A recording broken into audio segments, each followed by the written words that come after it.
Good morning, sir. Good morning. We're hearing from Mr. Beezer today. Yes. Repeat after me. I swear by Almighty God I swear by Almighty God that the evidence I shall give that the evidence that I shall give shall be the truth, shall be the truth, the whole truth, the whole truth, and nothing but the truth. and nothing but the truth. Thank you. Take your seat. Thank you. Before we begin, sir, I should say we're due to have the usual fire alarm test at 10. I propose we simply sit through it. Yes, of course. Please could you state your full name? Thomas Matthew Beezer. Thank you for attending the inquiry today to give evidence. Mr. Beezer, you've made 2 statements to this inquiry, and thank you for your written evidence. The first has unique reference number WITN 095101000. That was read into the record on the 2nd of February 2024, but as you called to give evidence now, I'll ask you to affirm it. Could I ask you to turn to that witness statement in front of you, please? Yes, I have it. Thank you. It should be dated the 13th of June 2023. And if I could ask you, please, to turn to page 32 of that statement. See, it runs to 82 paragraphs. Yes. And is that your signature? Yes, it is. You made a second witness statement on the 8th of May 2024. Could I ask you to turn to that, please?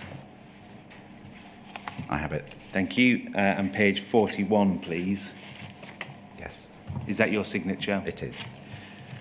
Now, as part of your statement, you have exhibited several handwritten notes or attendance notes of various meetings you had. You also exhibited typed versions you typed recently, transcribing what those notes said To assist the inquiry. Yes, and we're grateful for that. I understand that since you reread your statement, you have a couple of 4 corrections to make to those. Yes. I'll deal with those shortly now. Please, can we bring the first one up? It's WBON 301751.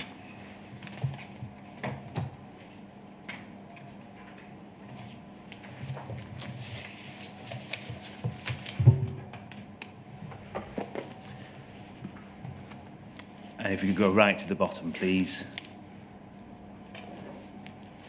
I understand that the first correction is where it says distraction at the bottom line. That should read distinction. It should.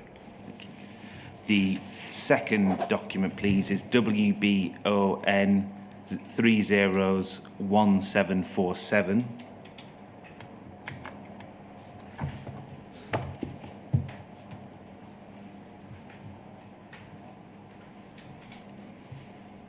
And about 6 lines down, I think it says, but only insofar as clauses times 12 or x12, and that should say clauses XYZ. Agreed. Thank you. Could we then please turn to WBON 301752? And if you could turn to the second page, please. Midway down, there's an asterisk, and it says, contracting corp is a problem in this clause. I understand that clause should read class. Agreed. And finally, could we please turn to WBON 301888?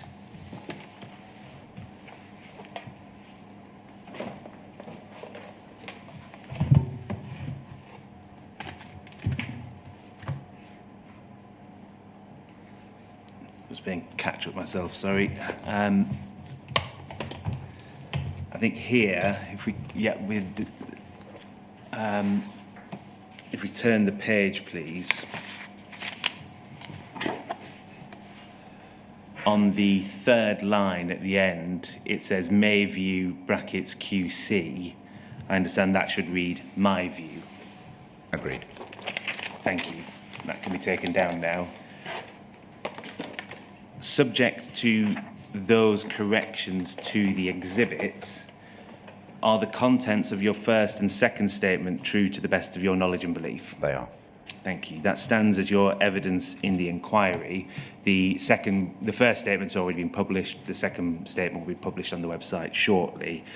Before I ask you questions about your evidence, I understand there's a statement you'd like to make. Yes, thank you. I'd like to take this opportunity at the outset of my evidence to reiterate my apology in my second witness statement to each and every sub-postmaster and mistress. I'm sorry that the recusal application added to the complexity and challenges they faced in the GLO. Additionally, I'd like to apologise to Mr. Castleton personally. I submitted a witness statement in the inquiry in its phase 4 work, and I had anticipated I'd be called in that phase. I had wanted and planned to make an apology to Mr. Castleton. In phase 4, had I been called, I was not. Hence taking this opportunity to now express my deep regret about the circumstances he and his family were placed in. At the time of the case, in 2005 and 6, I was confident in the assertions made to me by Pol about the robustness of the Horizon system, and I believed I was acting properly in accordance with my instructions when dealing with that case. However, with the information that has come to light over the course of this inquiry, my confidence in such assertions has been eroded, so I'm taking this opportunity to now say that I'm truly sorry. I'd like to start with some background questions, if I may. You qualified as a solicitor in 1996. Correct, yes. And you joined Bond Pierce in 2003. Yes. As the inquiry knows well, Bond Pierce subsequently became Bond Dickinson. Yes. And Bond Dickinson then became Womble Bond Dickinson. Yes. I'll use the terms interchangeably, treat them as effectively the Fine. same body. You were made a partner of Bond Pierce in 2005. Yes. You remain a partner of Womble Bond Dickinson today. Yes. Have you practiced in civil litigation throughout your career as a solicitor? Yes. Do you have any experience of practicing criminal law? No. I'm going to primarily focus in evidence today on two areas. Firstly, the case of Post Office in Lee Castleton, which you've just alluded to, and second, the recusal application in the GLO proceedings. Before we do that, I want to turn to Bond Pierce, Womble Bond Dickinson's relationship with Post Office. In 2005, when you say you became involved in the Castleton case, you described the Post Office then as a significant client. Yes. Why did you consider the Post Office to be a significant client at that stage? Bond Pierce had acted for the Post Office, I believe, for many years in a number of streams of work, commercial work, employment work, some litigation work. And it was a household name and a significant client. It was a client we were proud to have. You've named a few streams of work there. You didn't mention criminal proceedings. Is that because Bond Pierce didn't take on criminal work? In the civil litigation team, we didn't take on criminal work. There may have been parts of the firm that did criminal work. We have regulatory teams, for example. So I can't say no criminal work in the firm at all. I did no criminal work for Post Office. And prior to dealing with the case of Lee Castleton, in a summary form, what experience did you have of conducting litigation for Post Office itself? I find that quite hard to answer at this distance. It's 18, 19 years ago. I suspect it will have been some of the more complex debt recovery, I suspect. But I'm dredging my memory. Please could we bring up your first witness statement, which is WITN 095100100, and page 5, paragraph 12, please.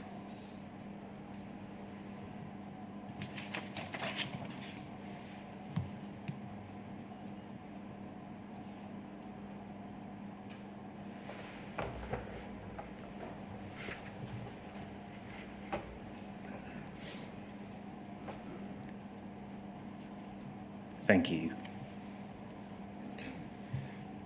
You make a point about an engagement letter relating to the Castleton litigation, and you then say, I cannot now recall why this was done, not least because my firm had a global engagement in place with Post Office throughout this period, and so far as I'm aware, at all times in our relationship. Could you please describe to me what you mean by global engagement? I understand that you could call it a framework agreement, you could call it an appointment agreement. I can't picture it. I may never have seen it. I may just know that each year or at the recommencement of successful tenders, a new framework agreement between Post Office and its panel law firms was put in place. So there's a fully termed framework agreement, I believe, although I can't picture it, may never have seen it, I just know it existed. And would that, based on your knowledge of it, or whatever knowledge you have, would that global agreement then be supplemented by individual retainers on specific matters? It may have been. It may have been. The inquiry heard evidence from Chris Ojar, who was General Counsel between October 2013 and March 2014, with some overlap with Jay McLeod, as a General Counsel of Post Office Limited. In his evidence, he described during that period that Bond Dickinson was so embedded within Post Office that in many ways they acted as an extension of the in-house team. Would you accept that as a fair characterisation of how Bond Dickinson operated with Post Office at that time? 2013, 2014? Yes. I probably wasn't much to do with the Post Office relationship at that time. So I can't answer that with any precision. I suspect I was doing no Post Office work at all at that time. As a partner in the firm, I would say we always had a proper lawyer-client relationship, but from my personal experience, I can't answer. I wasn't doing Post Office work. In respect to when you were doing Post Office work, would that description be fair for any period of time which you were involved with it? I don't think so. I did Post Office work in those early years, and then later on, as we will see in the recusal, but in the intervening years, not at all. So we say early years, we're talking to... Early 2000s, yeah. When do you think you stopped doing that work? It's a guess, but if you want me to guess, I will. 2007, 8, 9, somewhere like that. Before, yeah, probably 2007, 8, I dropped out of that vein of work and that relationship. As a partner in the litigation team during that period, would you have had any oversight at all of the Post Office relationship, even when you weren't specifically working on the case? Specifically working on cases for them? No, not oversight of the relationship. But as a partner in the litigation team, I will have had a connection with the people in the litigation team, yes. And that they may have been doing Post Office work, so I would have known about stuff going on. But we had a proactive relationship partner for Post Office. That wasn't me. Who was that? That was a gentleman called Simon Richardson. We may come back to that period of time in due course. I want to look at the early years first, and let's start with 2005, please. And some emails relating to the case of against Gillian Blakey and David Blakey. Can we please turn to Pol 20142517?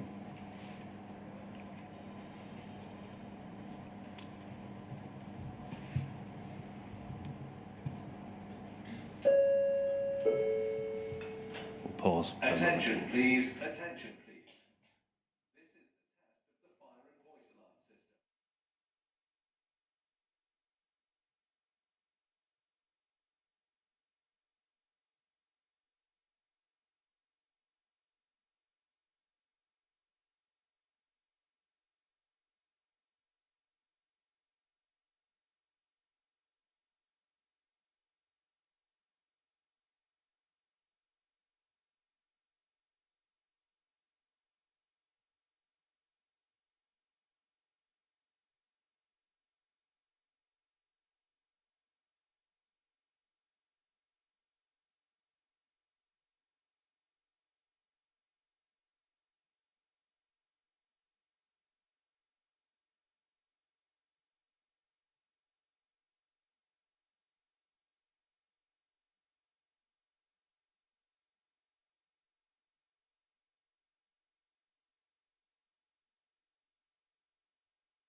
Right, I think that's over. We have an email on the screen here. If you could just scroll up slightly, thank you.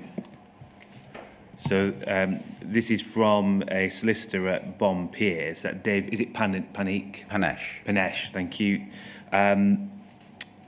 It's to Cheryl Woodward at Post Office and Mandy Talbot, and you are in copy, and it's referring to sending a letter before action off on the Ruby Square Post Office case. Why would you have been copied in as a partner on a correspondence such as this? Dave was a solicitor in the team. In those early times, I had a footprint within the post office relationship. I think that's why Dave is copying me in.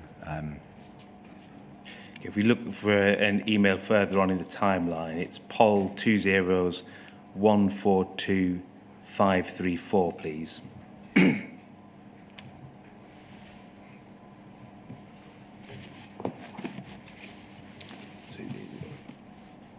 From Dave Panesh again to Cheryl Woodward, you're in copy, dated the 22nd of November, and this concerns civil proceedings, and it sets out that particulars of claim were enclosed with the email.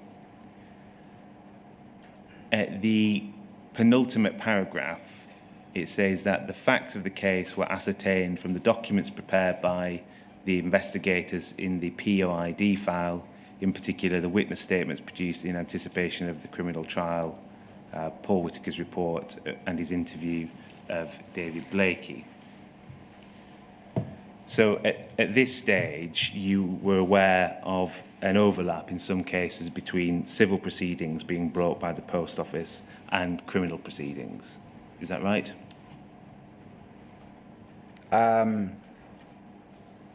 No, probably not.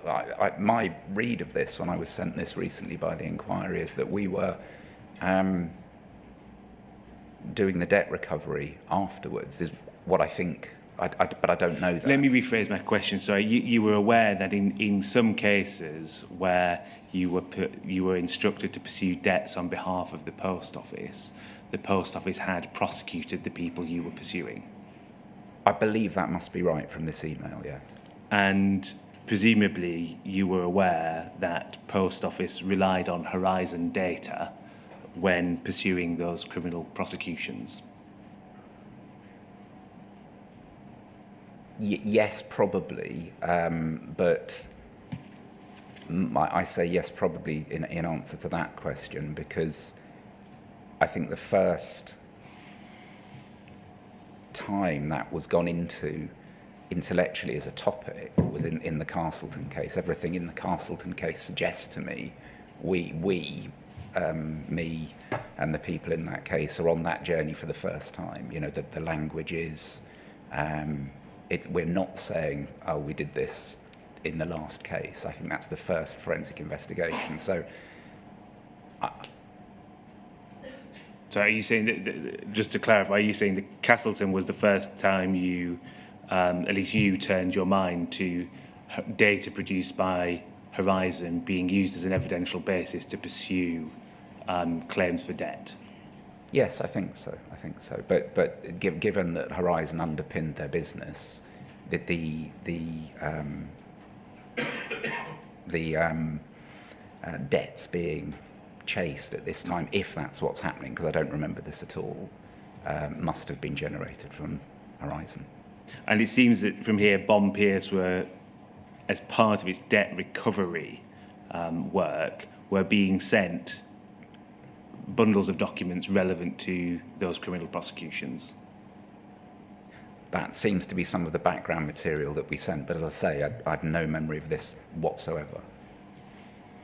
It's a broad question. If a solicitor at Bond Pierce at this time, who was handling a debt recovery action, if they had or discovered evidence that called into question the reliability of the Horizon IT system, to what extent do you think they would have a responsibility to consider whether that document or information ought to be disclosed to sub-postmasters convicted of theft or false accounting in criminal proceedings that relied on data generated by the Horizon IT system?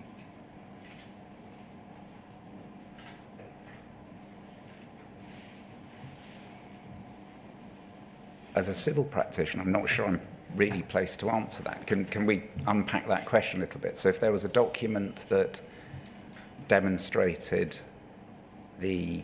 Well, let me unpack it. There's a civil practitioner dealing with a claim for debt.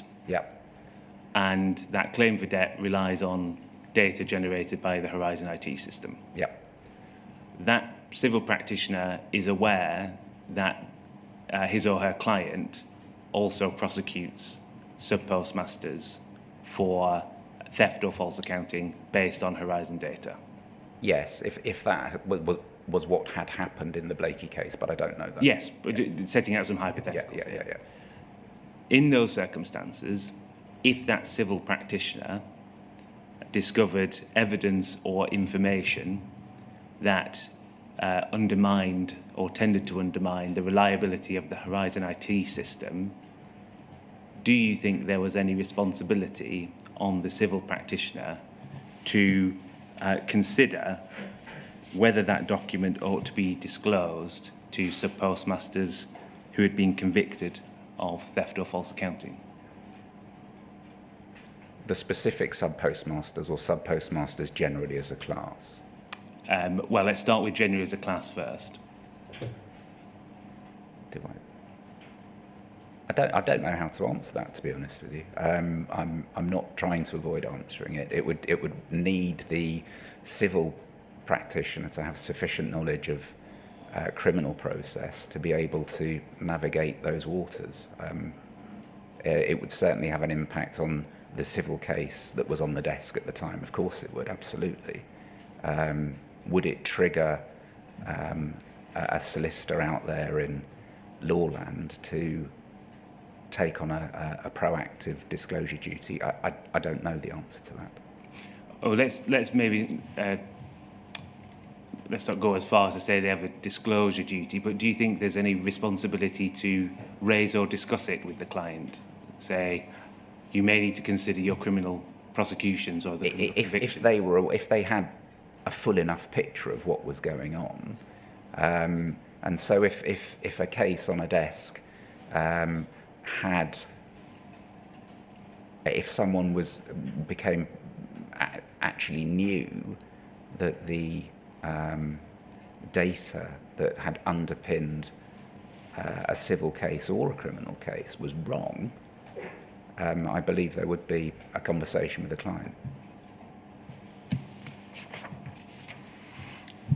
I want to move to look at the Lee Castleton case now. It's a case inquiry is looked at in some detail in phase 4. Just to refresh on the background, Mr. Castleton was a sub-postmaster of the Marine Drive post office from the 18th of July 2003. I believe so. Yes. Yeah, I believe so. We're going way back into my memory. And following an audit on the 23rd of March 2004, the post office suspended Mr. Castleton because of alleged discrepancies. Yeah, I believe so. The post office subsequently instructed Bond Pierce to pursue Mr. Castleton for the shortfall as a debt. Yes. And this was initially handled by a team called CMS within Bond Pierce. Yes. A claim was issued and served on Mr. Castleton, and he served a defence and counterclaim on the 15th of August 2005. Yes. The post office failed to file a defence of the counterclaim by the deadline. Yes. And that was because of an error by a fee earner. We don't need to go into the details of it, but that was subsequently resolved. Yes. But the court had entered judgment in default of a defence being served, which led to your involvement in the case. It did. Let's have a look at a document then. It's poll 3070496, please.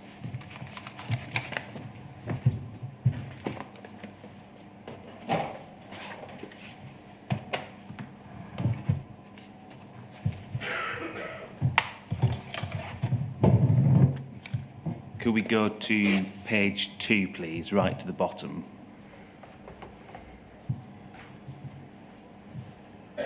So that's an email from Stephen Dilly. He was an associate, was he, at the time in Bonpierce? Yes. And did he report to you? Yes, on this case. And we see there, this is it, to Bob Heckford on the 18th of November. Who was Bob Heckford? I believe Bob Heckford was one of our internal risk people. I'm not absolutely sure, but I think that's the role he fulfilled. So we see private, privileged and confidential, prepare for the purpose of a possible claim against the firm, and this goes on to set out the background which we've just discussed. We can see you're copied into it there. So against that background, could we turn to your email on page 1, please?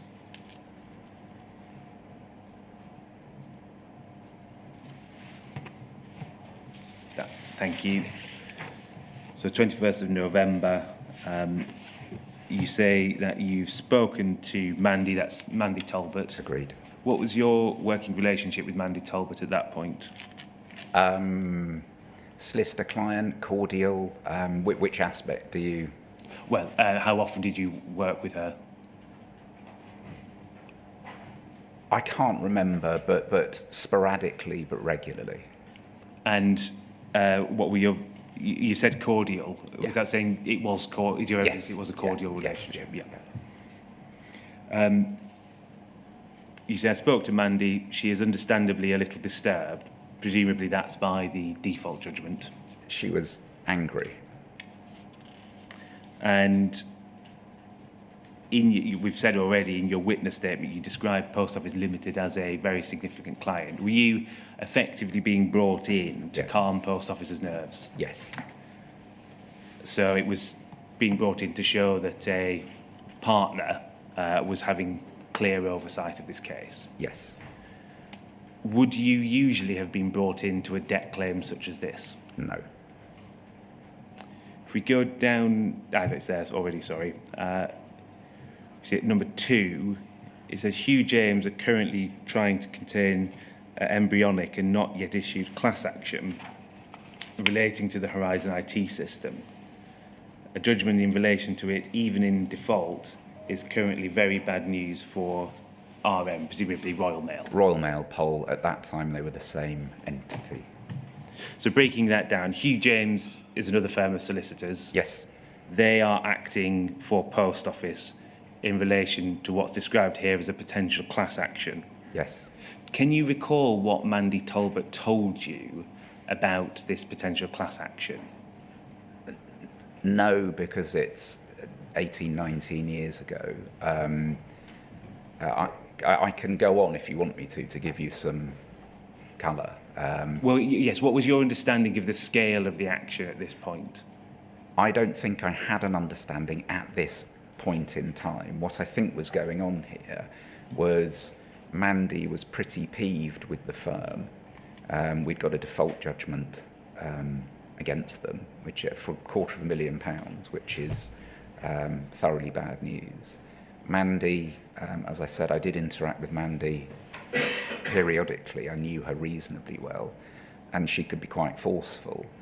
And at this time, I think she was saying to me words to the effect of, "You've really stuffed up, there's an embryonic class action," to put fear into me and to tell me off. That's what I thought at this point, when this conversation took place. As time moved on, although I didn't know it at the time this conversation took place, I think she was overstating the embryonic class action, because as I understand it, it was in fact 2 cases, I think. And I think she was overstating the position to extract her ounce of flesh from the firm for having made a mistake, is what I think was going on. But I don't know that for certain. But at this stage, there's a clear link being drawn between Mr. Castleton's case and an overall background worry of other cases relating to the integrity of the Horizon IT system. Yes. Could we... Yeah, it's there, actually, sorry. Point 1, under requests from Mandy, you say you feel we must comply with. The first one was that she's kept fully informed in this matter, including steps to be taken. I will lead on this. And 2, that she be sent a full set of proceedings in order and a full set of correspondence. And you go on to say, as you know, I would like a full set too, please. So you're envisaging a very hands-on role for yourself, it seems, in this case. We need to get that default judgment set aside. Was that... So that's getting the default judgment set aside. Was it also because of wider concerns about a class action that had been raised? At this point, I mean, it's a long time ago, but knowing me as I know me, I would have been laser focused on the default judgment, the mistake the firm had made, and responding to the urgency that the client is putting upon me. And so my concern, my irritation that's coming across to my internal team here is saying we're going to get this default judgment set aside. That's what I think is going on. Well, if we look at 3, it says, due to matters handled by Hugh James relating to Horizon, Mandy asks that we speak to them to ensure we are all pulling in the same direction. This is even more important given the threatened class action. It goes on to say 4 about not issuing proceedings in a claim based on Horizon evidence without her consent. And 5 wants a report on how many Horizon-based claims we currently handle. So it may be focus on the default judgment, but the class action was certainly playing a part in your mind and work going forward. Yes. At that point, did you or anyone at Bond Dickinson have a desire to become more involved in handling the wider potential class action? I don't believe so, not at that point. Could we look, please, at poll 30700480?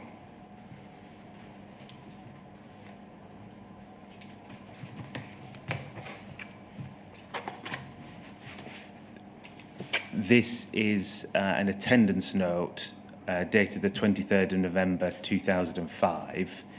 We see on the left in the second tram lines, it says name Stephen Dilly. And it says, I had a telephone conference with Tom Beezer and Mandy Talbot. So this is Stephen Dilly's note of that. Agreed. Would you have seen that at the time or No. not? No. I have seen it since. Yeah. So at this stage, default judgment hadn't been set aside. No. And if you just read as much as you need, points 1 to 5, would you agree those are all about the substance of the case and not the default judgment?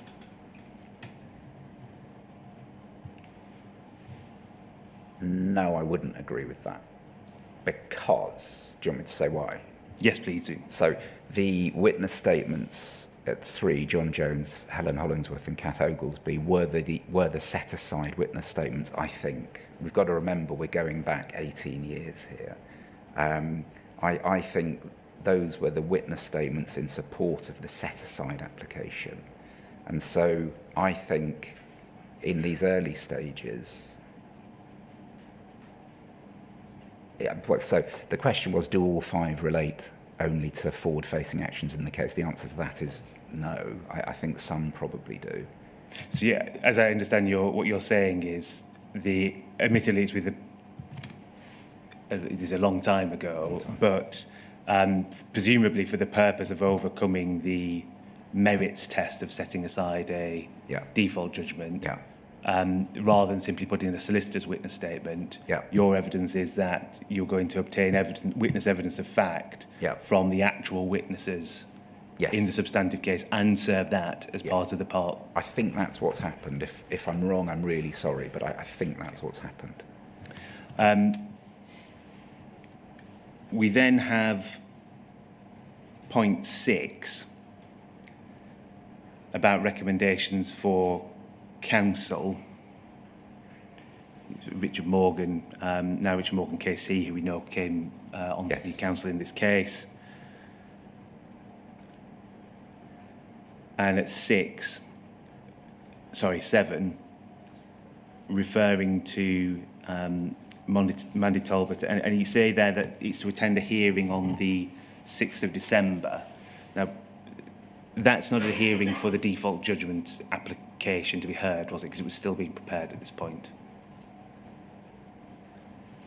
I don't know, but there is a file note on the file that I've read in preparing for this, that hearing gets vacated. Yes. I don't know what it is.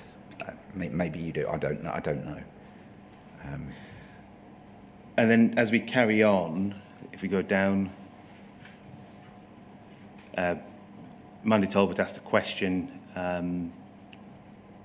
at the meeting on Friday, is to ask whether rebooting of the system will change the cash accounts, and then asked for a copy of the expert reports. Would you accept that the conversation, I know you said this is about default judgment and preparation for default judgment, but it's also forward-looking to the substance of the case as a whole? Yes, I suspect. Yeah, I think I agree with you. But what I think is going on here is Mandy and me desperately trying to get up to speed. I think my first substantive involvement's on the 21st of November, I think, when I sent that note that you've shown me to the Bob Heckford after my first conversation with Mandy when she told me off. Mandy then says, I want a full set of papers. I say, I want the same. We've had a call with Stephen. I think it's certainly in part, and I probably would say in large part, about understanding what we can know with 2 days' worth of experience, of exposure to this case about the merits. At 3, we have the witness statements that I think are going to be prepared to support the set-aside application. And at 9, we're talking here about Mr. Castleton's expert reports. There was the Bentley Jennison one and the White Hoggart or something like that, that had come in September before my involvement, I believe, and they must have been mentioned on this call. And so Mandy is asking here for those expert reports that Mr. Castleton sent on a without prejudice basis. We didn't have any expert reports at this point. Yeah. Before we turn the page, was it your usual practice in making an application to set aside default judgment to lead witness evidence from the some or all of the witnesses you actually intended to call in the litigation, rather than simply rely on a solicitor's witness statement? I'm going to say something that I don't mean to be jocular. I hope I don't have a usual practice in setting aside default judgments. But at this distance, I don't know. I just don't know. But this was our mistake, and me being the way I'm wired, the kitchen sink was going to go at this to get that default judgment set aside for what was an important client to our firm. If we can turn the page, please. It says, Tom made it clear that we were to get counsel involved at an early stage as Bond Pierce were picking up the tab for rectifying the default judgment, and he wanted to go for a sledgehammer approach. Do you recall using the term a sledgehammer approach? Not at all. Is it wording you would use? In that circumstance, probably. What do you mean by that? I mean, my firm has made a mistake, and as a partner of my firm, I'm going to get that mistake rectified. Did the sledgehammer approach go to the overall conduct of the case, not just the default judgment? Not at all. And I've pondered that, and I can answer that more fully if you'd like me to. Please do. We can see from later emails that maybe we will go to that after the default judgment is set aside, there is a definite pause and what shall we now do, both with Mandy and from the Bond Pierce side. So once the case is regularised, what shall we now do to take this forward? And so the sledgehammer approach or the kitchen sink approach isn't a comment about the action in general. And in fact, it's worth just remembering that in November 2005, Stephen Dilly had already suggested mediation to Mr. Castleton's lawyers. And in January 2006, before the default judgment was set aside, I think that's right in terms of timeline, a Part 36 offer had already been made. The offer of mediation was rejected the very next day by Mr. Castleton's lawyers back in November 2005. So there wasn't a set plan to have litigation here at all. There was a set plan in my mind to get rid of a default judgment, absolutely, yes. A sledgehammer, call it what you will. I was going to do everything that I could to rectify my firm's mistake for my client.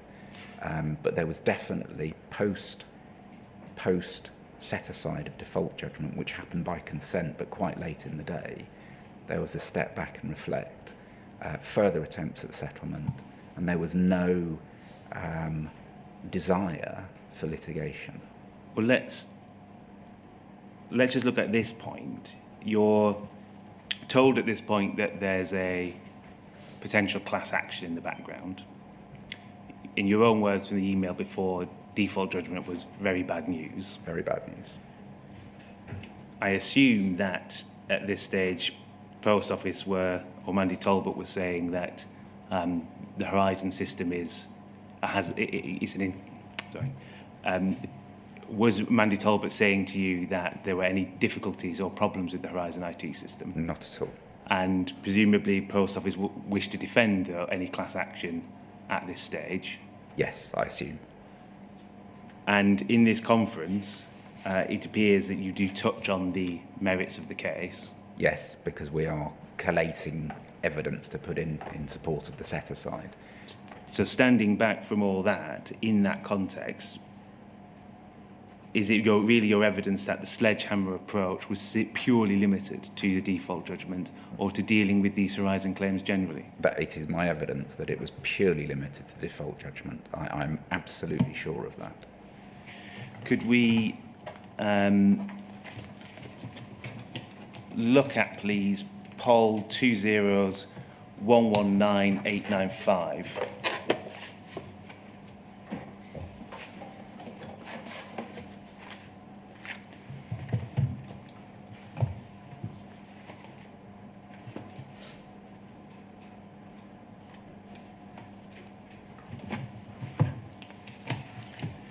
This is a document that was sent to you relatively recently by the inquiry. It was.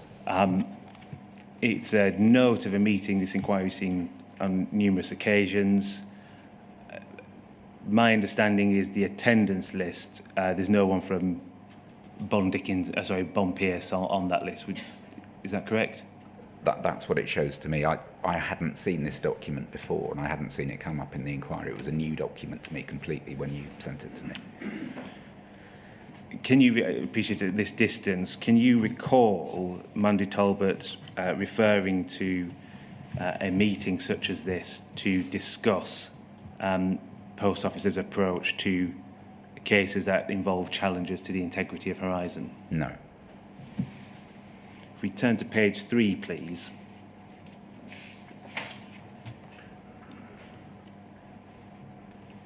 We see paragraph 14, there's a reference to Mr. Castleton's case,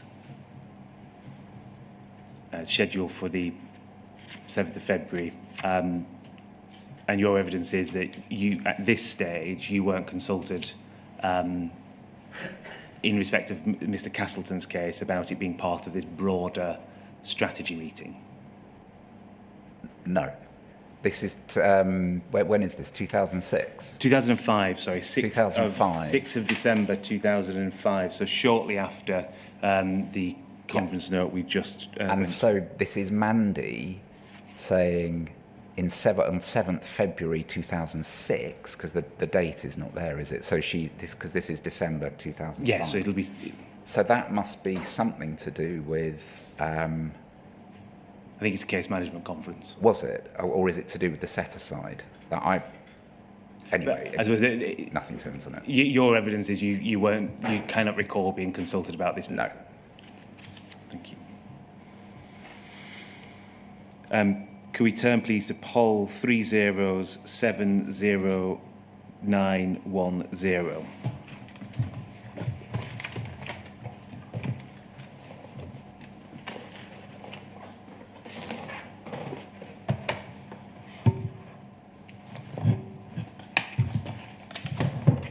So we're now, if you could turn to page 3, please.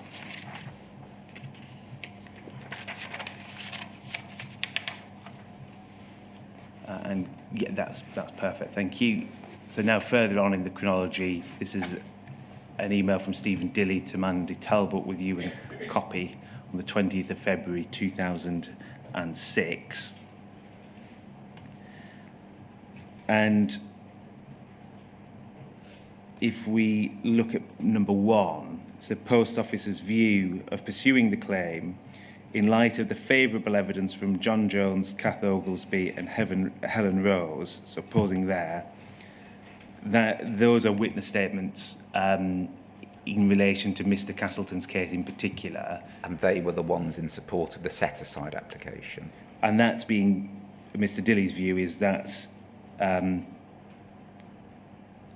is in favour, in effect, of pursuing the claim against Mr. Castleton. Yes, he's saying...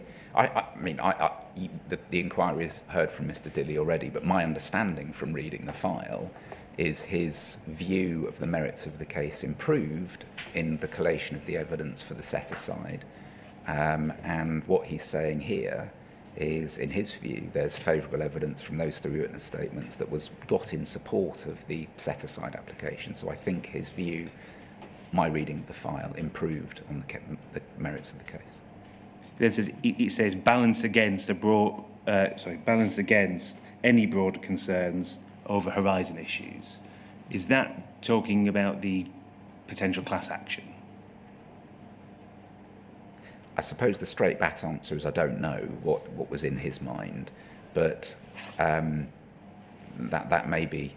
Well, I'm not asking you about what's in his mind. So let me rephrase it another way. At this point, or reading this, would it, to you, suggest that on the one hand, there's the evidence in the case, which is suggesting pursue the claim. Yes. And on the other hand, balanced against that, or not pursuing it, are broader concerns over horizon issues. Yeah, it says that, but I can't put that into context for you. You can't recall, because obviously you were dealing with this case to provide reassurance to the Post Office. Yes. You presumably discussed it with Mandy Talbot since November and February. Absolutely. Can you recall being told anything about concerns about horizon issues, broader concerns about horizon issues, which would, in your view, lean the Post Office in favour of not pursuing Mr. Castleton? No. I know Mandy Talbot was concerned that there was a case that was an issued case that had a counterclaim for £250,000 that had a challenge to horizon in the defence, and so that might be the broader concern. She was absolutely concerned about that, but that's against the background of my understanding and I believe Mandy's understanding that horizon was robust, to use a word that we've heard many times. I see. Can we turn to page 1 then, please?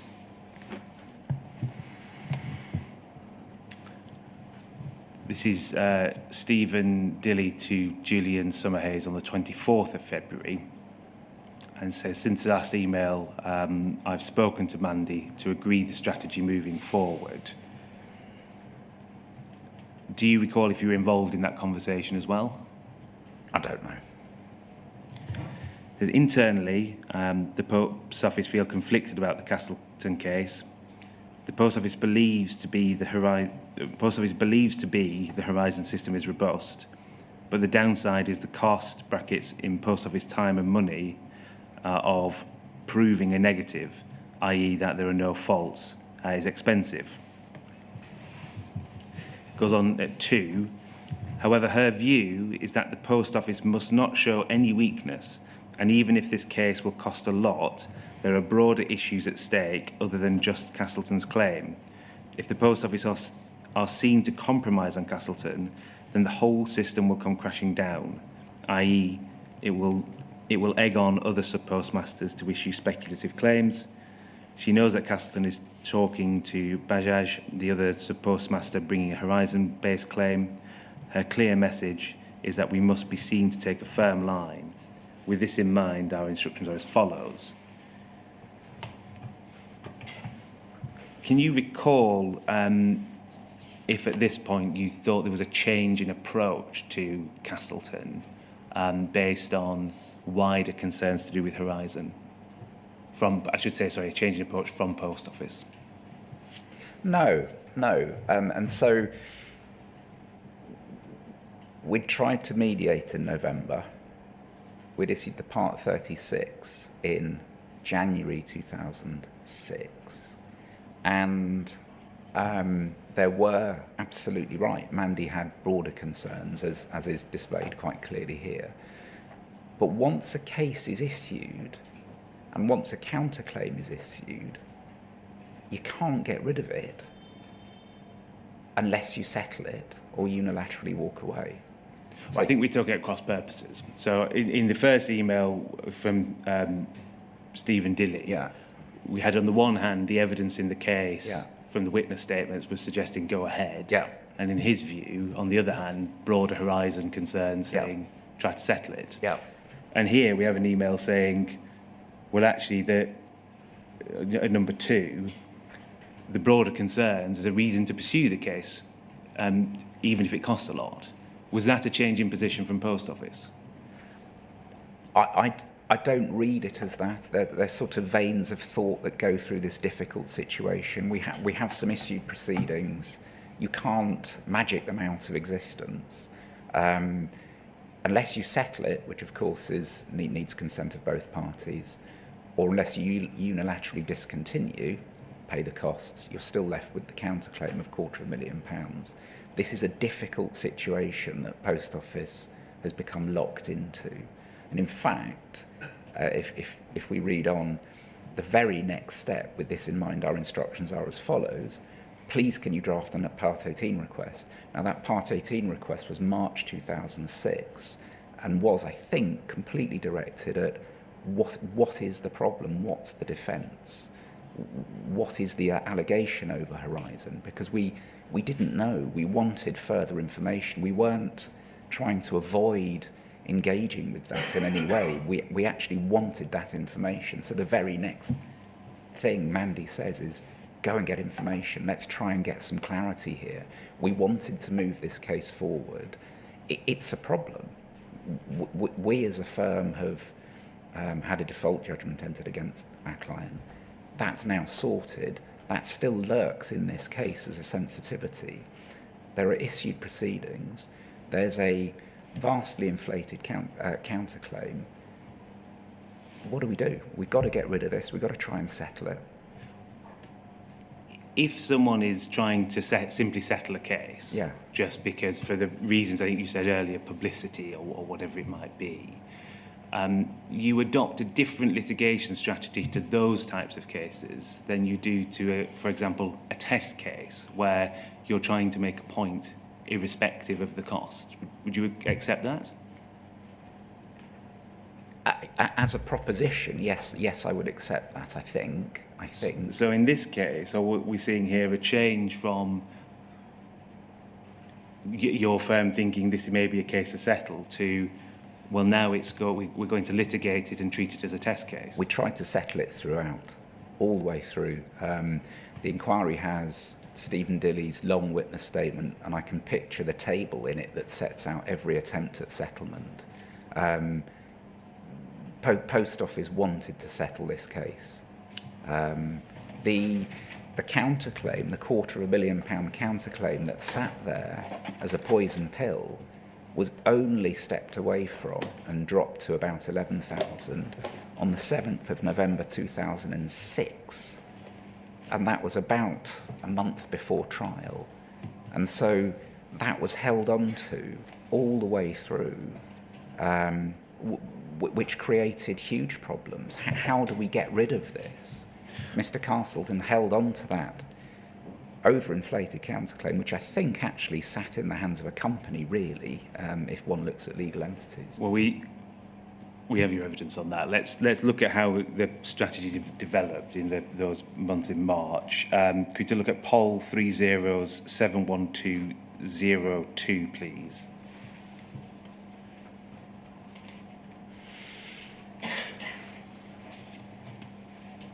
And could we turn to page 9?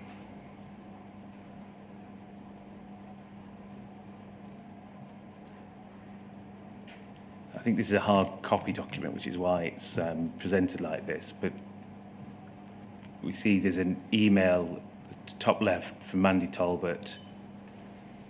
The date is 1st March 2006. There's Post Office addressees there, and then in the CC list, this has been sent to you and Stephen Dilly. Yeah. And it says, I write further to the meeting in December 2005, which most of us attended to bring you up to date with the current state of play.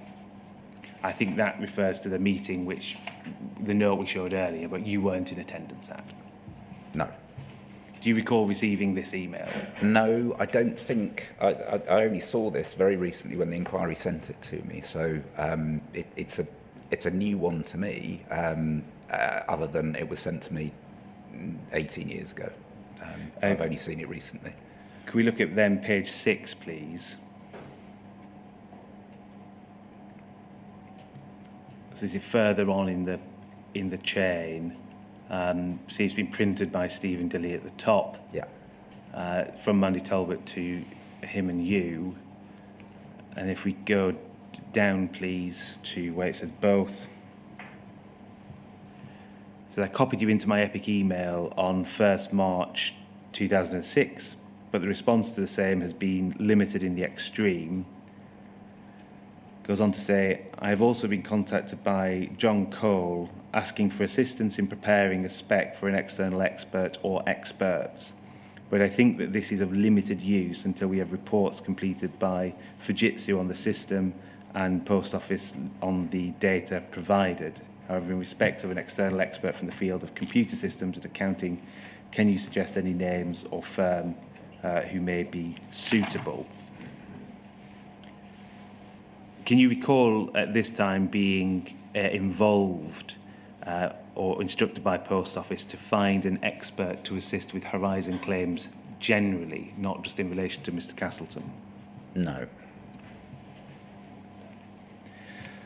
Can we please bring up poll 3070850?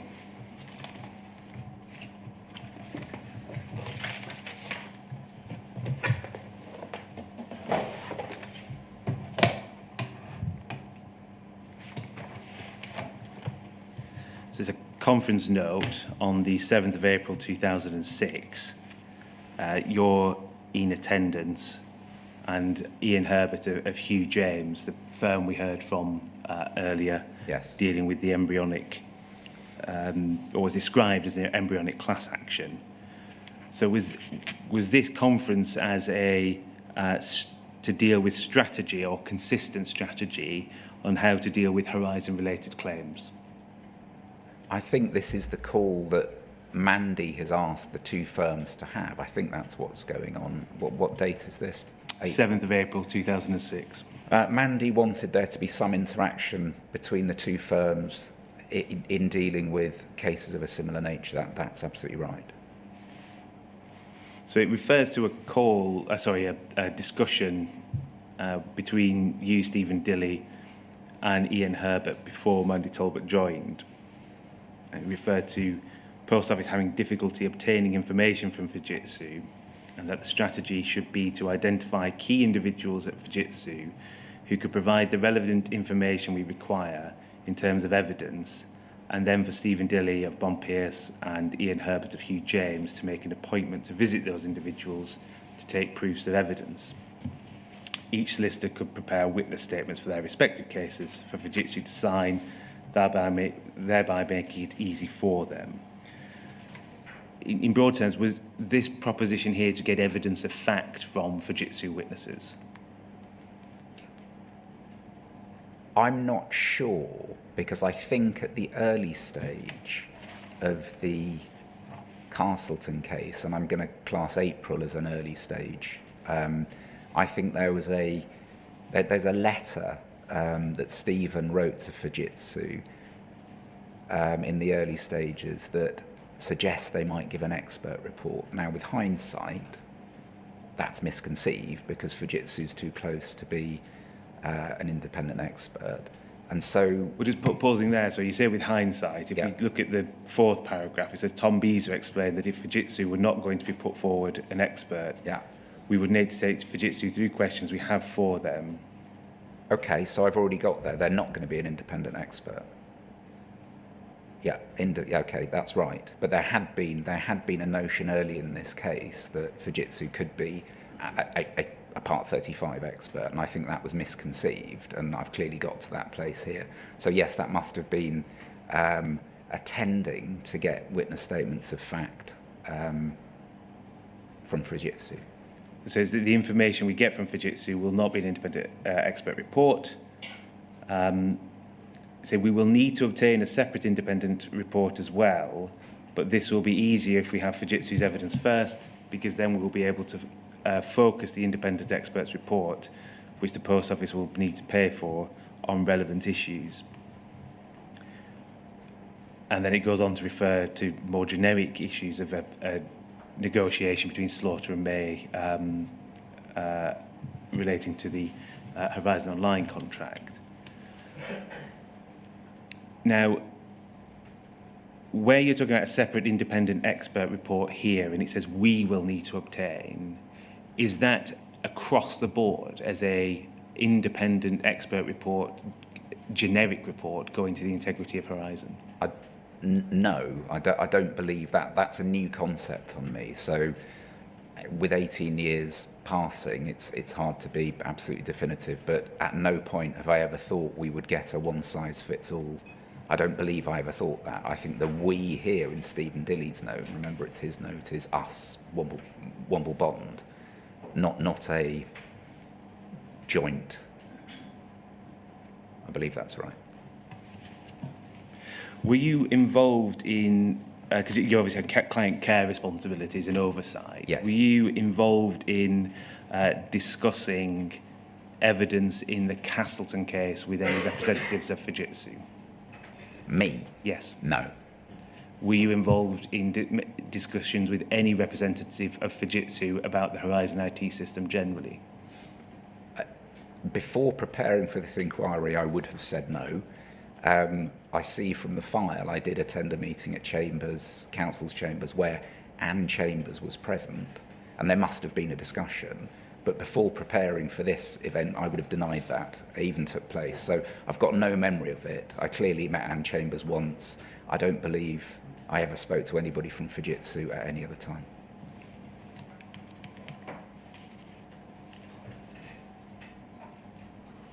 And just on that, so I cover this off, I take it from your evidence that if I were to ask you any questions about a meeting with Anne Chambers, you would simply point me to the attendance note of that meeting. I would. Could we look at some of the draft so looking at the time, it may be a good time to take our first morning break.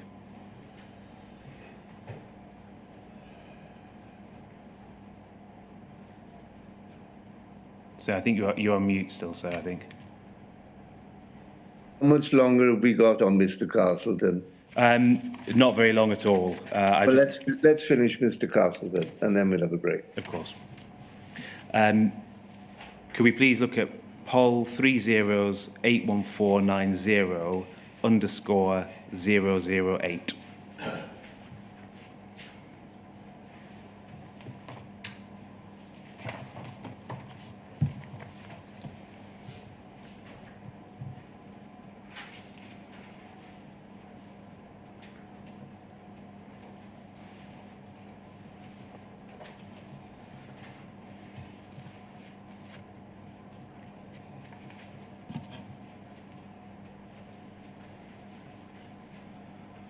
There's a letter of the 5th of September 2006 to Stephen Dilly from Michael Mason of BDO, Stoy Haywood LLP, and they had been instructed to provide expert evidence, subsequently not relied on in the proceedings. Yes. Yes.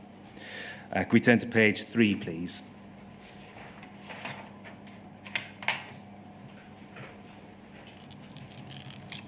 And if we could go to the bottom, please. Under early indications of problems with the Horizon system, it says, we have found that there is some indication of possible problems with Horizon from our initial review of the electronic information you sent us. You sent the transaction summaries for January, February and March 2004. In theory, the system should reflect the double entry nature of each transaction, e.g. the system should show the sale of a stamp and the receipt of the cash paid by the customer. Therefore, the Horizon transaction entries for a period, whether day or month, should total 0. From our initial review, we can see that March balances, but January is out by £2.47 and February by £4.5. We have found which transactions cause the difference and will investigate them in due course. Although these are very small amounts, they do indicate that some problems may exist, i.e. that the double entry is not being put through. Are you saying in your witness statement that you were initially concerned by this? Yes. Why were you concerned? Because if there is a problem with the system, that is concerning in the case. These are small numbers. Yes. But the fact that Horizon wasn't adding transactions and the allegation appears to be that double entry accounting wasn't being put through, that's quite a significant issue for the Horizon integrity altogether, isn't it? It would be. Could we please look at poll 30 69612?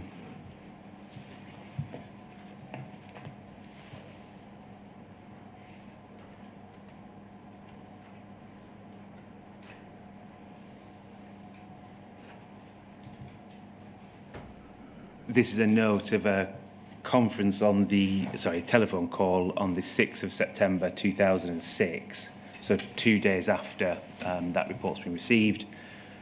Again, I understand this is Stephen Dilly's note. Yes. He refers to a conversation with you and says, also, Tom expressed his concern that the expert said that they found some early indications of possible problems, and it refers to the problem we've just described.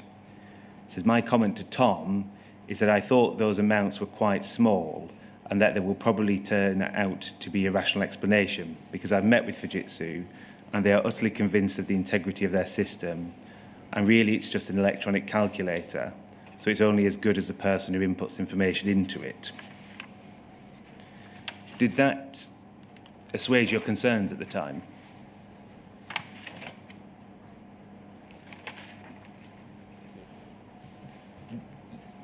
To a degree. We've got to remember the 5th September letter 2006 from BDO was their initial letter. They hadn't done their work. They hadn't prepared a report. It was more than a passing comment, but it wasn't their concluded view. They had yet to do their work. And so in this case, as you may know if you've looked into the history of it, there were lots of blind alleys and lots of issues that were chased down unbelievably diligently by Stephen. Dilly. For example, the Greg Booth screen freezing issue. Well, let's focus on this one. Yeah, for sure. But and- what I'm saying is we chased down issue after issue after issue.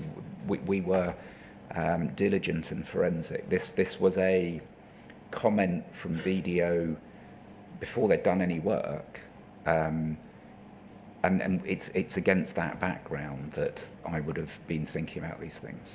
Well, let's assume this analogy or comparison with Horizon being an electronic calculator. Let's be favourable to Mr. Dilly and assume that's accurate. Would you agree that for an electronic calculator to be fit for purpose, it should be able to add up numbers accurately? Yes. And so the fact that addition errors were potentially found by BDO, Mr. Dilly's point about it being an electronic calculator doesn't really take anything anywhere, does it? I think you're probably reading too much into an internal file note, but I agree with you, an electronic calculator would have to work. If we look at the second paragraph, the third paragraph, it says, agreeing with Tom that the strategy should be that we pick up the phone to Lee Castleton solicitors, point out to them that Castleton has made an error analysing the cash account, tell them what our accountancy expert alone is going to cost, and invite them to ADR before we instruct an expert. Was this a strategy to try to dissuade Mr. Castleton from obtaining expert evidence on the basis of how much it would cost? No, we wanted to understand the defence being put. There was a real desire to get information from Mr. Castleton. We'd Part 18'd in March 2006 on exactly that point to try and get information. Well, let's focus here, though. You've received a letter an initial letter from an expert that raises potential problems, and the immediate response appears to be to raise the cost of an expert and go to ADR. Was it actually the strategy that you didn't want to dig any further into what BDO had found? Not at all. Not at all. Can we look at the draft report? This will be the last question we ask on this. Poll 3069955, please.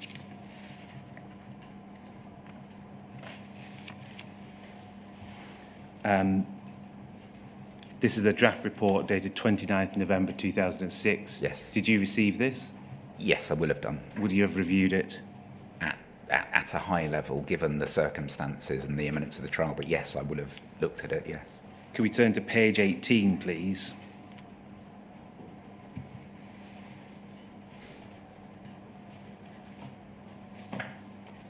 And if we could go down to 6.2,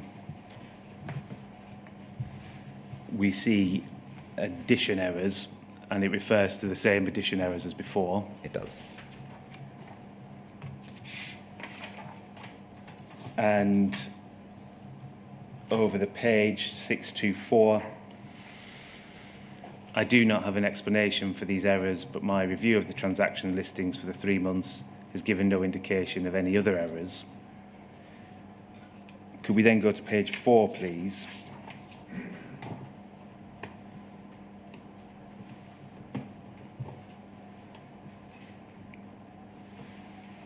And paragraph 2.1.2a, summarising the conclusion, the only indications of possible computer problems that are apparent from the accounting records are 3 very small differences in the cash account trial balance, but each less than £5. This is discussed in section 6.2. So you get the draft report in 29th of November, on the 29th of November, and this addition issue is still raised. Yes. So the problem's still there. It's possible, or it's at least raised, that Horizon in this case wasn't implementing double entry bookkeeping. It's possible. Did you discuss the BDO report with anyone at Post Office? I don't remember, but I suspect the answer is yes. Who would you have discussed it with? Mandy Tolbert. Anyone else? I doubt it. No, I would have been speaking only to Mandy at this time. Did you discuss the BDO report with anyone at Bond Pierce? Stephen Dilly. And after the Castleton case had come to an end, did you speak about the BDO report with anyone at Bond Pierce or Womble Bond Dickinson? No. So that BDO report, just to give you some context around it, contained one huge glaring error that I knew about, which has become called the 3,500 point, that was a glaring error. And that BDO report was a draft report. It was dreadfully late. It was after all evidence, expert evidence has been debarred. It had a huge error in it, and it was 6 days before trial. There was no time to have the normal toing and froing that would happen on a draft expert report to bottom out issues. I simply don't know what would ever have happened to those small addition errors as to whether they would have remained in that report or not. But no work was done to find out because it was pointless. The report was privileged. There was no time to do it. I'd lost confidence in the report because it had a huge error in it already, the duplication error, the 3,500 point, and we were debarred by the order of Mr. Justice Seymour QC on the 27th of November, at which point we had still been wanting to try to get some expert evidence in. We were not running away from expert evidence at all. That expert report was meant to be in reply to something Mr. Castleton was meant to have served on the 10th of November. He never served it, although we know he had it because his solicitors told us on the 17th of November that he had an expert report, but they were not instructed to send it to us. And so that draft document was meant to be sequential. It was never meant to be a standalone document. It was late, it was debarred, it was wrong. I know it was wrong in huge degree. And so it was debarred. We couldn't use it. You said you know it was wrong in huge degree. You're referring to a point about £3,500 and a trial and a balance snapshot. Something like that, yes. You didn't know that the addition errors raised was that their position. No, we didn't. But there was no time to bottom out those kind of issues as you would do with any normal expert report. And at this stage, yeah. You were aware that Post Office was relying on Horizon data for civil and criminal claims? Yes. Well, certainly civil. I don't know what they were doing in criminal claims. You were aware that there were other cases where sub-postmasters were challenging the integrity of the Horizon IT system? At a high level. I mean, I knew of them. I didn't know any detail. You had a report that raised a potential issue with double entry bookkeeping in the Horizon IT system? Yes, but for all the reasons I've just been through, it wasn't one we were confident in. But on the addition error, you couldn't say that was an incorrect opinion? Nor could I say it was correct, but yes, I agree with you. Do you accept that it was incumbent on you to advise the Post Office to investigate that issue further because there were it would have started a train of inquiry as to whether the Horizon IT system lacked integrity? I don't know that I didn't say that. I don't remember. I will have discussed it with Mandy. Let me ask you, is your evidence that you did advise that, or can you not remember? I just don't know. So that's a good time to break, and we'll move on to the recusal next. Right, thank you very much. I make it 11:05. Do we need to be as limited as 10 minutes, given that we've just got one topic to cover before? What's the timetable, Mr. Stevens? Is Mr. Lenton coming this afternoon, or is he available before that, so to speak? I understand he's available before that. Right, I see. So I'm happy. I'm in your hands, sir. I'm happy to take 10 minutes or happy to take 15, whichever you prefer. But I don't think we're pressed for time. Right. So let's take 15 minutes, but it's on the basis that we might jiggle the days, so to speak. We'll take 15 minutes. And then if we complete Mr. Beezer before 1 o'clock. We'll make a decision about whether we start Mr. Lenton or have an early lunch then. All Yeah. right? Yes, sounds good. Thank you, sir.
Good morning, sir. Morning. On timetabling, I anticipate that we'll finish well in advance of 1 o'clock. Whether Yeah. we have an early lunch or plough straight on, I think we'll need to decide when the evidence is finished. I've spoken to Ms Hodge, and there's a couple of logistical matters that need to be seen Yep. to. Perfect. Whatever, Mr. Stevens. All I'm indicating is my willingness to be flexible in the way we deal with these things. Thank you, sir. I will carry on then. I want to turn to the recusal application. And at this point, I'm going to make a point, almost word for word, that was made by Mr. Beer yesterday. The authoritative legal position in relation to the issues addressed in the group litigation are set out in the judgments of Mr. Justice Fraser. It's now Lord Justice Fraser, but for historical purposes, I'll refer to Mr. Justice Fraser. So for the purpose of your evidence, those judgments include the common issues judgment on the 15th of March 2019, the recusal judgment 9th of April 2019, and insofar as relevant, the Court of Appeal's decisions refusing permission to appeal those. I'm not going to be exploring the factual legal position definitively established in Mr. Justice Fraser and the Court of Appeal's judgment. Understood. You say in your witness statement that you were broadly aware of the GLO proceedings, but that you didn't have any material involvement until the recusal application. Yes. Now, this was Andrew Parsons' case, effectively, wasn't it? The GLO proceedings. Yes. You hesitate there. Why wasn't it Andrew Parsons' case as solicitor? Yes, it was, but there were other people involved. The run into the GLO was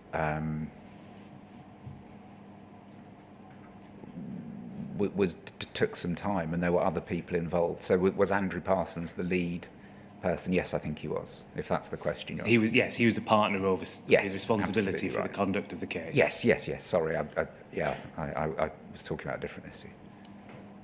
In terms of the management structure of Womble Bond Dickinson, during the currency of the group litigation, where did Mr. Parsons sit in relation to you? So the group litigation started in 2016? It did, yes. Yeah, so I was a partner in the Southampton office. I was the team leader of the commercial disputes team, and he was a partner in the commercial disputes team. Did you have any oversight of Andrew Parsons' work at this stage? Not his work. I mean, I had oversight of the team and the things going on in the team, but day-to-day work, no. Concern over day-to-day work, yes, absolutely. So I'm not using that answer to try and step away from anything, but would I check another partner's work? No. For background, Mr. Justice Fraser distributed a draft judgment in common issues on the 8th of March 2019. 8th March, yes. The Horizon Issues trial was due to start on the 11th of March 2019. Agreed. What had you heard from members of the Womble Bond Dickinson who worked on the GLO about how the GLO proceedings were going, in effect, prior to the common issues draft judgment being distributed? I had heard positive, I was going to say positive signs. You can't hear a positive sign. The mood music was okay. It wasn't. If the question you're asking is from a management perspective, was this a case that was flagging up as a difficulty pre-common issues draft judgment? It was not, and so the judgment was a huge surprise to the internal team at Womble Bond. And so the mood music about the common issues trial pre-8th March was not negative. And no concerns have been, I take it from that, no concerns have been raised with you about the impartiality, apparent or otherwise, of the judge before 8th of March? No. In your second witness statement, we don't need to have it up, but it's page 5, paragraph 9. You say, I understood from the Womble Bond Dickinson GLO team that the draft common issues trial judgment was very unfavourable to Post Office. that the Womble Bond Dickinson team and Post Office were dismayed by the outcome and that there was talk of a possible urgent appeal. Who within Womble Bond Dickinson told you about the Common Issues trial judgment? It would have been Andrew Parsons, Amy Prime, those kind of people. I can kind of picture them sitting the judgment on their knees, turning the pages, getting more and more distraught, as it were. So I can picture that. So what did they say to you? Oh, I don't know. I don't know in detail. This isn't good. He's got that wrong. Oh my God. Those kind of comments. But those aren't verbatim quotes. And when was the first time you were aware of the proposition to issue or potentially issue an application for an order that the judge recused himself? So it was either the 11th or 12th of March, but which one I don't know. I was provided some papers on the 11th of March. I think in that tranche of papers was the David Cavender note of the 10th of March, I think. And I think that included a paragraph on recusal. And so I'm going to say 11th March. I think in your witness statement, you say we don't need to have it up, but paragraph 14, page 7, to the best of your understanding, the idea of recusal came from David Cavender, KC. I think that's right. There's an email of the 9th of March where I think it's first raised by him. I'm not copied in on that. I'm not involved at that stage. But that, to my knowledge, that's the first time in this matter, reading in and preparing for this inquiry, that's the first time I've seen that the recusal is mentioned. And you were brought in to assist on the recusal application because the rest of the GLO team in Womble Bond Dickinson were preparing for the Horizon Issues trial. Is that right? Yes, not all of them. Some were preparing, some were working on the further issues trial. So a nucleus of the Womble Bond Dickinson team absolutely was preparing for the Horizon, because the 8th of March was a Friday. There was an intervening weekend.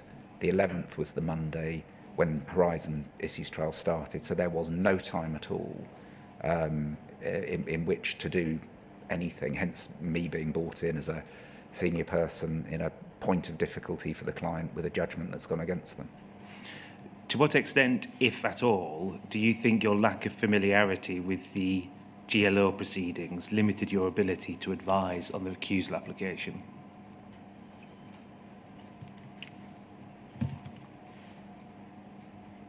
It must be a factor. I did not have familiarity with the GLO proceedings. That's absolutely right.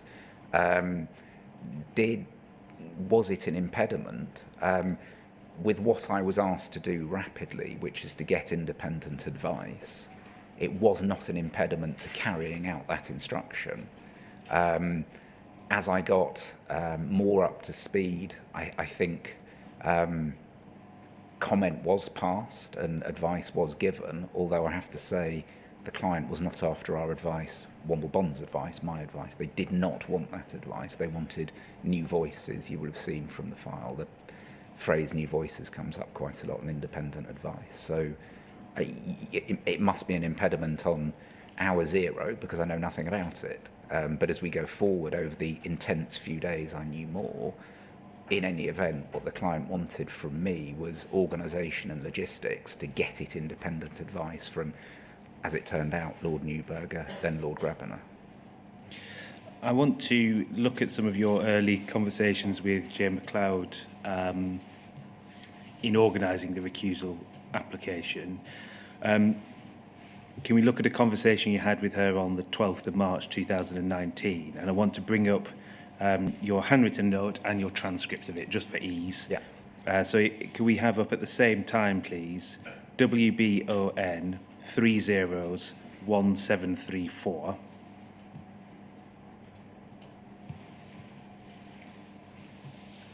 And also WBON 301735.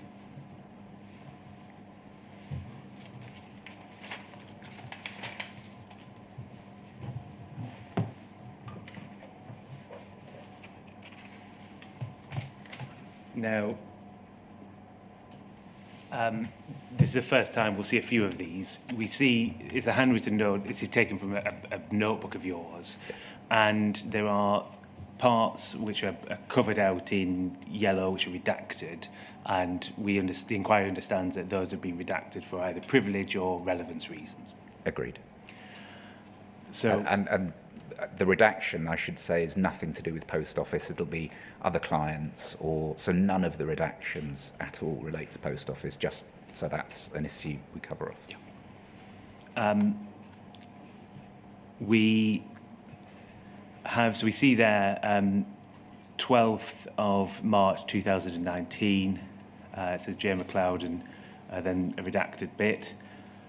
Further down, we then get your note which says Newb equals insight, presuming Newberger equals insight, only 2 days off SA, and this is presumably the note you took of the conversation at the time. It'll be scribbled notes. It's not verbatim. It's scribbled notes. Obviously, this was done out of habit as a lawyer. This isn't a verbatim note, but yes, these are my notes of that conversation. And was this the first conversation you had with J. McLeod?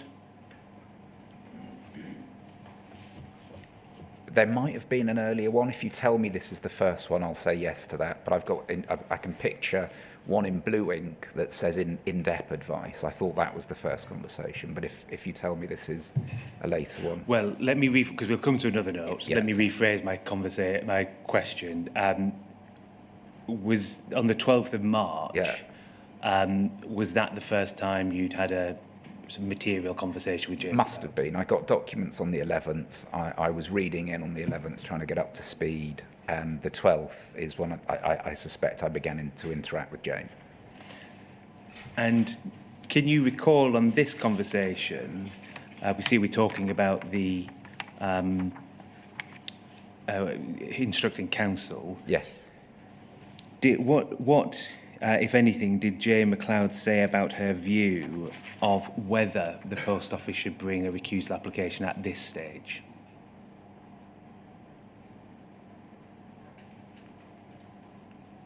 I think they were interested in the concept of an application, but trepidatious. That's reconstructing what I think was going on. This is some good few years ago now. It was a topic that had to be investigated if there was legal purpose in doing it. That's my impression. Did, at this stage, J. McLeod say anything about Post Office's motivation in investigating the recusal application?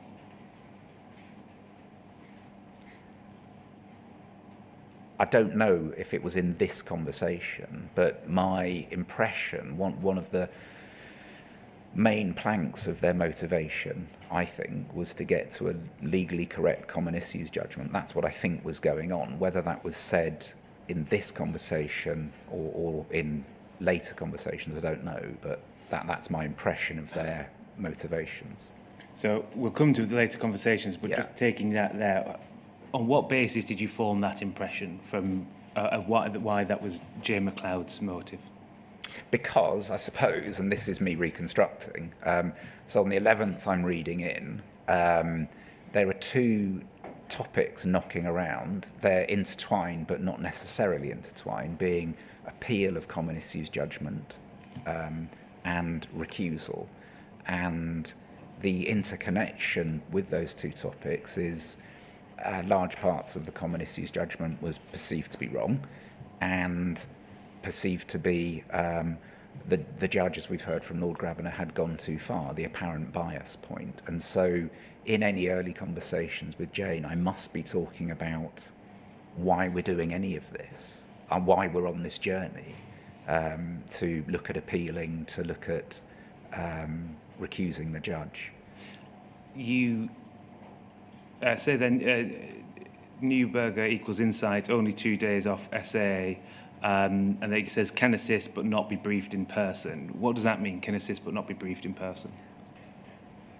he either had gone or was about to go, I don't know, to what we now know to be South America, Argentina, but I think at times we thought it meant South Africa. So that's referring to whether or not he could attend in person? Yes. Yeah. Yes. Thank you. Yeah, face to face. Could we please then turn to WBON 301739?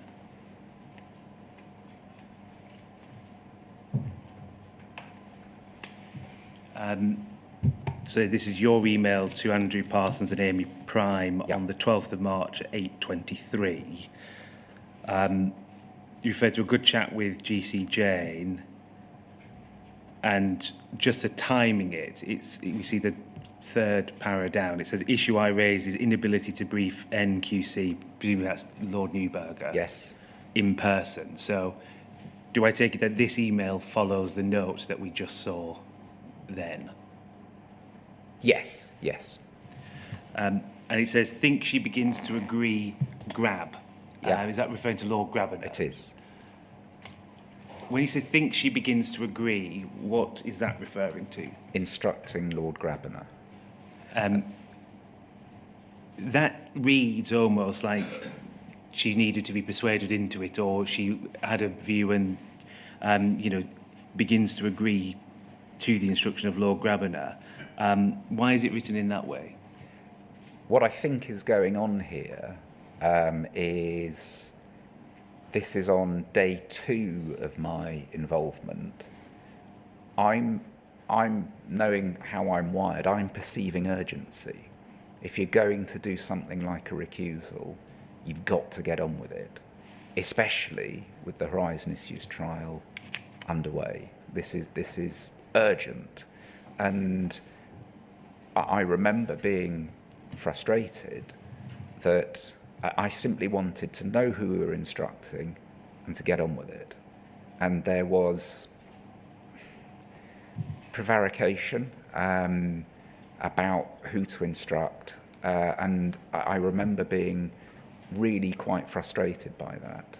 And I wanted, personally, to instruct, and we might come on to these topics later, the advocate who could do the advocacy, the barrister who could do the advocacy. This two-staged approach, whilst with hindsight makes sense, at the time it frustrated me because it's a time impediment as to what I see as being urgent. So you, just to be sure I've got your evidence right on this, this is, your frustration is a decision on who to instruct. Was there any hesitancy from Ms MacLeod at this time as to whether or not Post Office should even investigate the recusal application? No, I don't believe so. I don't believe so. There wasn't a dead set plan to do it. The board were nervous, but there was, I felt, some prevarication as to who to instruct, and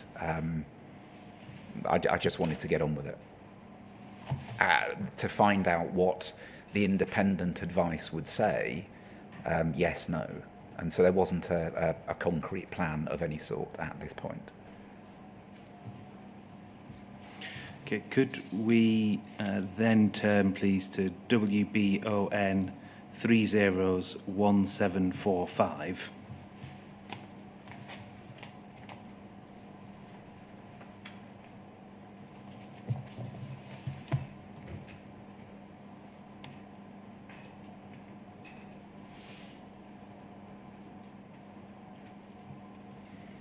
Unfortunately, you've got a typed version.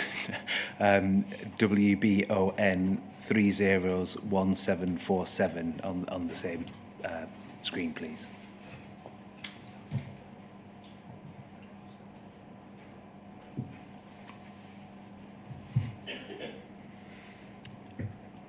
So this is a note on the 14th of March 2019. I'm going to work from the left one. It says Jane and DCQC call. So that's Jane MacLeod and David Cavender. Agreed. Where it says CC Gideon, is that referring to Gideon Cohen? Yes, but I don't know what the CC means, because obviously this isn't a letter. So I don't know if he was there or not. I've no idea. And briefly looking at the documents on the right, we have black pen and then blue pen. The blue pen is sort of fit around the text that's already been written in the black. Are both entries made by you? Yes. And presumably the blue pen is made later? Maybe not. I have many pens, a slight fascination of mine, and multiple colours are habitual, and changing pen is a habit. So I can't say that didn't happen on that call.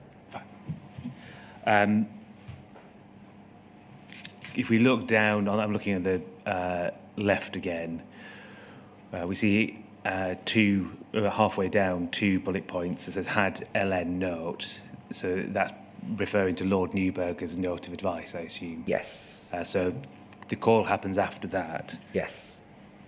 It says then stages. 1, what does Poll want to do? And 3, Post Office Limited not able to make a decision by 12 tomorrow. Yes.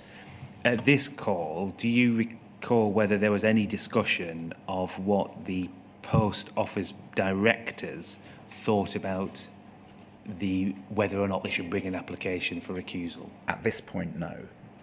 But this, you will see that this builds into the narrative that I'm frustrated. What do you want to do? What was it? Did you have any impression at this stage of the board's position? 14th?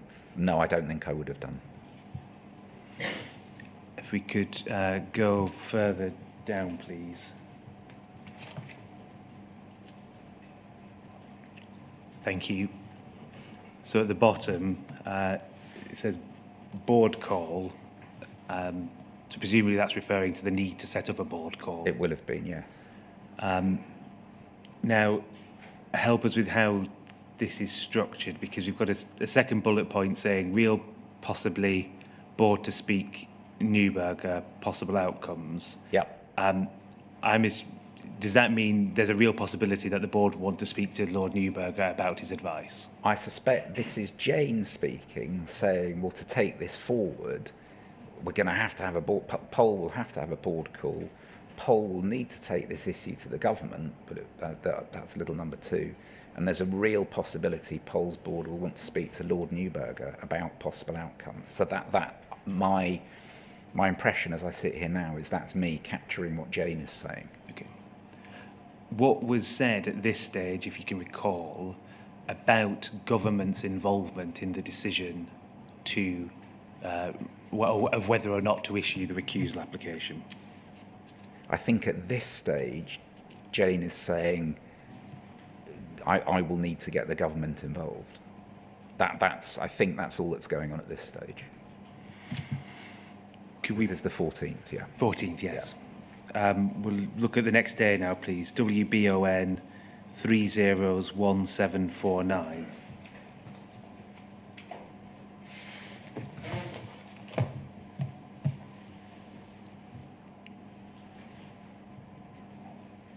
And at the same time, could we have WBON 301752, please?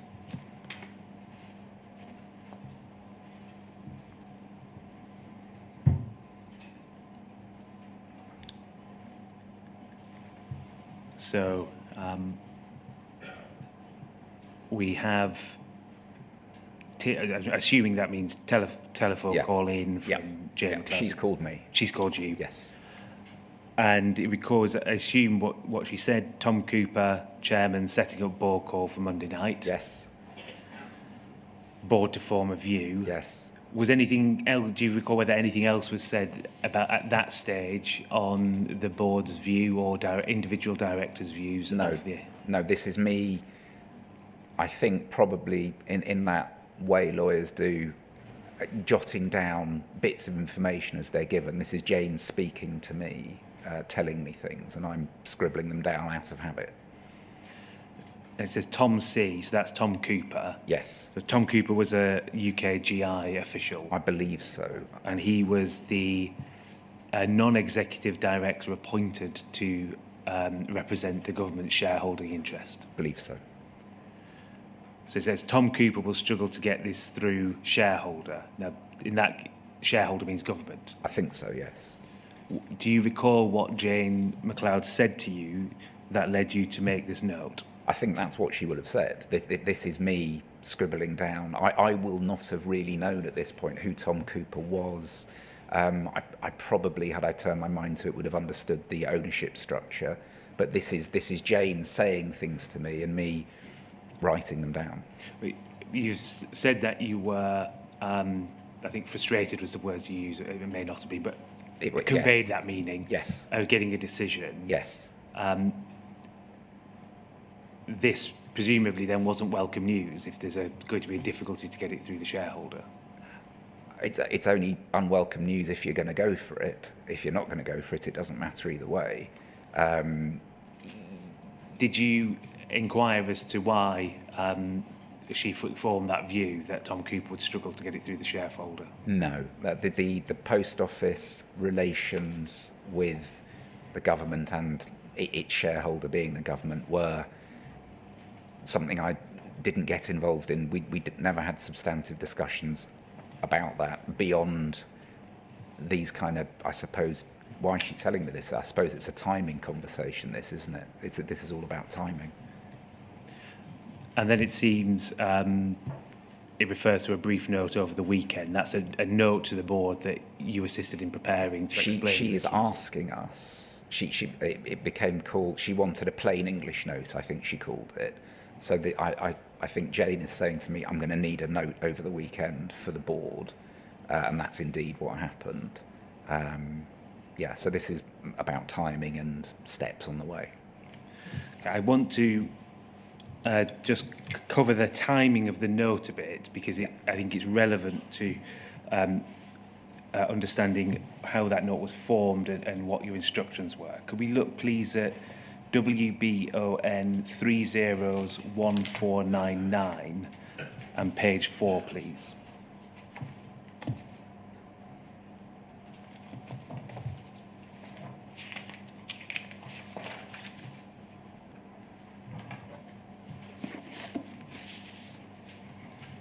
Thank you. If we could go down the page slightly. Thank you. So your email to David Cavender and Andrew Parsons is included in copy. See attached. I may be on Jane's wavelengths, I may not be. And this is attaching your initial draft of that note that she asked for. You said be as harsh as you like. Yeah. You're inviting comments, basically. Yes. If you go to the bottom of page 3, please. And I'm inviting comments because I'm aware of my paucity of information and background on this. So I've broken the back of, everybody's busy, I've broken the back of this task and got something down on paper and got it out to people to finesse. It says, then it's Andrew Parsons' email to you. He attaches another version. I said, did Jane want us to offer a recommendation on whether to do this or not? It seems like we are sitting on the fence slightly, but sometimes she prefers that. If we then go up to your response, so just for timing, that was Andrew Parsons sent at 10 to midnight on the 15th. Your response is just before 4 o'clock in the morning. It was a busy time. 16th. You refer to the drafting and then you say, as to recommendations, I'm unsure. My current feeling is we simply set matters out and then let Post Office Board discuss rather than pushing them one way, which the note already does, to be fair, as it has to, as we have to point out the inconsistency risk, etc.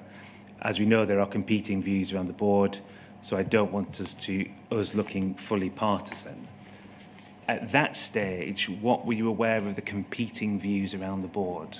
I don't remember, and so reading this, I must have known something to write it. I cannot recall what I knew about competing views. I just don't know. Can you assist with this? And if this is a fair reading of that email, what you appear to be saying there is your current feeling was not to expressly set out, Yep. we recommend you do this, Yep. but your view was the substance of the note as Yep. drafted Yep. pushed them in in a direction to recuse anyway. Yes, because we mentioned earlier the interconnection between the appeal on the law of the common issues judgment and the connection with recusal, which is driven by the procedural unfairness point. And so if they were going to go forward with a head of appeal based on procedural unfairness, for reasons we might not need to go into, but you'll be aware of, that there had to be, or it was felt at the time, there had to be an application to recuse. And so that's what I mean by the inconsistency point. If you appeal on procedural unfairness, but don't try and recuse, the Court of Appeal may later say, well, that's an inconsistent position to adopt. That's what the inconsistency phrase is there. And I'm saying, because I know that Jane wants independent advice, I know that she doesn't want our advice, hence me drafting a neutral note, but it does have to push them one way, because if they do want to go down the route of procedural unfairness, it's inevitable that you have to promote the concept of a recusal. If you could turn to page 1, please. So this is David Cavender's email to you and Andrew Parsons. It's at 11:05 on the 16th of March.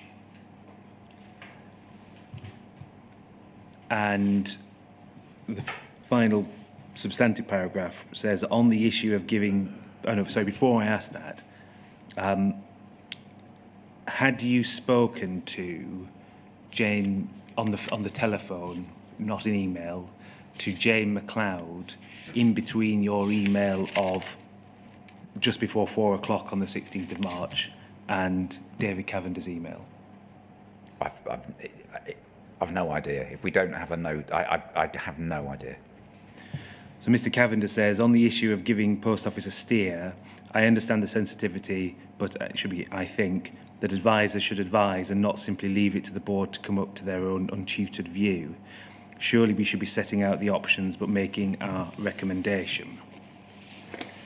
We can go to the documents if you wish, but as I understand it, that advice was accepted, and the note sent following that said that Mr. Cavender and Womble Bond Dickinson recommended that the application be made as soon as possible. Yes.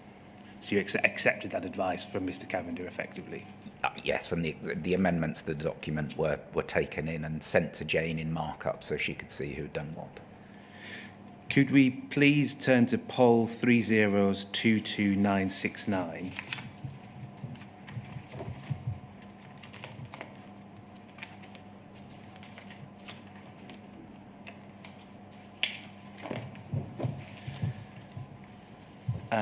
And if we could turn to page 4, please.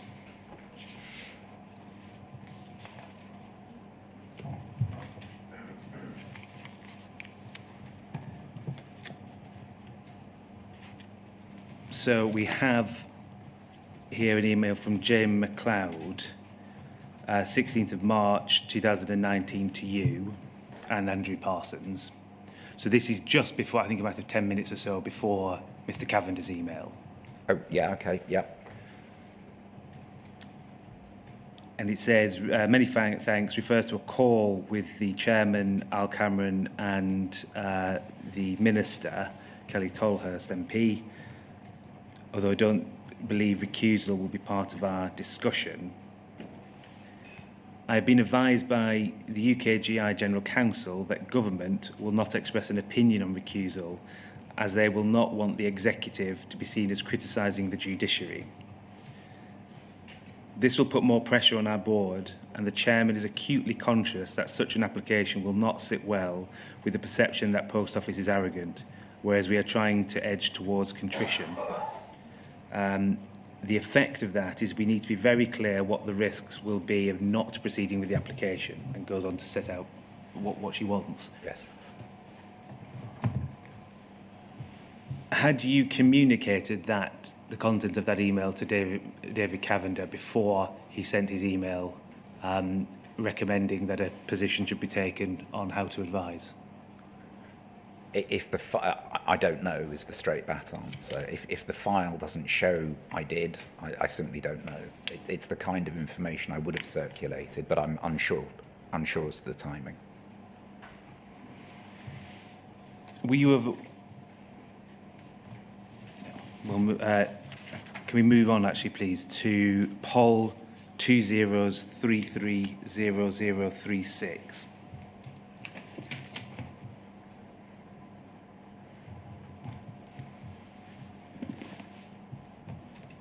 If we go down, thank you. So it says this is an email later on that day. It would be helpful to have a call on this, and in particular to understand whether Lord Grabban has formed any views on this yet, and if so, what they are.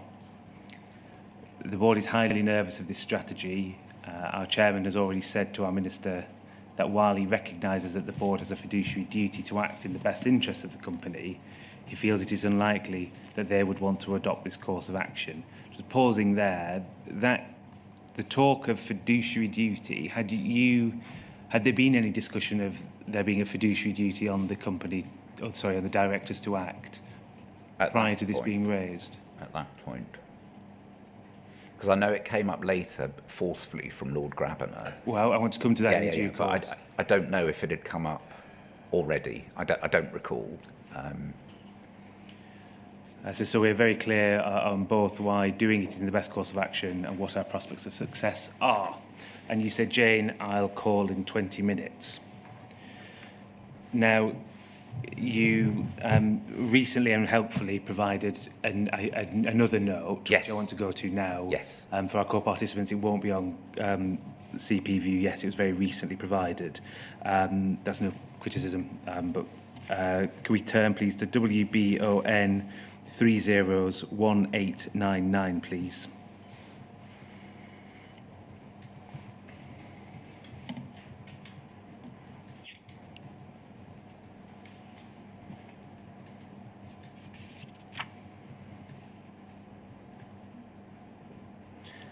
And the typed version that you've created, WBON 301900.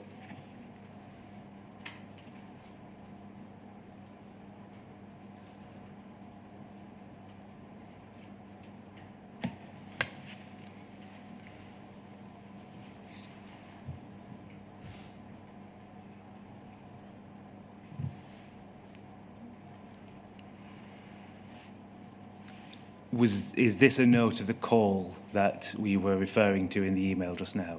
I suspect so, but I don't time these scribbles, so I'm sorry. But I suspect it may well be. Do you recall what, if anything, Jane McLeod said about the board or the chair's concerns about the recusal application? No, other than, as I've said, they were trepidatious about, they were nervous about making it. Do you recall if anything was said about government's position on the recusal, the government's position on the recusal application? Beyond the emails that we've seen saying that they would be neutral, no. Please, could we, it's either scroll down or turn over the page. I don't have a printed I think copy. it's scroll down on my note.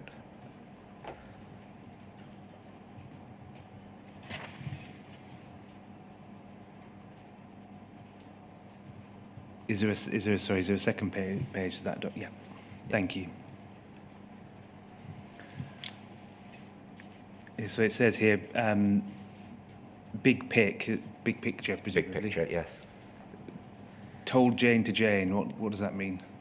If we can get the handwritten one up, I might. Yeah, of course. It's so on the right. If we could turn to page 2, please.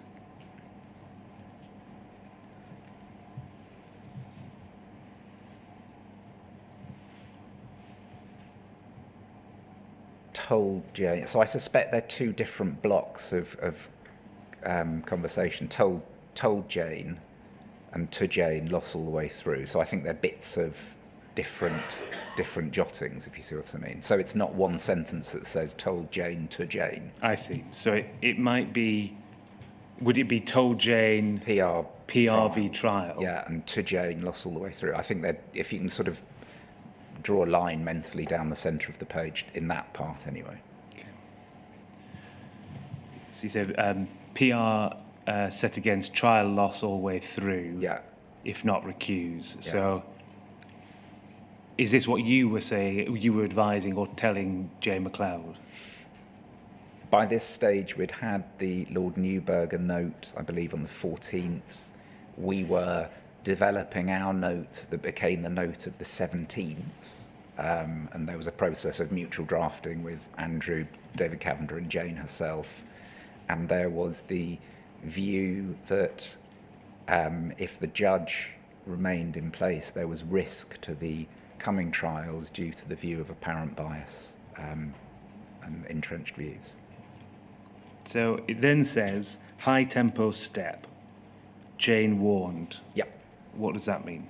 So that's me. So there, and if you recall the red ink note that we saw earlier, that also had the PR bit in it. So this is my shorthand to myself. I'm warning Jane about the risk of, in doing this, this is a really aggressive step, Jane. The PR of doing this. So it's a high tempo step. I've never done this. I've never had cause to do this in my whole career, Jane. This is an unusual step to take. It's high tempo. That's me warning Jane. And at this stage, what was your impression of Jane McLeod's view of whether or not to pursue the recusal application? I think she was, well, I know she was seeking independent views.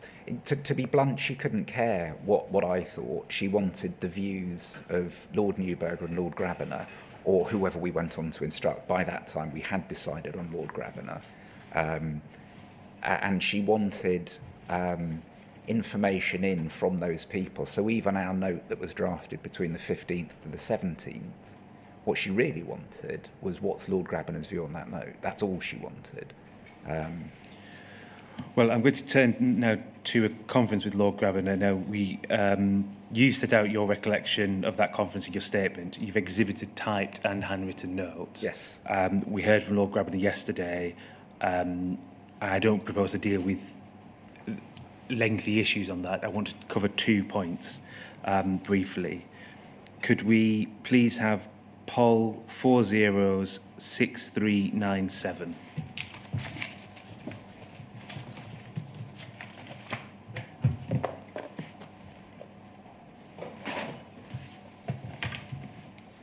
So this is a note of a conference on the 18th of March 2019, and then this is the version that's updated to include the 20th of March board dial-in as well. Yes, Jane wanted a compendium note, as it were, in the end. Could we turn to page 2, please?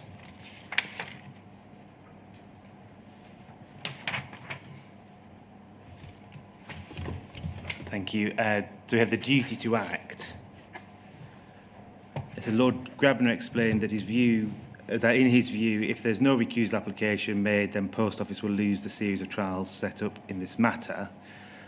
Without a recusal application, Post Office is stuck with this judge. An appeal on the law may correct some of the significant errors in the common issues trial judgment, but then the case will be sent back to this judge who has demonstrable apparent bias against Post Office, and hence the firm conclusion that Post Office will lose and the financial impact of that will be substantial.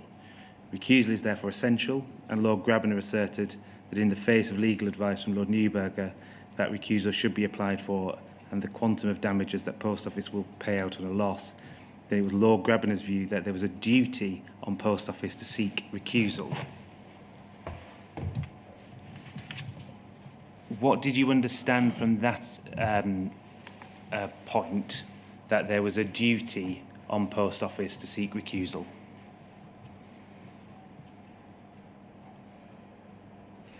So to act in the best interests of the company is what I think I will have taken at that point from that word, duty to act.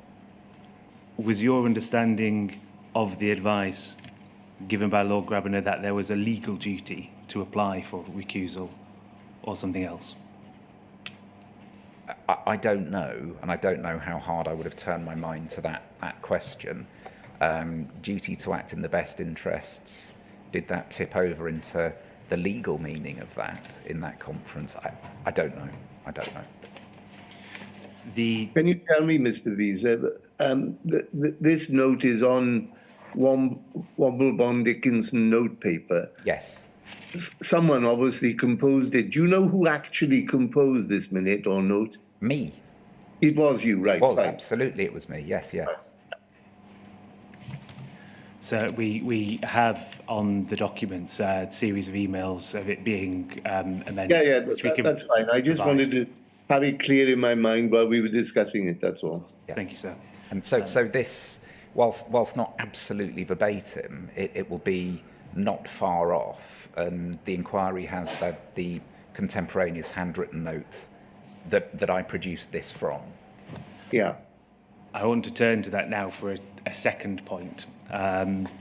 Could we please bring up WBON 301776?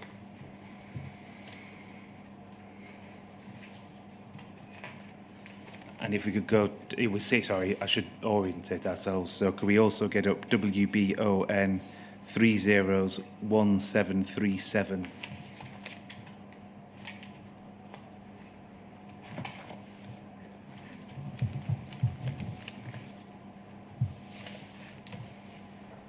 So we see this is referring to the handwritten note of the conference call you were Yes. just referring to.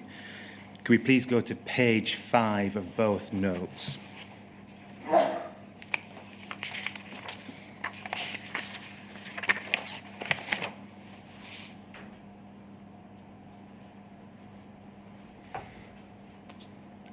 Thank you. And you see on there's a towards the bottom, Jane underlined. That's Jane McLeod, isn't it? Yes. I read this as, tell me if I'm wrong, instructions to prepare on basis that the recusal application will go ahead. Yes. And then it says need to get board over line. Yes. What did Jane McLeod say that led you to make that note? That's what she will have said. I mean, that is what she would have said. But I will need to get the board over the line.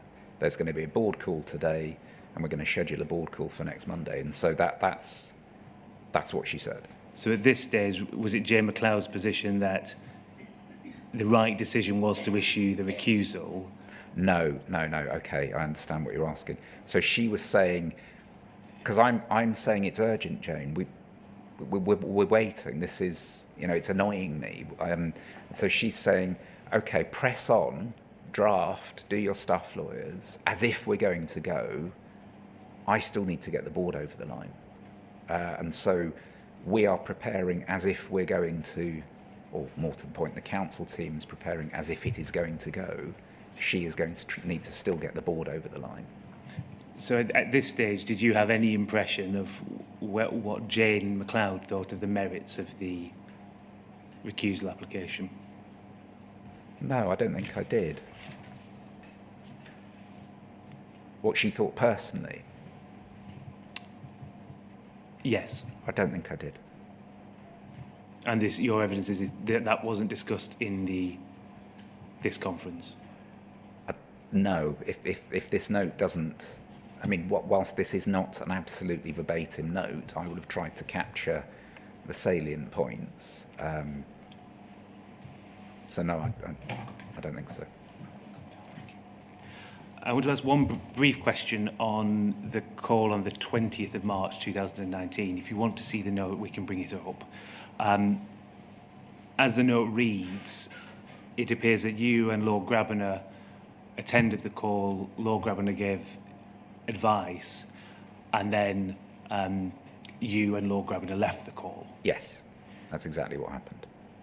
From that call on the 20th of March 2019, did you get any impression of any of the directors' views on the merits of the recusal application or whether it should be brought? No, it was... No, there wasn't free-flowing discussion at all. As the handwritten contemporaneous note will probably sort of give you the impression, Lord Grabbanner said his bit. There were 3 or 4 questions from unknown voices, unknown to me at the time. So the board asked, is there a middle way? I don't know who. And then we left the call. And so Lord Grabbanner and I were not there for any of the, what I assume must have followed as being discursive, should we do it, shouldn't we do it? We weren't there for any of that. If that in fact occurred, I wasn't there, I don't know. Last document, well, 2 documents from me. Please can we bring up WBON 301792.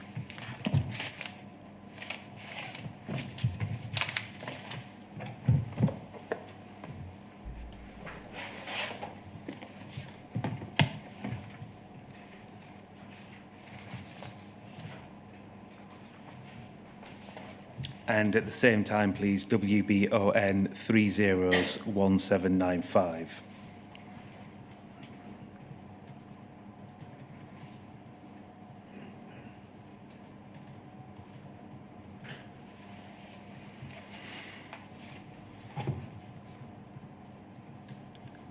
So on the handwritten note, we say it says 20th of March 2019. Yes. There's a 17 on the typed copy. Is that an error? Yeah, that shouldn't be there. I think that's someone putting a page number on, isn't it? Fine. So sorry about that. no need to apologise. Just so we're clear, it's 20th of March 2019. Yeah. It says Jane, and then quotes go. Is that go on the recusal application? Yes. And then we get this, uncomfortable regarding tone in judgment. Yes. Board really uncomfortable. What did Jay McLeod say to you that led to that note? I mean, it's probably exactly what, this is my scribbles during a phone call. And so that is what she will have said. She'll have said, the board's really uncomfortable, they're really sensitive around tone. You've got to tell the council team, I don't want any high-tempo language, I want calm. So that's what she will have been saying to me in that call. So what was she saying the board were uncomfortable about? Was it the language or the making of the application itself? Retone in judgment. So no, the board is uncomfortable with how Post Office is portrayed as aggressive in the common issues judgment. And she's saying, I want these documents that support any recusal and any witness statement to be calm. So the uncomfortable is how the Post Office is portrayed in the common issues judgment. That's what's going on here. Did Jay McLeod say to you anything else about her view on the application itself? I don't think she did. And since you asked that question, I've been pondering. I don't think I ever knew what Jane's own position on it was.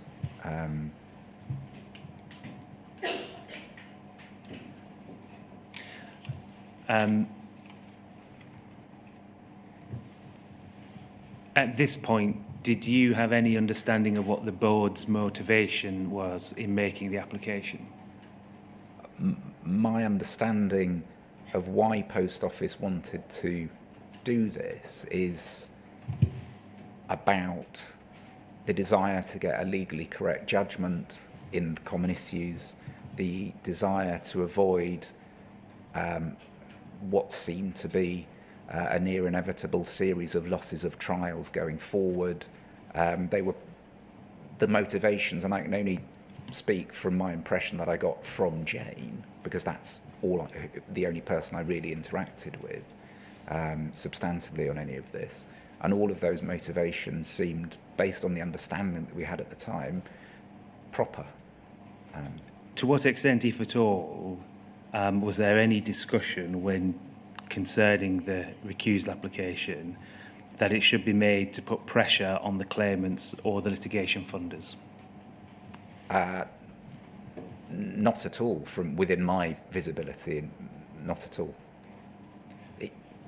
Not at all. So, I've just been handed a note. That may be the end of my questions, but if I may just have a moment to discuss Yes, something of with Ms. course. Price. Thank you. Yeah.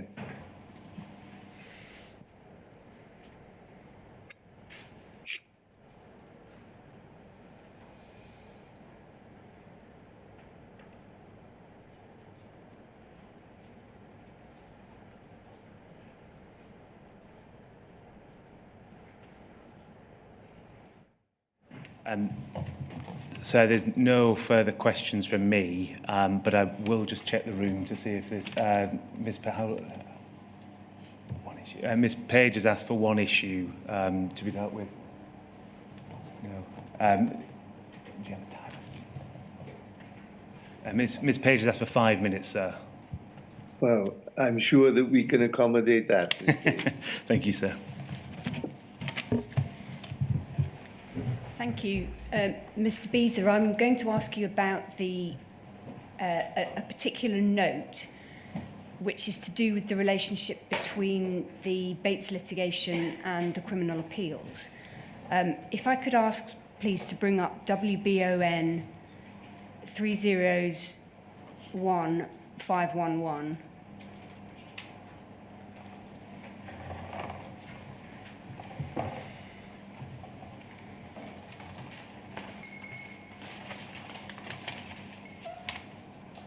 And if we go to page 4,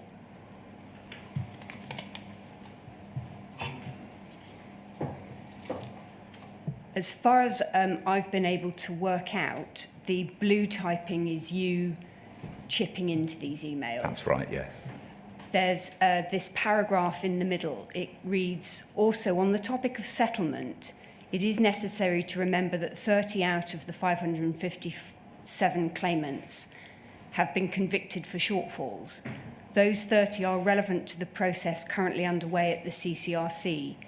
Post Office cannot therefore currently simply settle with the entire claimant group, as that would throw serious doubt on safety of those 30 convictions. First of all, you obviously came into the Bates litigation relatively fresh. Can you remember how you came to find out that some of the claimants had been convicted?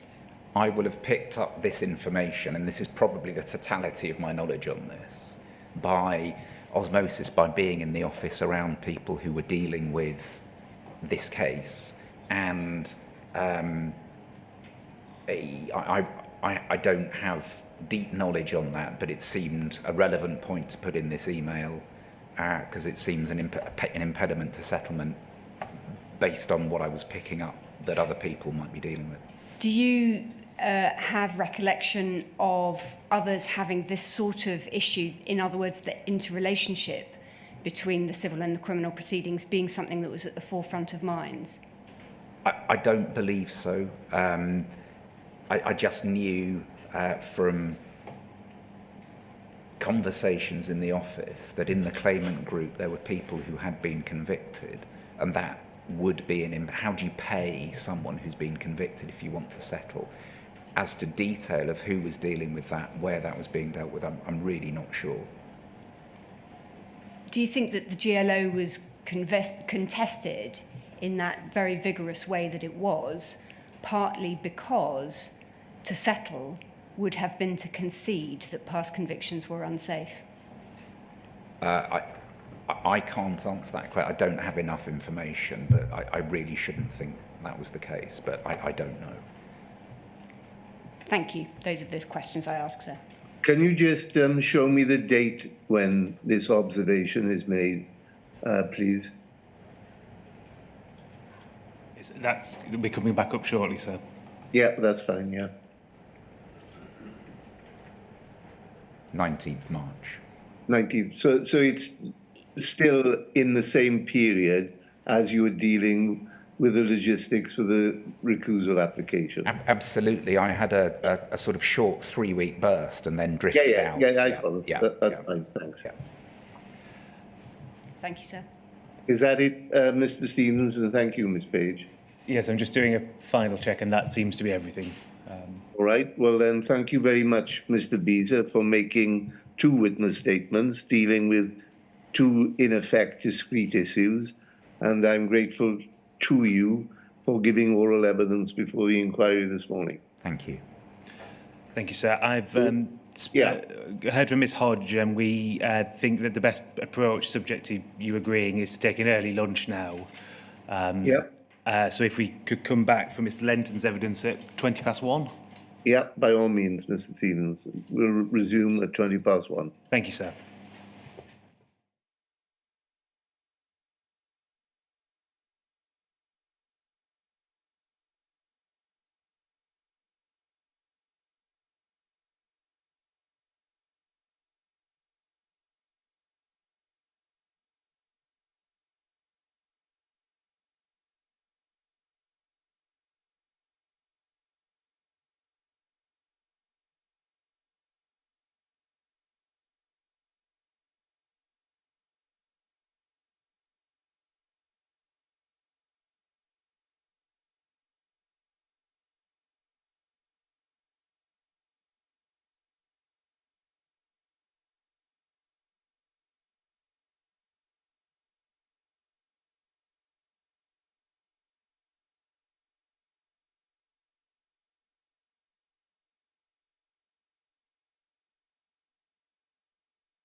Good afternoon, sir. Can you see and hear us? Yes, I can, thank you. Thank you. So our next witness is Matthew Lenton. Please could the witness be sworn? Would you like to repeat after me? I do solemnly, I do solemnly, sincerely and truly declare and affirm that the evidence I shall give that the evidence I shall give shall be the truth, shall be the truth, the whole truth, the whole truth, and nothing but the truth. and nothing but the truth. Okay, if you'd like to sit down. Thanks. Good afternoon, Mr. Lenton. As you know, my name is Miss Hodge and I ask questions on behalf of the inquiry. Please state your full name. Matthew Guy Lenton. You should have in front of you a hard copy of your witness statement dated the 14th of May 2024. Is that Yep. right? That statement should run to 54 pages, including an index of documents. Is that correct? Correct. Could I ask you please to turn to page 51 of your statement? Yep. You should see there at the middle of the page a statement of truth and a signature. Is that your signature? Yes, it is. Is the content of the statement true to the best of your knowledge and belief? Yes, it is. Thank you. I'm going to begin just by asking some short questions about your academic and professional background, please. Okay. In 1987, you obtained a bachelor's degree in film studies and philosophy from the University of Kent. Is that Correct. right? Before joining Fujitsu in 2006, you worked for various companies in the field of document control. Is that right? Correct. Could you please explain, for those who are unfamiliar with the term, what document control entails? Yeah, so basically it's somebody doing that role is normally employed by obviously an organisation that generates large volumes of normally technical but or otherwise formal documentation. So I worked for Arup, the consulting engineers, also for British Gas, and that was before working for Fujitsu, and obviously those companies all produce large volumes of technical drawings, specifications, etc. It's clearly important that people using those documents know what version they're using, etc., and that old documents are preserved and records are correctly kept, basically. And because of the volume, they employ somebody specifically, or often a team, in fact, specifically do that. And it also involves things such as formal reviews and approvals of documents with other parties and internal peer reviewers. Thank you. When you joined Fujitsu in November 2006, that was in the role of document manager, is that right? Correct. You initially worked on several different accounts, albeit temporarily on the post office account as well, is Correct. that right? Mm-hmm. Before you were employed permanently as a document manager in May 2009. Yeah, before being employed permanently as a document manager on post office accounts, I was actually recruited by Fujitsu to work on the NHS account. Thank you. And you remain in that role to the present day, is that Correct. right? Is there more than one document manager on the post office account, or are you the document manager? No, that is me, and I have an assistant. That's it. And who's your assistant? So currently it's somebody called Ashwini Vijayan who works in Chennai. And previously? Previously we had somebody called Hanifa Tariq Mohammed, also works in Chennai, and then before that there have been various other people that have worked with me from 2008 until about 2015 or 16. Okay, thank you. We may come to identify some of Sure. them shortly. So far as you're aware, for how long had the role of document manager existed in the post office account? Since around 1998, I think. Just some small points of clarification, please. Is it right you don't have any formal qualifications or training in information technology? I'm not sure about that. I think I actually do have a formal qualification in IT. I think it's what used to be known as an NVQ, but I'm not sure that exists any longer, so it's probably not recognised. Okay, thank you. And would it be correct that you don't have any legal qualifications or training? Correct. I'd like to ask you, please, some questions about the core part of your role as document manager for the post office account. Please could we show the witness's statement, WITN 00530-100.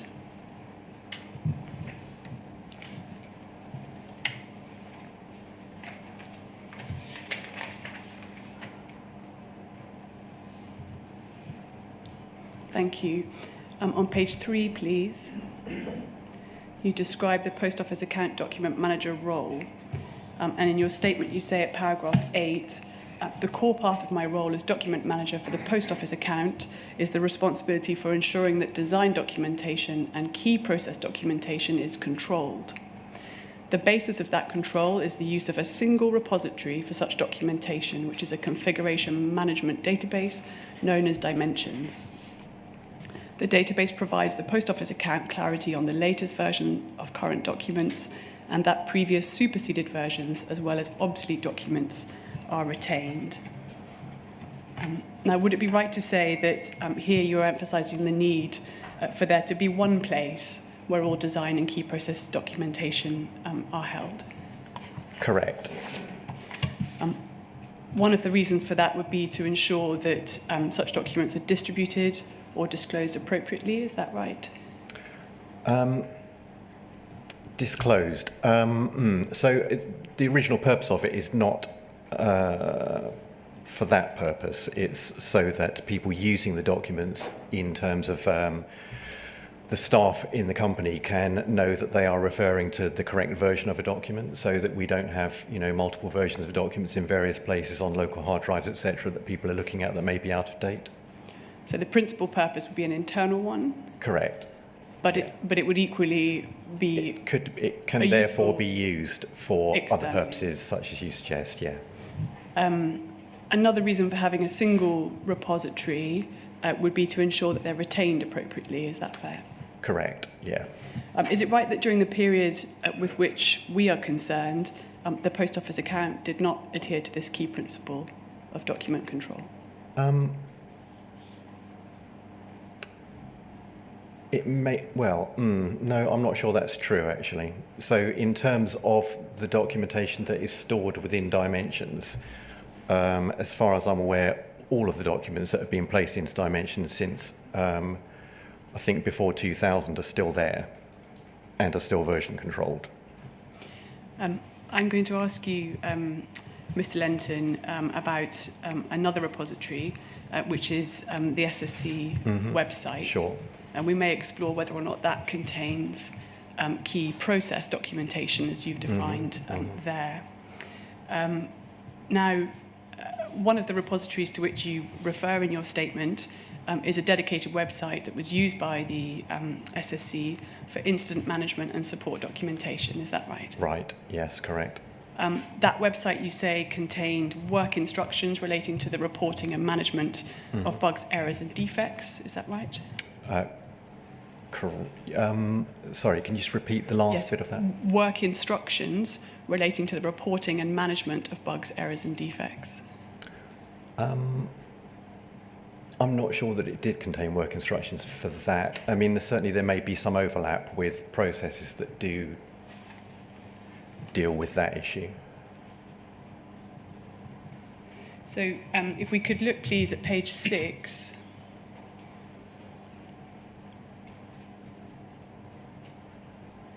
At paragraph 20, please. The final sentence there reads, there are also internal SSC-specific work instructions that relate to the reporting and management of bugs, errors, and defects, which are stored. Sure, yeah. So reporting and management, yes. So at a low level, I would say. So they're work instructions rather than procedures and processes. Thank you. In relation, what's also contained on the website are peaks and kells, is that correct? Correct, yeah. Now, would it be fair to characterise those documents as key process documents, a known error log? A known error log isn't really a process document, it's actually a record of an incident or of the symptoms of certain incidents. Whereas a process document would be one that tells you how to actually record or manage incidents generally. So I see the point you're making, but I think that kells are very specific to individual incidents, whereas when I'm referring to process documents about how to manage incidents, I'm talking about much higher level, such as incident management procedure, for example, which wouldn't in itself contain any details of any BEDs. Thank you. When did you first learn about the existence of the SSC website? I suspect I probably heard of it shortly after joining the account, maybe in 2009 or 10. What did you understand the website to contain at that stage? It's a bit hard to say what I understood at that time. I mean, I think I knew that it contained peaks, and I think I had a fairly vague idea of what peaks were. But I didn't regularly come across them, to be honest, as I wasn't really involved in that area of work. When did you first obtain access to the website? In 2016. Before you were granted access to the SSC website, so far as you are aware, was it accessed and controlled solely by members of the SSC? That is my understanding, yeah. Why was that the case, do you know?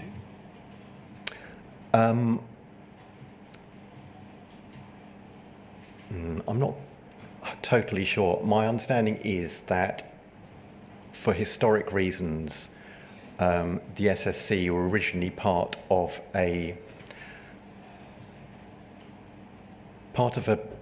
division in Fujitsu, which wasn't directly part of the post office account.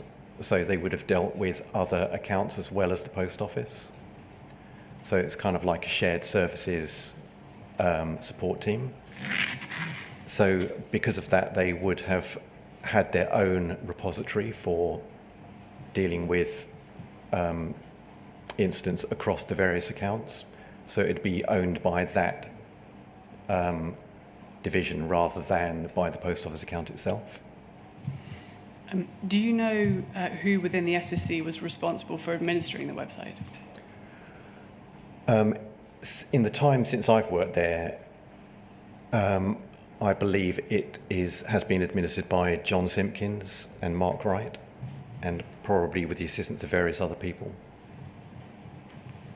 Did you consider it was appropriate in your role as document manager for the SSC to have exclusive control over this website and its content?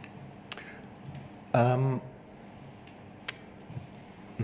not sure whether... So that probably is a question that I had debated with myself at certain times. And I think I just accepted it as being the way that it was and had been for many years. And so, I mean, I think if I'd questioned it, I'm not sure that I would necessarily have changed anything, should we say. Why were you granted access to the website in 2016?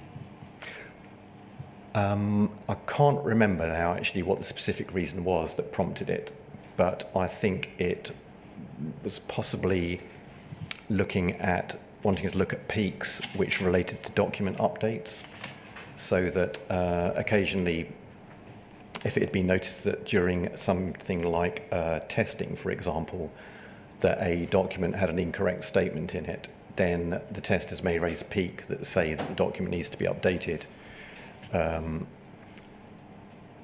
And therefore, I think when I was being asked whether a document had been updated correctly or not, or whether the progress had been made on that update, then it was useful to look at peak. But I think that possibly, well, as I say, I'm not sure why, particularly in 2016, that came up. Thank you. I'll just say I don't think it's in any way related to the issues that we're discussing here. I think it's something unrelated. Part of your role as document manager involved liaison with the post office, is that correct? Yes, correct, yeah.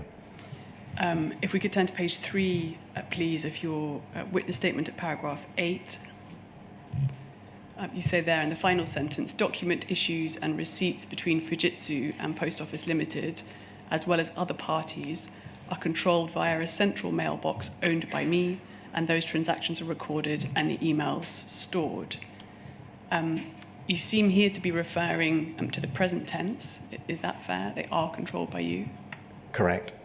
Has that central mailbox been used throughout the time on which you've worked on the post office account? Yes, it has. Are you the only member of the account who has access to the central mailbox? No. So the person I mentioned who assists me at the moment, she has access, and since I've worked there, all the other people that have worked with me have also had access to it. Would it be right to understand that this is an internal Fujitsu mailbox to which those outside the organisation wouldn't have access? Correct. Did you respond to or oversee all requests for access to documents from the post office from the date of your appointment as document manager? Well, only as far as I know. So if other people on the account received requests directly from people within post office, then it was expected that they would pass them to me, but it's perfectly possible that people may have answered them directly without me knowing.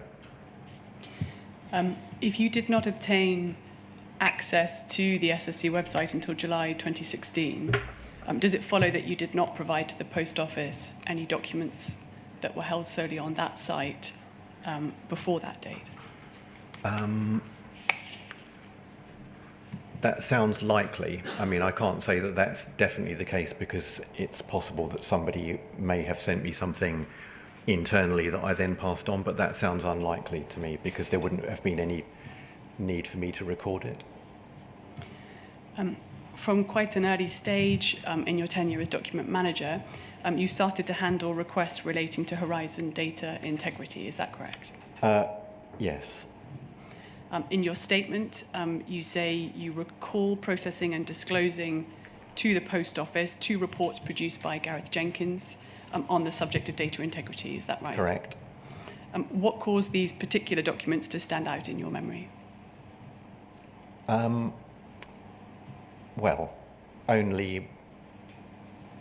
Mainly the fact that they relate to the issues that we're discussing here. So obviously when I'm asked about them, then that's effectively the first documents that I remember dealing with that directly related to this issue.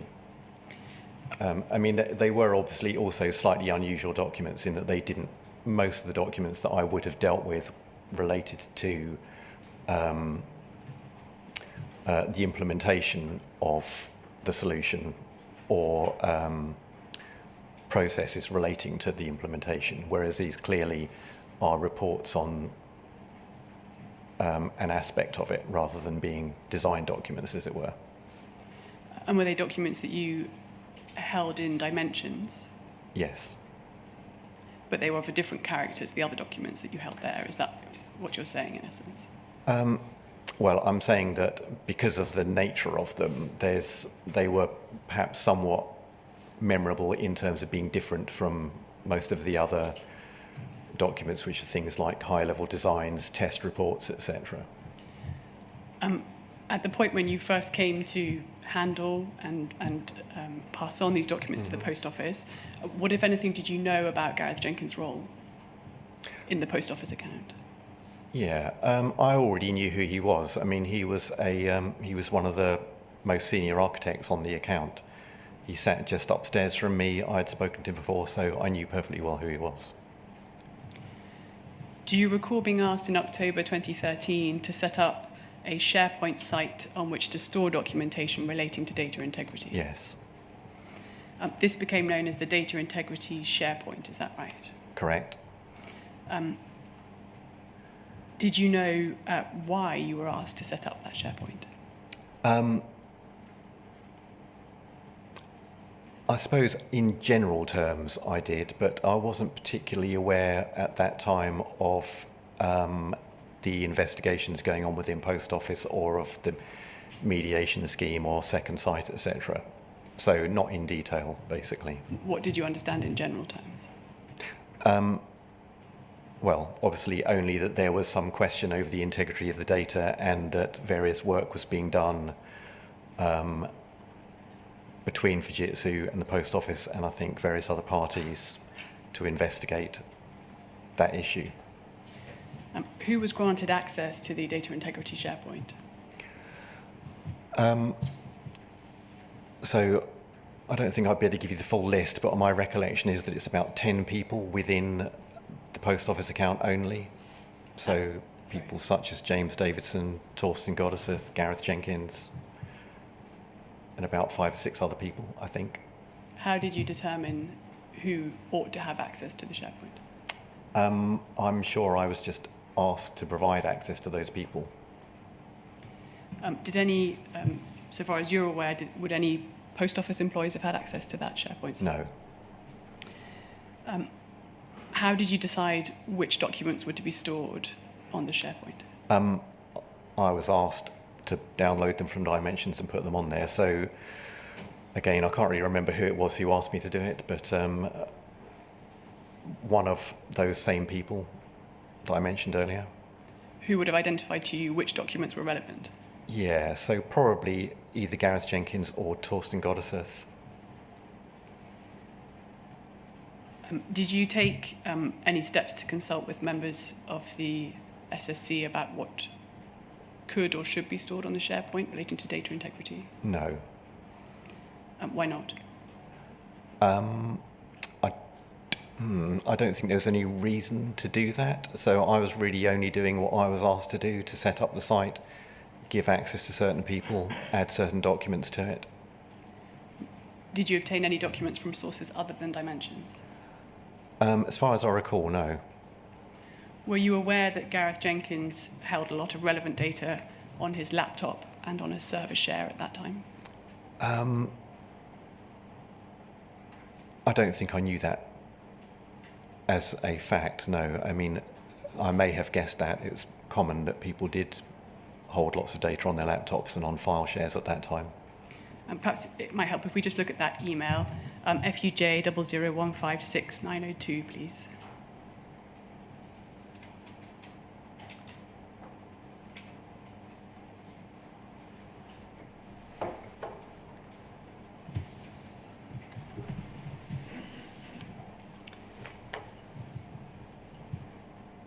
Thank you. So this is an email from James Davidson. Is that who you believe asked you to set up the SharePoint site? You're not either the recipient or copied into this email, but what it confirms, we can see at the second bullet point, is that you, Matthew Lenton, were in the process of setting up the site for all documentation relating to data integrity for that to be stored. He goes on to say Gareth has a lot of data which is on his laptop and on his server share currently, but this will prove us all, presumably provide us all, with a place to keep drafts, WIP, work in progress, and historical documentation. So I think it's your evidence you weren't specifically told that by Mr. Davidson, is that correct? No, I don't think I was, and I actually don't think that happened either. So I don't think that we did end up storing a lot of data from Gareth into that SharePoint site. Thank you. So far as you can recall, did you have any contact or communication with Gareth Jenkins at this time about what he held on issues of data? No, I don't think so. As I say, I think the SharePoint site only contained documents that I added to it from Dimensions, as far as I recall. Thank you. When did you first start liaising with Mr. Jenkins directly over issues of data integrity? I'm sure it was probably the 2 reports, so the Horizon and the H&GX data integrity reports. Because you obtained those directly from him? Well, I know they were written by him, so it seems perfectly possible, even likely, that I would have checked with him that they were the latest versions and that he hadn't made any other changes to them. Yeah, before that, I don't think I would have had any reason to discuss it with him. And when you say you would have checked, this is from the point of view of version control, rather than in relation to the content of the documents, is that right? Yeah, I mean, it's simply, I might have, say, version 1, and I would perhaps check with him that there wasn't a more recent version that I didn't yet have that he wanted to provide to Post Office instead. Thank you. I'd like to move on to a new topic, please, which concerns your involvement in the group litigation brought by sub-postmasters and others against the Post Office. In your statement, you explained that your role was to field requests for information and evidence from the Post Office's lawyers, Womble Bond Dickinson, to direct those requests to the appropriate subject matter expert within Fujitsu, and to provide responses back to Womble Bond Dickinson. Is that a fair summary? Yes. You identify in your statement 6 individuals from whom you obtained information about Horizon. Is that correct? Yes. Perhaps if we could just turn up your statement, please, where that is addressed at page 18, paragraph 47.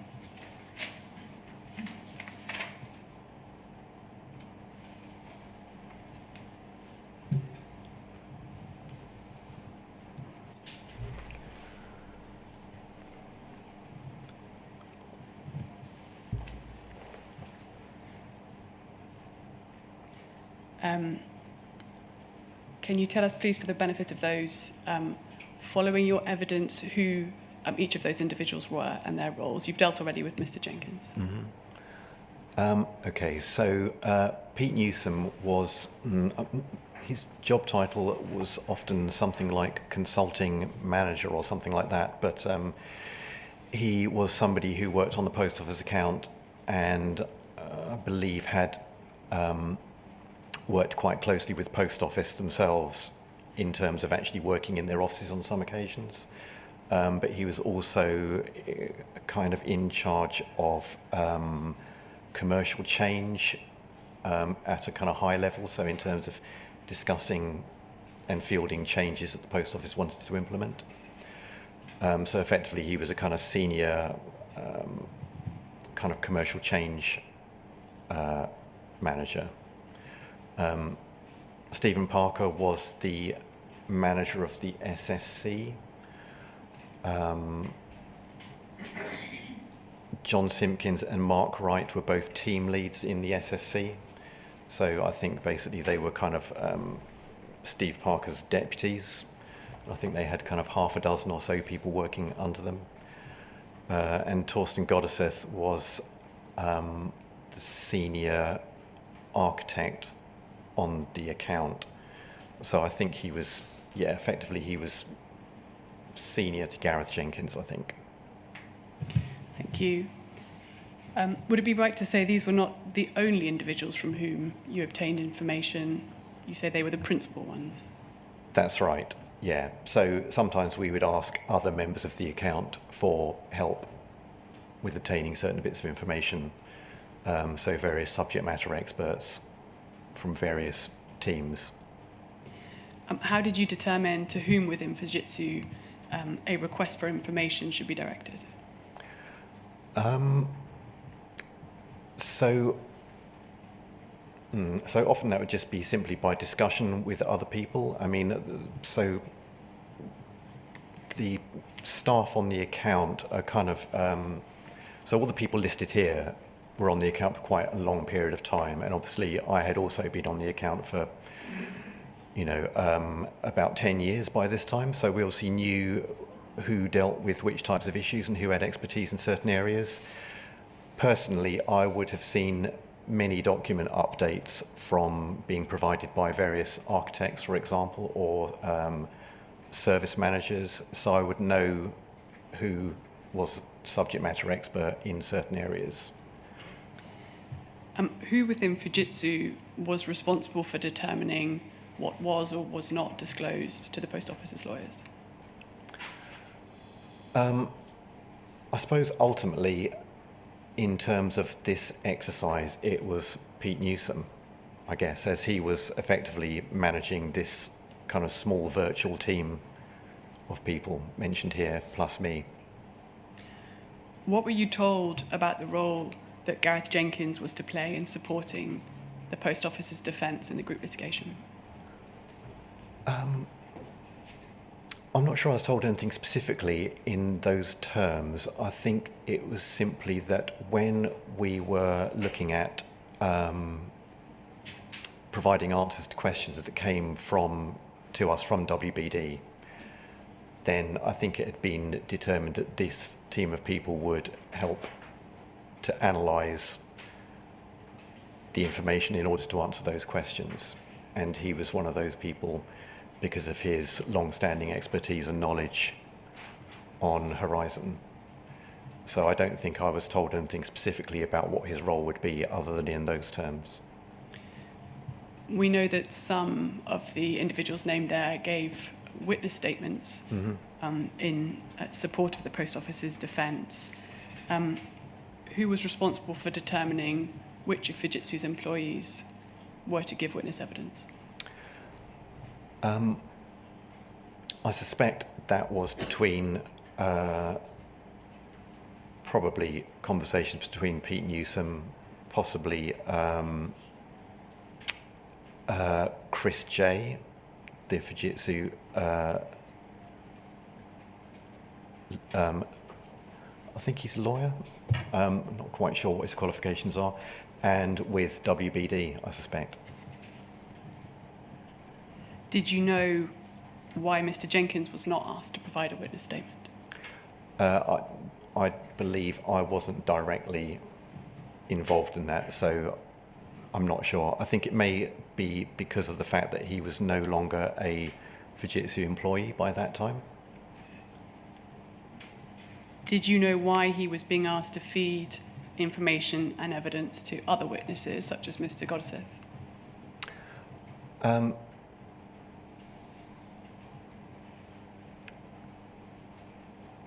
Feed.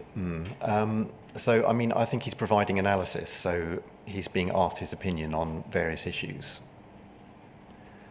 So, and I'm not sure that I would necessarily have seen it as being characterised in that way, but I'm aware that other people have characterised it like that. Did you have any concerns at the time about this approach to the preparation of the witness evidence that was being provided by Fujitsu? Personally, no.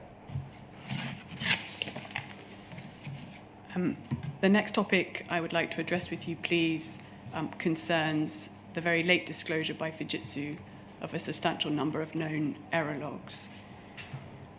Is it right that you were informed in late November 2017 that the Post Office was required to declare the locations in which documents relevant to the operation of Horizon were held?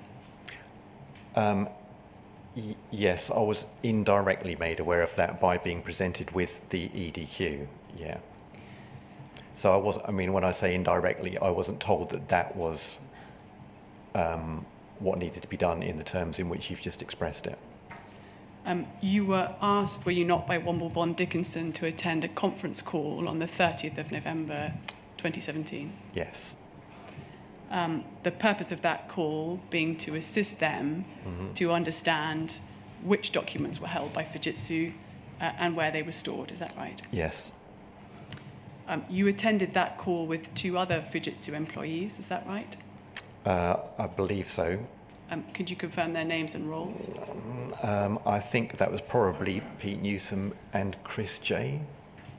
And you understand Chris J to be an internal Fujitsu lawyer? So he's a member of the Fujitsu legal team at that time, yeah. To assist you, please could we turn up FUJ 00158-114.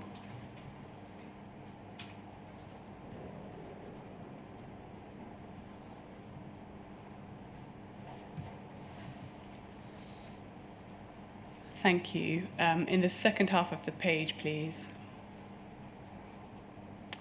We have an email here dated 28th of November 2017 from Amy Prime, an employee of Womble Bond Dickinson. It's addressed to you, Pete Newsom, and Chris J, who's referred there as Defence Legal. Yes. And others copied. Chris, Matthew, Pete, Post Office are required to inform the court of the location in which potentially relevant documents are located.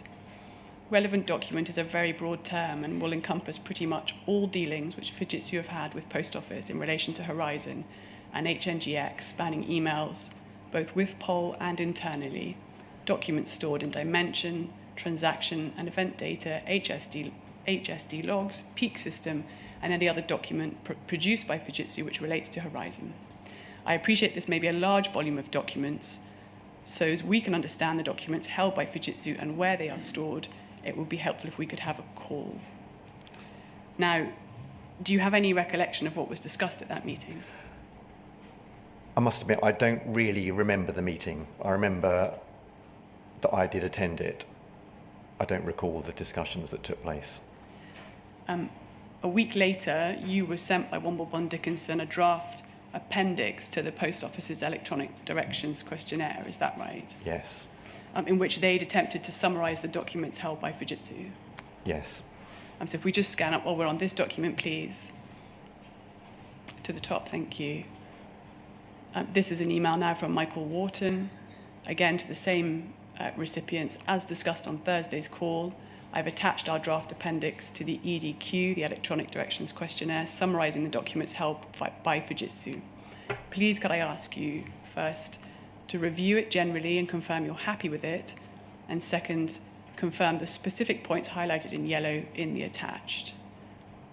He goes on to say, please accept our apologies for the delay in getting this over to you, such that it is now urgent. However, please can I ask you to come back to me with your comments by 2:30 this afternoon, as the EDQ needs to be exchanged today. Your help is greatly appreciated.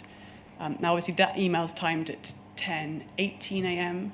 on the Wednesday, so you were given just over 4 hours. Yes. Could we please look at the document attached to that email? So this is the draft appendix, which is at FUJ 0015819.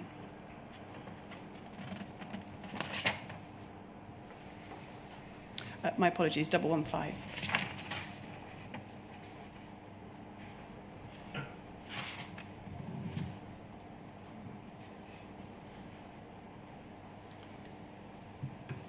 Now, you make the point in your statement you didn't have very long in which to review the document. It wasn't lengthy, though, was it? It ran to just over 2 pages. That's true.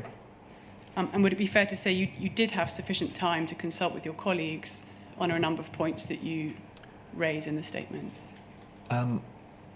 Yes, although, yeah, I mean, my recollection and what I see when I look back at the comments on it now are that basically I consulted with colleagues on the points which had been highlighted, as I think Michael Wharton mentions in his email. And then if I spotted any other things that I knew to be incorrect, then I commented on those as well. So I think if I read the rest of it and didn't either see highlighted sections of it highlighted to be queried or spot that there was something wrong myself, then I'm not sure that I'm pretty sure I didn't generally send this on a review to other people as a whole. Thank you. If that makes sense. So just to look at what we have here, this is obviously one of several appendix dealing with databases of electronic documents, but these specifically are Fujitsu's databases, is that right? Correct.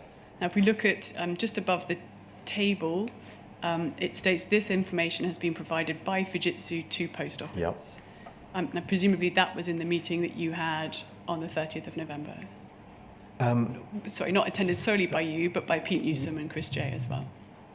Yes, correct. Yeah, although it is possible. I mean, I've reflected on this, and it does seem to me possible that Pete Newsom had separate either conversations or emails with WBD. But as I say, I don't recall the details of the meeting, and certainly information relating to Kells wouldn't have come from me, so it's not clear to me whether it was in that meeting or not. When you say it's possible he had other communications, were you copied into those? I don't think so, because I think I actually have looked to see whether that is the case or not. So. And you haven't found anything? No. The first row in the table concerns the known error log. Mm-hmm. And in the middle column, it provides a description of it. To this effect, the KEL is a proprietary database with approximately 4,000 entries containing information which is used by Fujitsu to explain how to deal with or work around minor issues that can sometimes arise in Horizon, for which, often because of their triviality, system-wide fixes have not been developed and implemented. Now, do you recall providing that information to the Post Office's lawyers during your call? No. By whom do you think that information was provided? So if there was only three of us on the call, I could only assume that it would be Pete Newsom. But again, so the reason that I say I think it seems possible, perhaps even likely, that he got that information from elsewhere and provided it to WBD separately from that meeting is that, or possibly within the meeting, but certainly not from me, and it's possibly it came from elsewhere, is that I don't think he would have necessarily come up with that definition on his own. So that sounds like something that somebody from the SSC would have provided him with. And was that something that you knew, that you had knowledge of at that time? What is described there in relation to the girl? No, not without asking somebody else to provide that information, no. The next entry, please, in the column entitled Comments, reads, the CEL only contains the current database entries and is constantly updated, and so the current version will not necessarily reflect the version that was in place at the relevant time. Yeah. And now here, the previous entries / versions of the current entries are no longer available. Again, do you recall providing that information? No. By whom do you think that information was provided? So again, I suspect that went to, I'm guessing really, but I could only assume that went to WBD from Pete Newsom, but I would also expect that he got that information from somebody in SSC. I have to say, we know that last statement that you just read out is incorrect, but I don't know why it's incorrect, and I've looked to see whether we can trace the source of that error, but I haven't been able to. And it strikes me now that it's possibly even just been heard by somebody incorrectly. Perhaps it doesn't mean available, but means valid or something like that. When you read that, when you reviewed the document, as you were asked to do by Womble Bond Dickinson, that didn't jump out at you? No, I don't think that I was, I know that I wasn't familiar enough with CELs at that time to have had an opinion on that, actually. In March 2018, so several months later, you provided to Womble Bond Dickinson approximately 8,300 CEL entries, is that correct? I think that's right, yeah. Who had supplied those entries to you? So those would have come from the SSC, and I think it was probably John Simpkins who obtained them and provided them. At the time that you provided those entries, you were asked by Womble Bond Dickinson to confirm whether the documents you had provided contained all historic and current CEL entries. Is that right? Sounds correct, yeah. Let's take a look at that email, please. FUJ 00220950.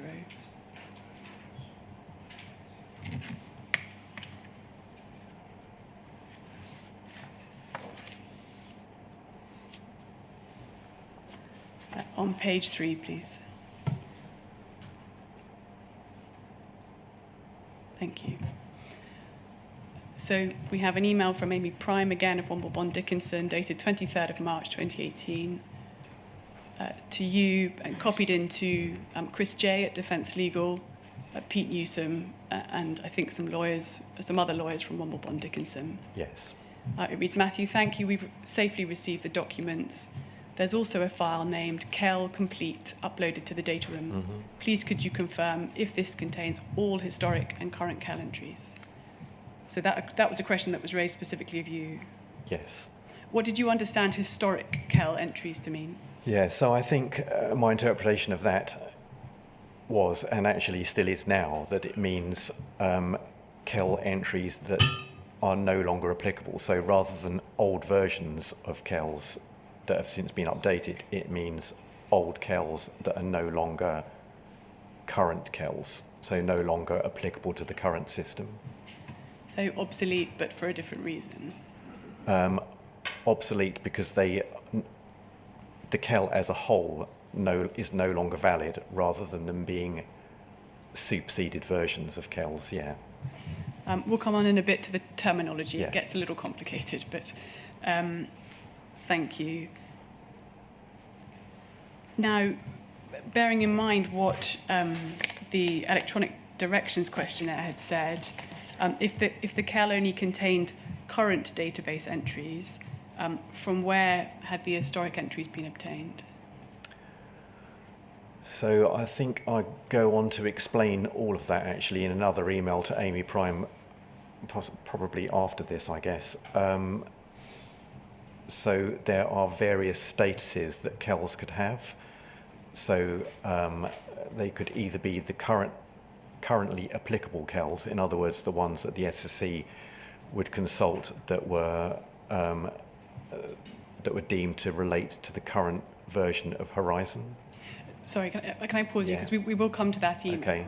That's quite some time later, though. Mm-hmm. What I want to ask you about is what you thought at the time that you received this email.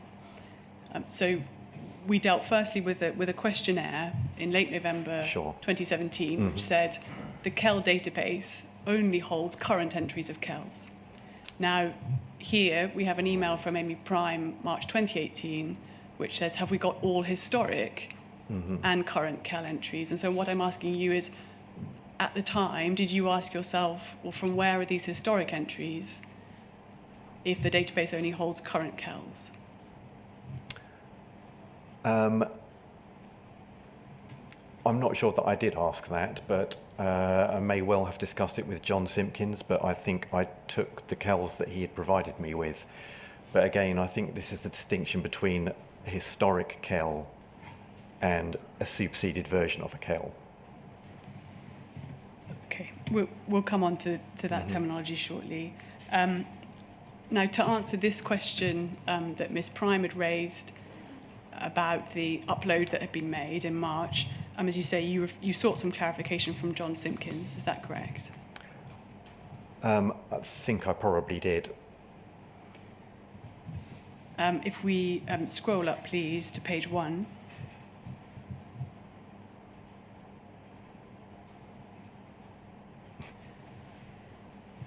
Thank you. So your email to him of the 23rd of March 2018 is at the bottom. John, I uploaded the KELs to Womble Bond Dickinson's site and let Pete know I'd done it, but it sounds like maybe he hasn't told them, so they're checking. Amy Prime asking, please could you confirm if this contains all historic current KELs? The answer presumably is yes. Am I okay to repeat the information you gave to Pete below as the answer to Amy? And he responds, yes and yes. For reference, the information below related to the distinction between a Horizon KEL and a legacy Horizon KEL Yes. and a Horizon Online KEL, is that correct? How to distinguish the two? That's right. I think he includes a screenshot, doesn't he, showing the difference, yeah. Is that the answer which you gave to Womble Bond Dickinson? To the effect that, yes, they had all I historic... assume it is, yes. Approximately 6 months later, you received a further request from the Post Office's lawyers to provide any KEL entries relating to the calendar square bug. Do you recall that? Yes. You initially provided to them some statements and material relating to the bug. Is that correct? Yes. And you told them that you didn't believe that there was a KEL relating to that particular bug. Is that right? So I think it transpired that there wasn't one in the set that we had given to them, and therefore it looked like there wasn't one. Was that the basis on which you said, I believe there isn't one? I'm not quite sure, but I suspect that if I may well have checked with either John Simpkins or Mark Wright, and if it wasn't in the set that we provided to WBD, then I expect that if they went and looked for it, they wouldn't have found it. Just to assist you, the relevant email chain's at FUJ 00179 please.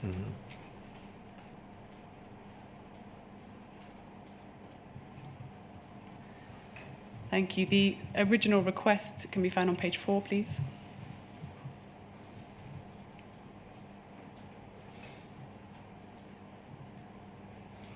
forgive me, if we just scroll down a little bit, please, to the email from Lucy Bremner. Thank you.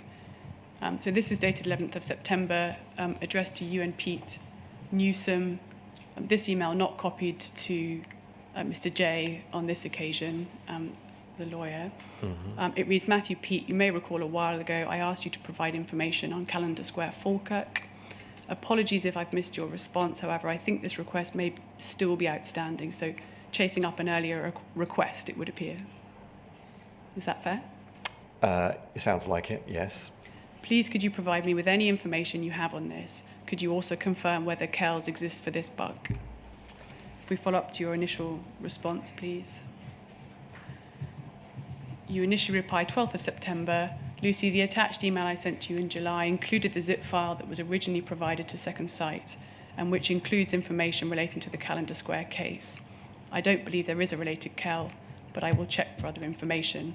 And my question was what the basis of that assertion was, and I think your answer is that it wasn't contained within the original batch, and therefore you'd assumed that it didn't exist. So I think it's, looking at that now, I think it's quite likely that when we provided WBD with the set of KELs, I believe we also uploaded the same set onto our SharePoint site, which therefore was separate from the SSC's original database. But then can I just clarify, which SharePoint site are you referring to? Is this the data integrity? So it is actually a sub-site within that site. Yeah, that's correct. So it contained all of the KELs. So this is basically a means of keeping a record of what we had provided to WBD. So it seems perfectly possible that I would have searched that and then not found it. But it may also be the case, and seems very likely, that I would have spoken to John Simpkins about it, or Mark Wright, and they may have looked for it as well. Is this you say before this email? Because we'll come on to see you did seek some clarification from John Simpkins, but it's the basis of your assumption. Yeah, so it's not completely clear from this because, I mean, one thing you have to remember is that not all of the conversations I had with people such as John and Mark were done by email, since they sat on the floor directly above me. So I may well have gone and spoken to them. Okay. If we scroll up, please.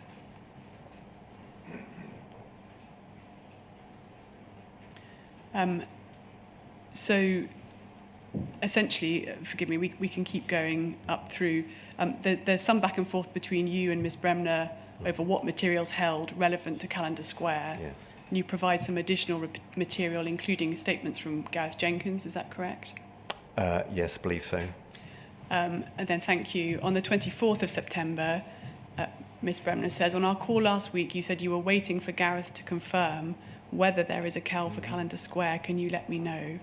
Kind regards, Lucy. Now, is that something that you recall raising with Gareth Jenkins at the time? I don't recall it, no. It seems as though you've told Ms. Bremner that that was something you were doing. It seems likely that, yeah, possibly. Or she may have thought that I mean, it seemed to me from this email thread that I was talking to Gareth about other aspects of what they were looking at this point. So it may be that she thought I was waiting for him to confirm that as well, although that may not be the... I mean, it kind of seems more likely to me that I would have spoken to SSC about it rather than Gareth as to whether there was a KEL. Why is that? Because they're the custodians of that system. I suppose it is possible that, I mean, because we got into the point of whether...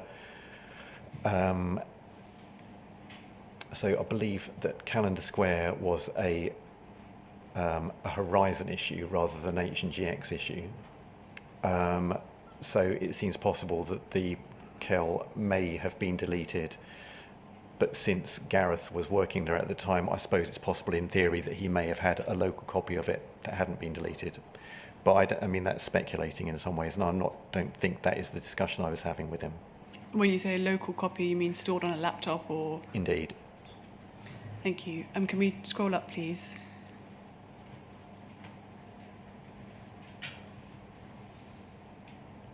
So you say you contact John Simpkins, having been pressed again by Ms Bremner for an answer on this issue as to whether there exists a KEL for Calendar Square. So, John, I'm being asked if I can confirm if there was a KEL for the Calendar Square issue. Are you able to confirm that definitively, please? You say, please see the attachment which describes it, points 1 to 4. It seems that it was a known issue that was fixed in S90. Do you recall what that is? So that's a major release in Legacy Horizon? A software release. Correct, yeah. And that in this context was of interest because it was brought up in connection with the West Byfleet case. If it was fixed and therefore the bug wouldn't arise again, would a KEL, had it existed, have been deleted? So did that reflect an understanding you had at the time about the processes relating to the deletion of KELs, or is this simply an assumption that you... Yeah, I'm not sure. I mean, it seems from the way I've asked the question that I didn't know that at the time, and that's why I was seeking clarification, yeah. I mean, I may have either started to suspect it or, yeah. I mean, logically, it seems possible, doesn't it? So again, bearing in mind the fact that this Calendar Square was a Legacy Horizon issue that related to riposte. So by the time we got into, several years into operation of H&GX, then it would have had no operational relevance any longer.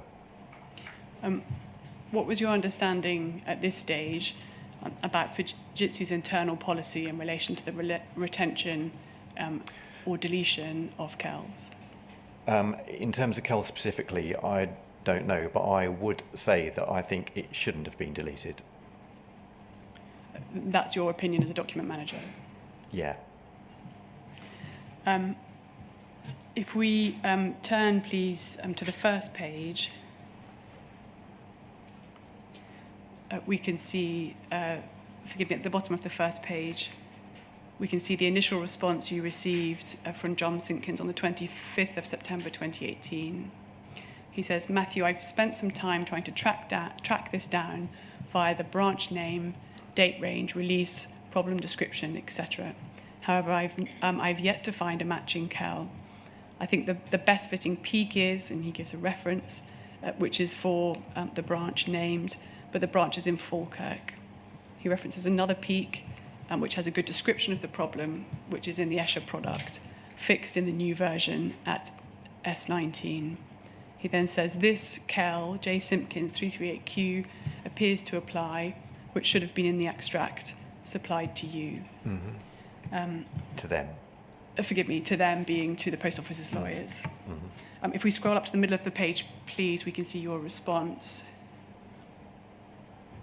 You say, John, thanks for this. It looks like the KEL J. Simpkins 338Q no longer exists. It wasn't in the set that we sent them. Do KELs get deleted? So as you said before, some uncertainty on your part as to what the correct procedures were. Yes. And the response you received from John Simpkins, yes, KELs can get deleted. I will see if I can dig out the deleted KEL details. Or would you prefer that it is just stay as deleted? Presumably that was meant to read that it just stays as deleted. I think so.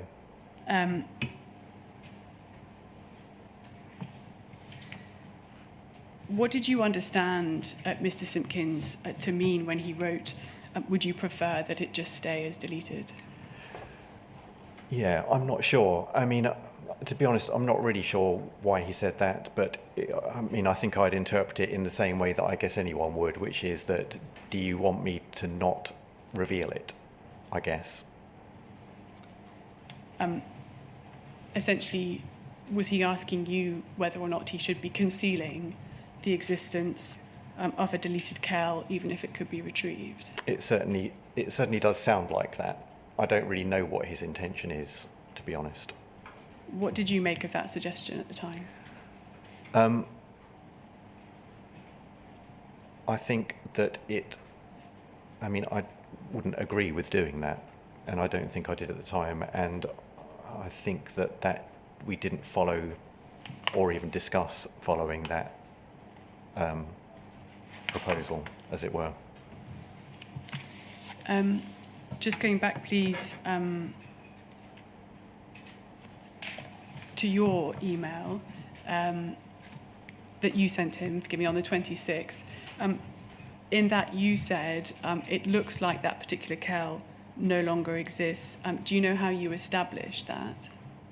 Namely, that the KEL no longer existed? So again, as I said before, I would guess that was by looking it up in the repository of KELs that I now that I had on the SharePoint site, and possibly also looking in the SSC website at the KEL repository. So the fact that it had been deleted does mean that it would no longer exist. If you did a search in either of those places, you wouldn't find it. And by deletion, did you understand at that stage that we were talking about data that was irretrievable? I don't think that I was sure, because I think, as you can see here, that I wasn't even clear at that stage whether they could be deleted or not. So I'm not sure that I would have known what deleted meant necessarily. But you're right, there could be deletion but retrievable, or deletion but not retrievable. But that's not something to which you addressed your mind at the time, you don't think? Not immediately.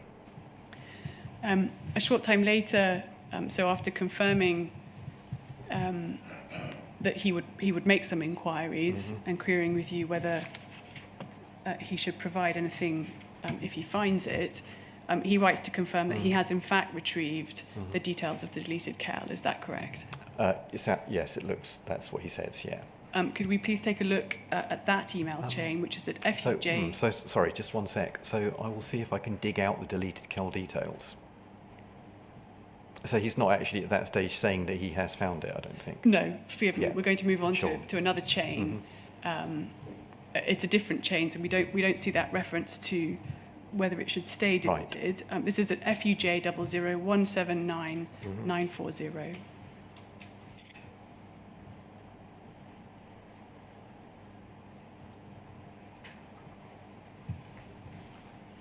please, on page 2.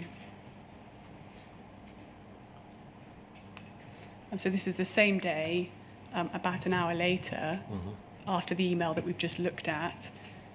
He says to you, Matthew, I've managed to retrieve this from the deleted Horizon KELs table.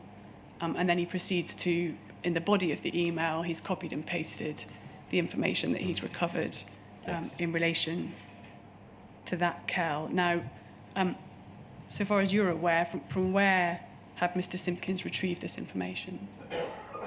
From something called the deleted Horizon KELs table. I mean, that's all I knew at that stage. And did you know where that table resided? Not from that email, no.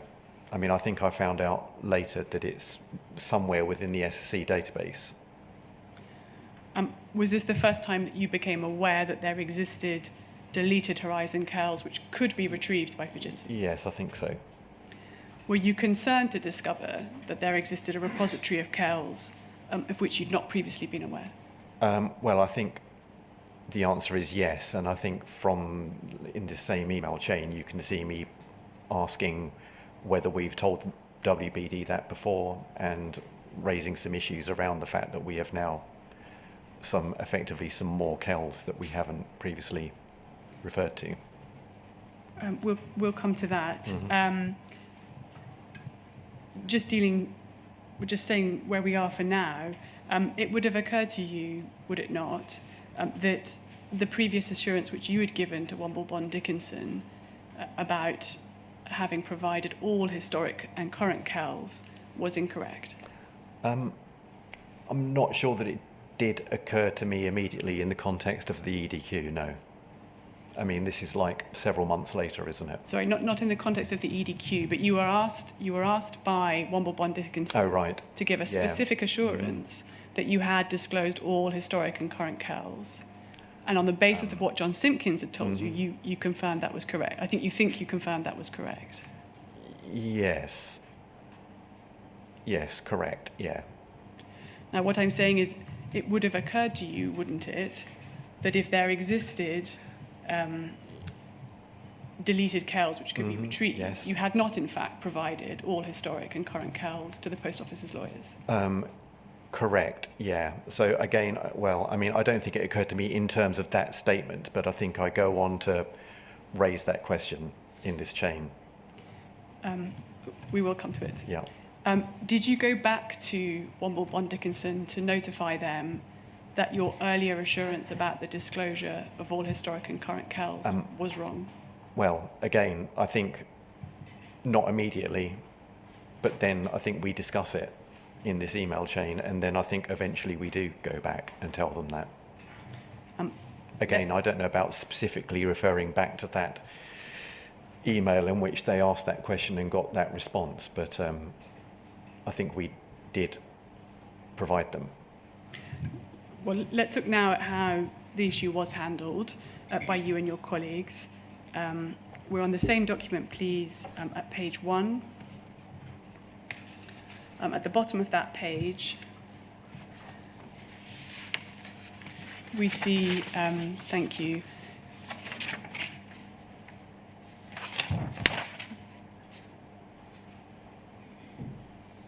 forgive me. Yes, sorry, so this is your email to Dave Ibbott. Could you just confirm his role, please? So Dave Ibbott was a project manager, a Fujitsu project manager, who had been tasked with helping to project manage this exercise, basically. He was someone with whom you worked. Is that correct? Yeah. So he was supporting you in effect in the management of requests for information from the post office's correct. Office. Yeah. There's also Pete Newsom and John Simpkins. So this is following on from John's email to you. Is that right? I believe so. And if we scroll down, please, sorry, slightly, we can see. Thank you. So you're forwarding John's email now, copying in Pete Newsom and Dave Ibbott. Yeah. You say, please. Pete, in looking into Lucy Bremer's questions about whether there is a CAL for Calendar Square, John has identified 2 peaks which he believes describe the same issue, even if they were not raised in direct relation to that same branch. And from that, a CAL, which has been deleted and was therefore not in the set of CALs that we have shared with Womble Bond Dickinson. John has managed to retrieve the content of the CAL as shown in the email below. When, in brackets, if, I share this CAL, or indeed the peaks, since they reference the CAL, I'll need to raise the subject of there being CALs which have been deleted. Is that okay? Have we previously mentioned to them that there are deleted CALs? If we have to explain that, then I suppose we need to know why. John, do you know the criteria? Was this a horizon-only CAL that once fixed by S80 or once superseded by HNGX was no longer required? Now, here you appear to be considering the possibility that you would not share the CAL and the associated peaks with the Post Office's lawyers. Is that fair? It is fair to say that. I mean, I think when I wrote this email, I was assuming that we were going to share it, hence when. And then I think I considered that someone else may have a different view, bearing in mind that Pete Newsom is effectively the manager of this exercise, and he may have taken a different view. So it's, in a way, not really my decision, but I think I'm pretty clear that it's going to happen, actually.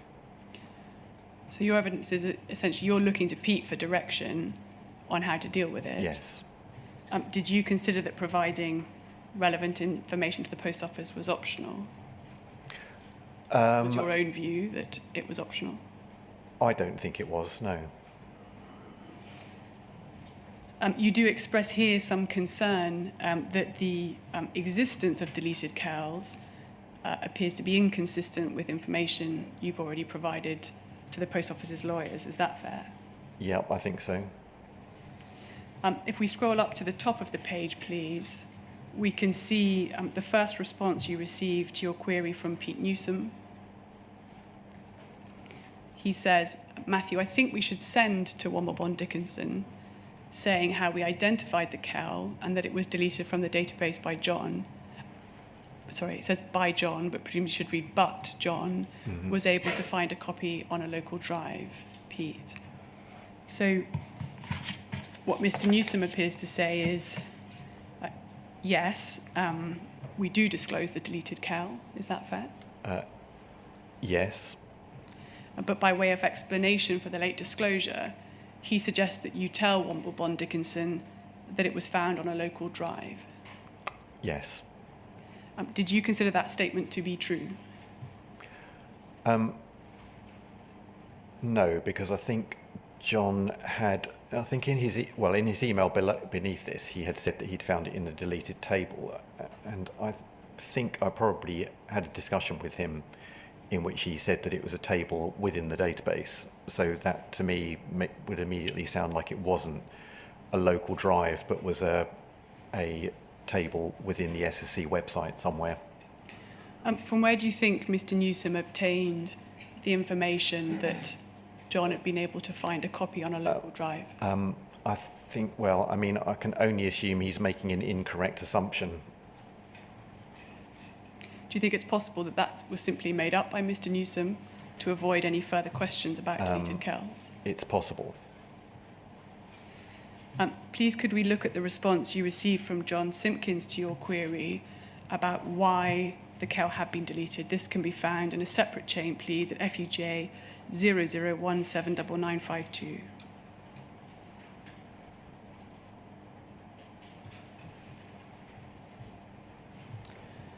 Thank you. At the bottom of that first page, please, we can see an email from John Simpkin dated 26th of September, in which he says, in answer to your question, yes, I would expect that once S90 was released, that proved that this was fixed, the Kell was deleted. So obviously some grammatical errors there, but essentially saying it was his expectation that it was deleted once the release was thought to have fixed the problem. Is that fair? Yes, well, he's saying it looks like he's assuming that. He doesn't know that for a fact. But he's making an assumption. Yeah.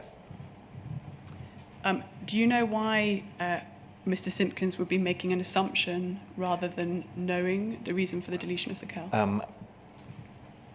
I mean, I think unless somebody had made a note as to why the Kell was deleted, then there wouldn't be any other explanation recorded anywhere. So I think he's kind of logically deducing that is almost certainly the case, in his opinion. If we scroll up to the top of that first page, please, we now see a further instruction from Pete Newsom. So very shortly after the email we looked at earlier, in which he suggested providing an explanation about a local drive, he now says, Matthew, include this as to why we deleted the Kell.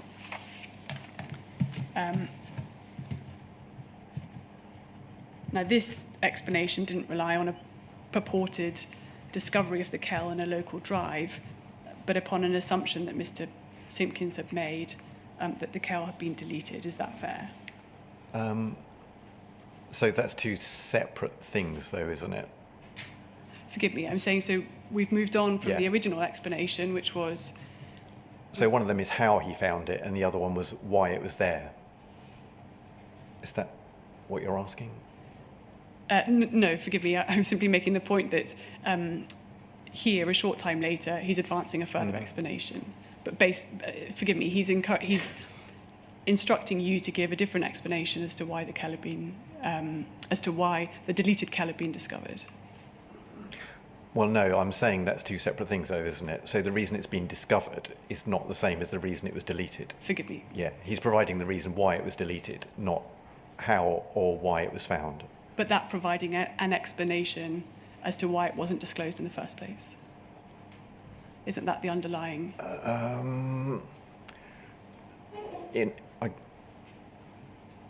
Yeah, I guess so. I mean, the fact that it was deleted is the reason that it wasn't disclosed in the first place, not why it was deleted, though.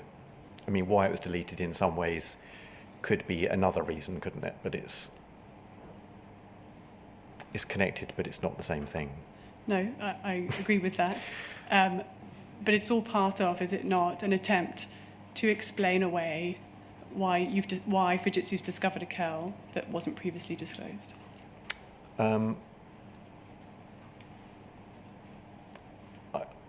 I guess so, yeah. This is the explanation which you provided to Womble Bond Dickinson, is it not, when you handed over the deleted KEL? Do you recall that? The explanation as to why it was deleted, I believe that is what I told them. Can we look at FUJ 00159985?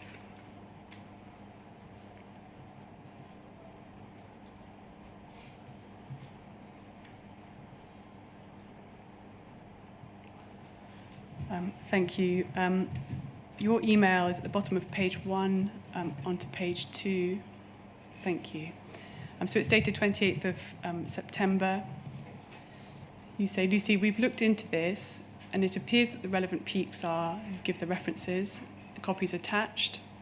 The 2 related KELs were deleted due to the fact that the S90 release was proven to have fixed the issue, and so they were not included in the sets of KELs which you have.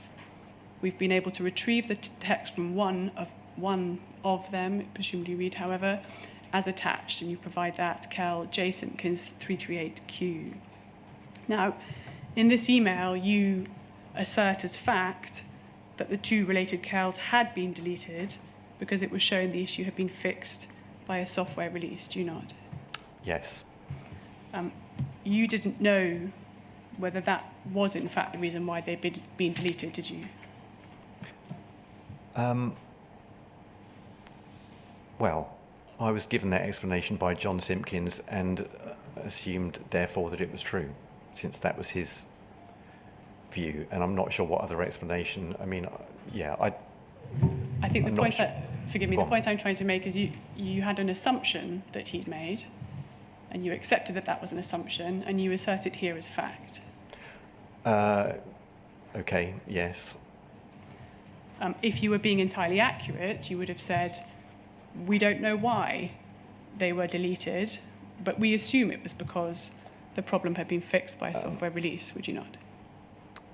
I could have stated it in that way. I'm not sure that it was clear to me how sure John Simpkins was of that, his view.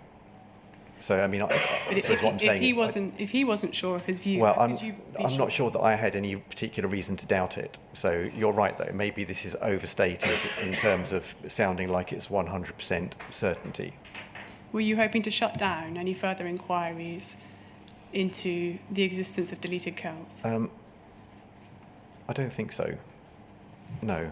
I mean, to be honest, I'm not sure that I would have had any interest in doing that. Do you think you were being entirely transparent in the explanation that you gave? I think possibly more information could have been given, but I mean, to be honest, I thought I was being helpful and providing them with an answer to the question that they had given. I mean, to be honest, I just don't think it's of no interest to me to hide whether there were deleted KELs or not. It makes no difference to me. Would you be concerned, though, about the reputation of Fujitsu and how it had handled the disclosure of KELs to date? Not really. 2 weeks later, you receive a number of queries from Womble Bond Dickinson about the deletion of KELs. Is that right? I think so, yeah.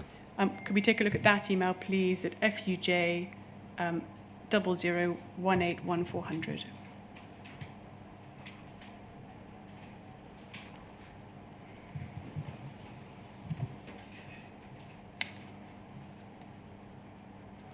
Thank you. If we could scroll down, please, to page 4.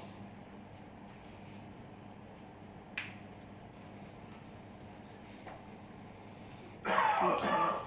So this is an email for the 11th of October from Lucy Bremner. She says, Matthew, we've sent the 2 KELs for Calendar Square to our IT experts. They've come back with the following questions for you relating to KELs being deleted when the corresponding issues are fixed. She then lists 4 questions. Firstly, is that procedure a general rule? If so, is it enshrined in a formal process? Thirdly, if so, which, and do we have the corresponding documentation? Fourthly, are all deleted KELs available in a searchable archive? I assume that text could, in principle, be retrieved from other KELs. She asks for an urgent response because they are having a call with the experts that morning. Now, you refer these queries to John Simpkins, is that right? I think so. And it appears you carry out some research yourself into the processes for deletion of CELs, is that right? I think so. On the basis of that research and the responses you receive from Mr. Simpkins, you respond to Ms. Bremer. We can see that response, please, at FUJ 00160063.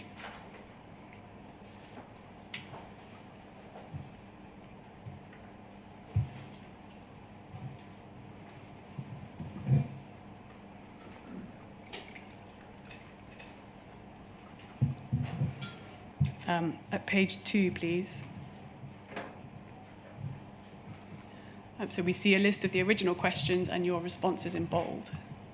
Is that correct? Correct, yeah. In square brackets, you've written Matthew Lenton to indicate you're the author of the text. Yes. So you answer the first 2 questions in the affirmative. That's Yes. correct. The third, you provide some documentation that you've managed to source. Is that from Dimensions? Correct. And finally, the fourth question about whether or not deleted CELs are searchable and can be retrieved. You state that they're not text searchable in their current location, but all deleted CELs can potentially be retrieved, although this would require additional time and effort to do, after which those retrieved would then be searchable. It's believed all deleted CELs are still in the archive table. Now, from where had you obtained that information? Almost undoubtedly from John Simpkins. Did you make any specific inquiries with Mr. Simpkins as to whether or not all deleted CELs could in fact be retrieved? Well, I was going to say, I think it transpires later on that that's not correct, and that there were deleted CELs that were retrievable and deleted CELs that were not retrievable. Thank you. We'll come on to that shortly. Now, you receive, I think within minutes of sending this response to Womble Bond Dickinson, you receive a further email asking you to confirm how many CELs have been deleted. Right. Is that right? I think so. We can look at that, please. FUJ 00160063. I think that may be where we are anyway. On the first page, please. Thank you. So she follows up with that query, which you refer to John Simpkins, please, at FUJ 00181400.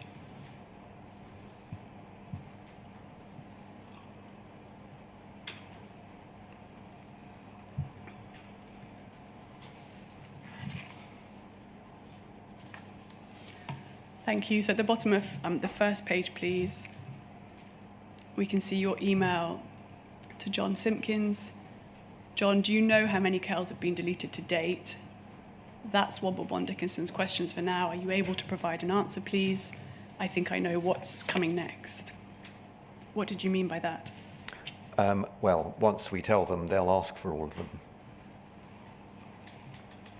We can see Mr. Simpkins' response in the middle of the page, please, at 1601.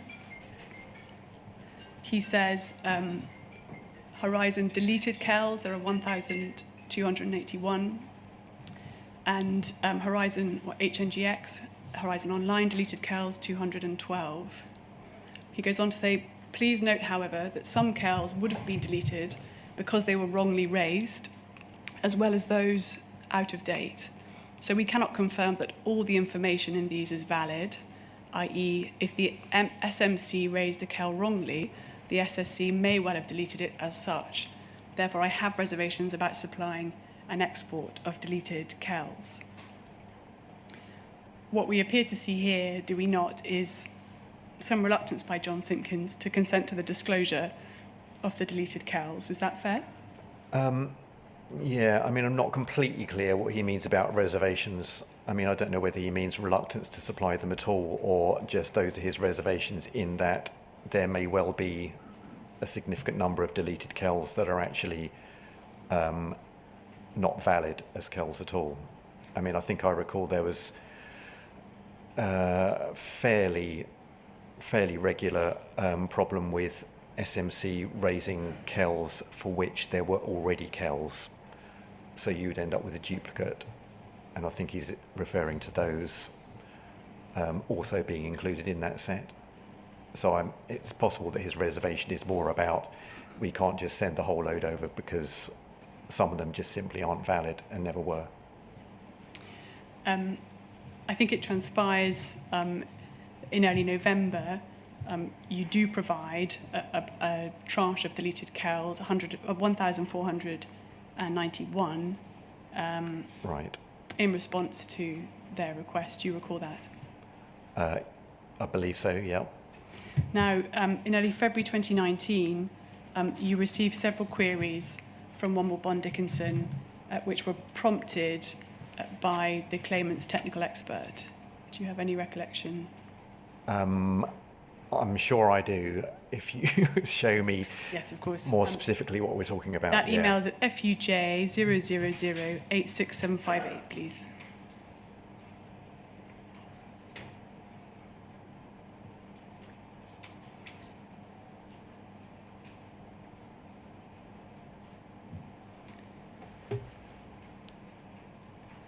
Thank you. Page 3, please.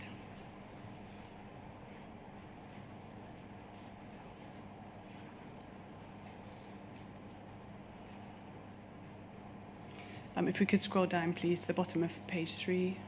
Thank you.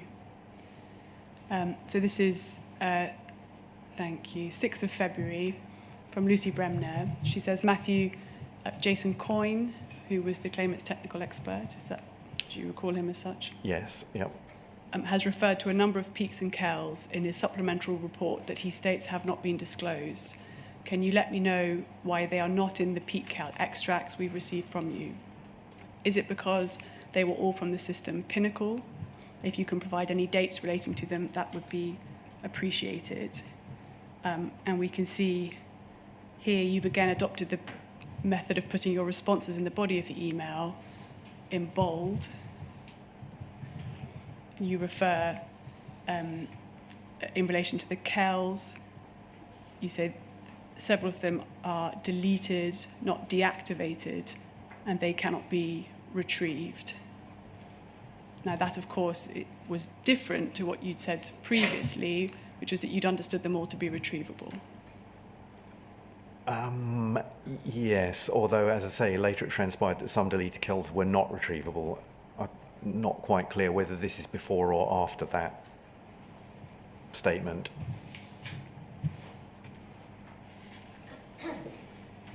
I mean, I think you can see from this that there's a kind of lack of knowledge on my part about the status of deleted KELs. If we go to page 2, please.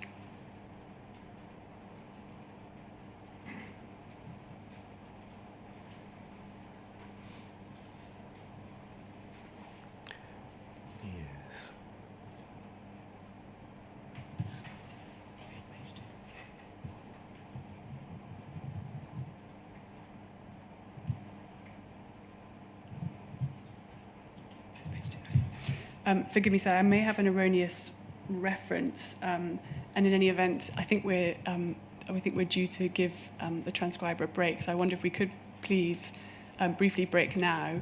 I'll make sure I have the correct reference when we come back, and I can take Mr. Lenton to the relevant email. Certainly. When you say briefly, do you mean we take a 15-minute afternoon break or just a... Yes, yeah, please. fine. Our regular break, thank you. Yeah, fine. So it's 10 to 3 now, so 3:05. Thank you, sir, yes.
Good afternoon, sir. Can you see and hear us? Yes, thank you. So thank you for the time. The reference, please, is FUJ 0008678. Mr. Lenton, you mentioned more than once in your evidence there was some ambiguity in the terminology used, but that you did clarify that in an email to Womble Bond Dickinson.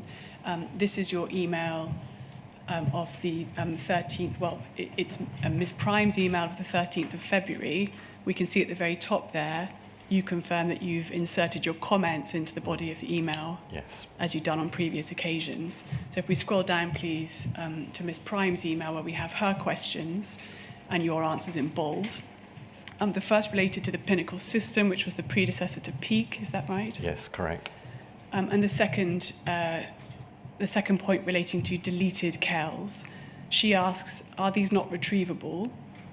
Or were they provided to us on the 5th of November 2018? So this is triggered by some confusion as to whether or not deleted CALs were or were not retrievable. Yes. You explained that there are two categories. Firstly, deleted CALs that are no longer retrievable because they've been completely deleted. You said this was before the SC started saving them into a deleted table. And I think you said in your evidence that's not something which you would approve of from a document management perspective. Is that correct? Correct, yeah. You say these cannot be provided, and if a CAL is referred to by us as not being retrievable, and I believe all CALs that are referred to in the claimant's expert's report as not having been disclosed fall into this category. So deleted CALs that you cannot retrieve. The other category of deleted CALs are those which are retrievable due to being deleted into a deleted table, to which Mr. Simpkins originally referred you in response to the Calendar Square bug query. Is that correct? I believe so, yeah. You go on to confirm that that is the set of CALs that have been provided to the Post Office's lawyers in November of 2018. We then have another category which you describe as deactivated CALs. She says these were provided to us in the extract in March. Were these provided, in fact, in the extract in March or November? You say these are CALs that have not been deleted into the deleted table, but are excluded from the SSC's default searches, which focus on live CALs. They can be included easily by changing the search criteria, and they formed part of the original March batch. So those were presumably the historic CALs that you did provide in March 2018. Is that correct? I believe so, yes. And then a fourth category is deprecated CALs. Is that the correct Yep. pronunciation? She says these were provided to us in the extract in March or 5th of November 2018, so asking, have we had them? You say, when a CAL is updated, the old version of that same CAL is deprecated. So these are superseded versions of live or deactivated CALs. We've only provided the most recent versions, so we've not separately provided these superseded versions. Note that there are no deprecated versions of CALs in the category 2A, that being CALs which were deleted prior to the introduction of the deleted CAL table and which fall within your definition of irretrievable. Is that right? Correct. The final category, she has live CALs. You confirm these were provided in March, and you confirm when she says, are there any other CALs? No. All CALs are covered by categories 2 to 5 above. Now, the fourth category of deprecated CALs, Yes. this was another category of historic CALs which hadn't been disclosed. Is that right? So rather than using the word historic CALs, because that has possibly the implication that they're no longer current CALs, so deprecated CALs could be just superseded versions of any CALs that exist. So both current and historic. Well, I'm assuming that deactivated CALs could be regarded as historic, but from what it says here, there would be deprecated or superseded versions of those. Of the deactivated ones. Yeah, as well as the live ones, yeah, of course. Now, as earlier iterations of either a current or a deactivated CAL, these were earlier iterations. That's essentially the point you're making. Yes. And they would have contained information relating to the symptoms of the fault, its underlying causes, the solution, and related peaks, would it not? Possibly. Being consistent with what we see in other CAL documents. And if they contained that information, would they not have provided valuable evidence about the detection, diagnosis, and remedial action which had been taken previously in response to the... Potentially. Possibly. Yes. I mean, bearing in mind, of course, that the most recent versions were provided. The current versions? Yeah. Now, I think the point you made later is that here in this email,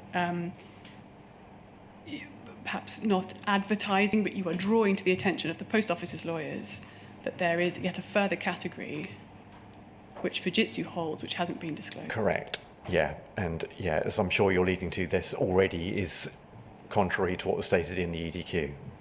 Yeah. So we come then to a further query in late September 2019. And this relates to the accuracy of the electronic document questionnaire. Do you recall that being raised with you by the Post Office's lawyers? I do. Did you just tell me the date just then? This is late September. Yeah, I mean, it was after this email, isn't it? So I believe. That chain, please, is FUJ 001666835.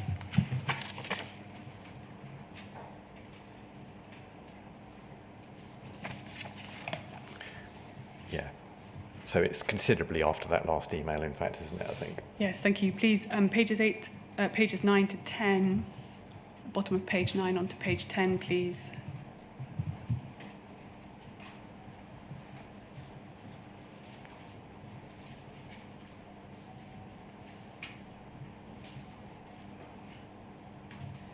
Sorry, if we scroll down, please, a little further, we'll have the original email from Ms. Bremner.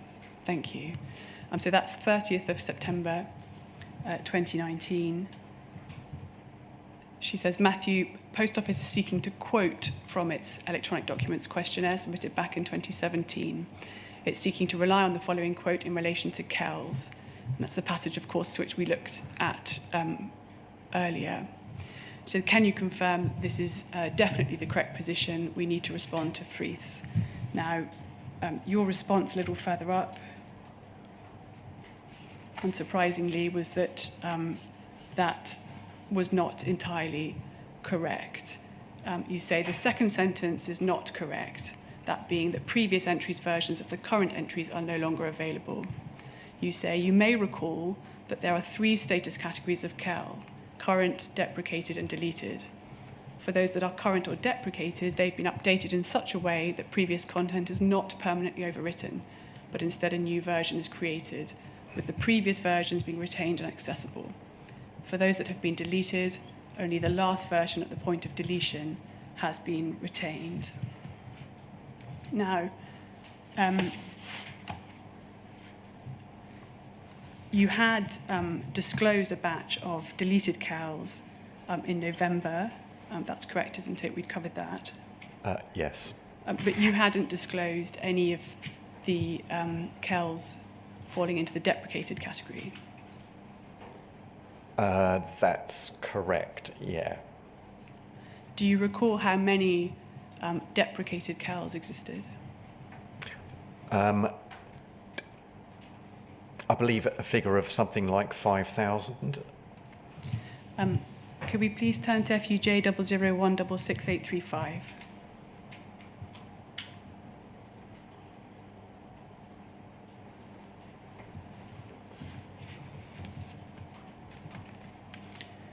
Thank you.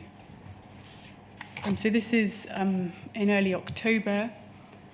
You've been asked to provide an entirely fresh extraction of CALs, is that correct? Yes. And here you provide a breakdown of the different categories. We see there against deprecated CALs there were 6,155, is that right? Right. Does that sound correct? Yes. And is that the number of KELs which were disclosed by Fujitsu after the conclusion of the Horizon Issues trial? That's the total number of new documents that were disclosed, yeah. Because it says that there were 14,365 disclosed, of which about 8,000, 9,000 had already been disclosed. I think you've accepted that these 6,155 documents might have provided valuable evidence about the detection, diagnosis, and remedial action taken to address known errors in the system. Is that right? Potentially.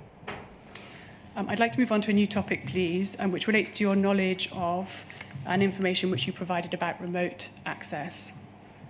In your statement, you say you were not aware until the group litigation that Fujitsu staff had the ability to insert transaction data into branch accounts without the express knowledge or consent of a sub-postmaster. Is that right?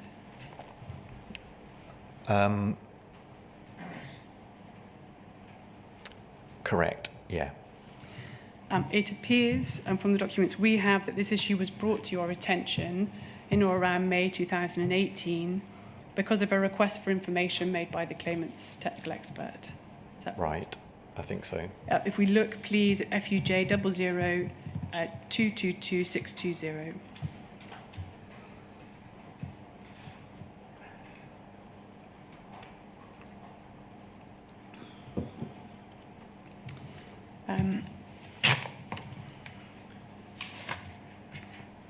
Now, I think, please, if we could scroll to the very bottom of that document, we see the original request from Womble Bond Dickinson.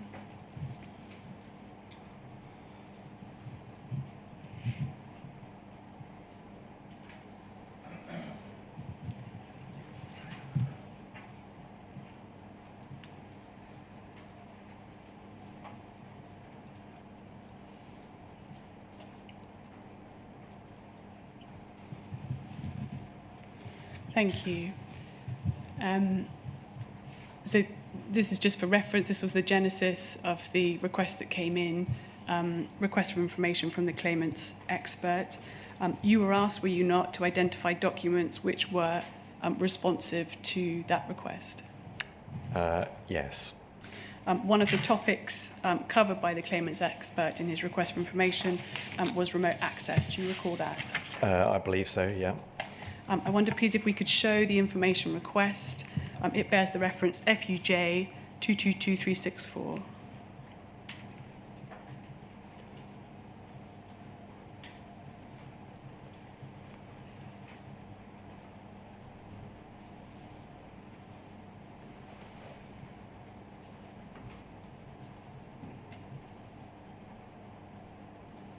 Thank you. The relevant section relating to remote access, please, is on page 2 under the heading in relation to issue 7. Forgive me, this contains the comments. It'll be the following page. Thank you. If we scroll down, please, in relation to 7. Thank you. So question 1.13, the claimant's expert asked, when Fujitsu accessed branch accounts to modify or insert data, can it be described what the need for that access was and what modifications were performed? Can it be confirmed how many times this occurred? Now we can see some small boxes with the letters and numbers J9, J10, J11. Do you recall what they were? So I think these are comments by Jonathan Gribben from WBD. Thank you. So just dealing first with question 1.13, essentially what you're being asked there is what records you hold, or what records Fujitsu hold, indicating for what reason and how often Fujitsu had inserted data into branch accounts. Is that fair? Right, yes. Thank you. Could we scroll down, please, to the following page? Forgive me, and one on, please. Thank you. So the other questions relating to remote access, 1.14 to 1.16. 1.14 states, can it be described what privileges and capabilities administrators had in relation to branch remote access and the relevant processes and procedures? And 1.15, please describe how transaction amendments, including reversals and balancing transactions, can be identified for those which are not carried out by the SPM in the audit transaction data logs. Now, if we could just please briefly look at the comments on the following page. These are comments from the Post Office's lawyers. J14 and J15 indicate their understanding that the query relates both to balancing transactions and privileged user access. Do you see that? Mm-hmm. Yeah. Now, I think it's right, is it not? You took steps to identify documents which you understood to be responsive to those requests. Is that right? I believe so, yeah. And you also sought information from a subject matter expert, which in this case was Stephen Parker. Is that right? Yes, I think so. Let's look briefly at that exchange, please. It can be found at FUJ00 222620.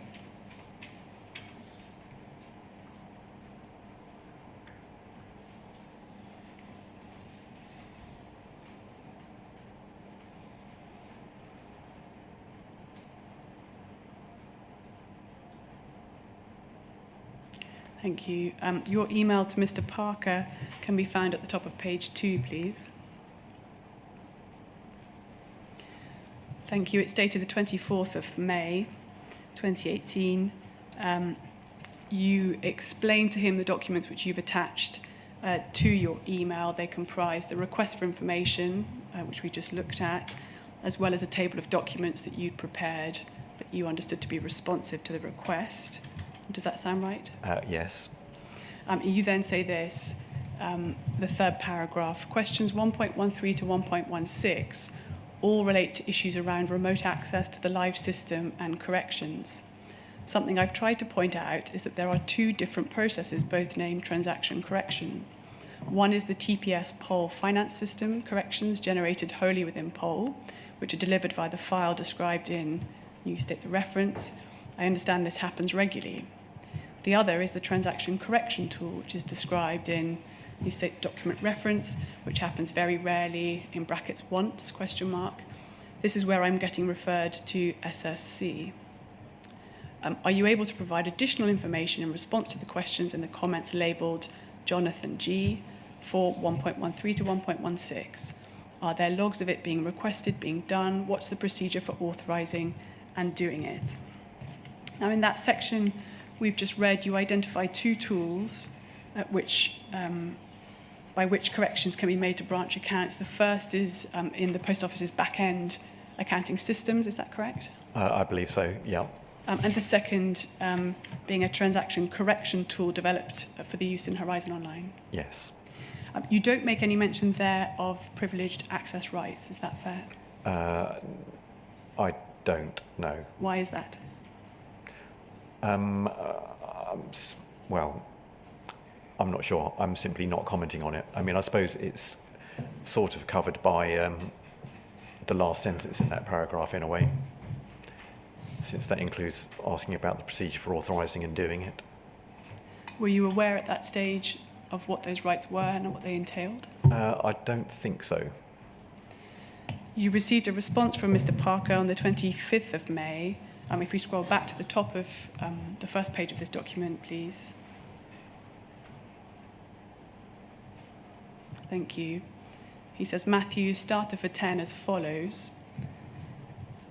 In response to that first query, question 1.13, he states there is no functionality in Horizon for either a branch, post office, or Fujitsu to modify or remove transaction data once it's been recorded in a branch's accounts. It's only possible to post audit or correction transactions to a branch's accounts. He then states, in the very rare circumstances where an accounting error cannot be corrected by POL's use of a TC, transaction correction, presumably, and it is necessary for support to make such a correction, it's been subject to whatever change approval process is in use at that time.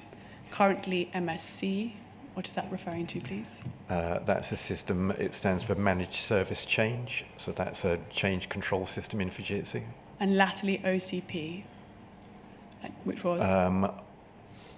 Operational Change, struggling to remember what the P stands for, proposal, sorry, that's right. These systems will contain full details of the required correction, method of execution, approval, etc. Now, to which tools or methods of access did you understand Mr. Parker to be referring here? When he says these systems, you mean? Yes. So he's referring to MSC or OCP? But specifically, what MSC and OCP were not tools, were they, to insert data into a branch account? Okay, so sorry, you're asking about The method. the methodology. Of the record. Okay, sure. To what method did you understand him to be referring? So he's talking about the balancing transaction. So the H&GX tool that is referred to, the second one referred to in my previous email. So he's saying not the poll TC. And you didn't understand him to be referring to privileged access rights? He's not overtly referring to that, is he? But required correction, execution approvals. He's not. But again, I think it's kind of, in his mind, I'm sure it's contained in that last sentence where he talks about approvals, etc. So, yeah, he's not explicitly referring to it, though, I agree. Did you make any further inquiries with him at this stage, do you know? I don't remember off the top of my head. The issue of remote access arose again in January 2019, so quite some time later, when the Post Office's lawyers requested disclosure of logs relating to the auditing of privileged user access. Right. Do you have any recollection of that? I think so, yeah. And if we could look, please, at FUJ 0001881447.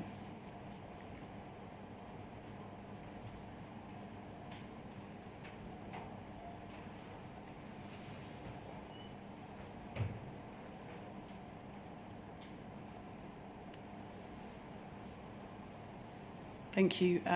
Pages 5 and on to page 6, we can see the original request, please.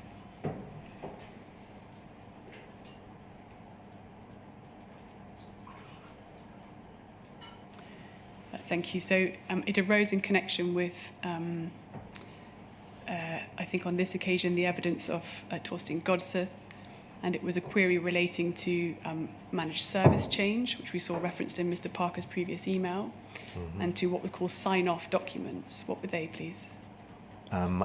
Well, managed service change involves a method of proposing and planning a change to a live system, and then sign-off means somebody approving it. So these were, it was at least suggested at the time, these were provided an audit log of the use of privileged access. Is that fair? Correct, yeah. They're like a manual audit log, though, so somebody actually requires filling an individual Yeah, to... correct. Now, is it right, you carried out some inquiries to locate relevant logs of the type we see here, the managed service change logs? Do you recall doing that? I think so, yeah. Searching the system, which produced only 9 positive results. If we scroll up, please, to page 3. I think so. Yeah, I think I recall this, yeah.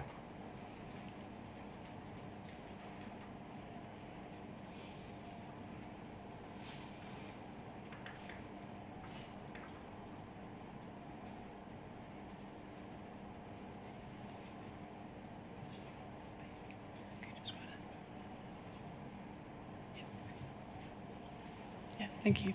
So you email Mr. Parker, Mr. Ibbett and Mr. Godseth to say that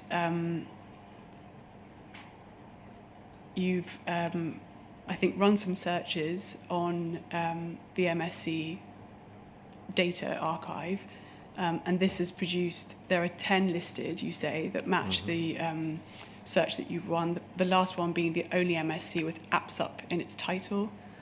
That right. being the application support privileged access, is that right? Yep, correct. You then cite one of the logs entitled Live Remote Access to AppSup Database Role from SSE Users. You say that one isn't relevant. That leaves 9 examples, 5 of which are from 2010. You're saying to Mr. Parker, Mr. Ibbett, Mr. Godseth, does that sound realistically like it might be all there are? So 9 instances of Yeah. manually recording the use of the Yeah. access right. If we scroll up a bit, please.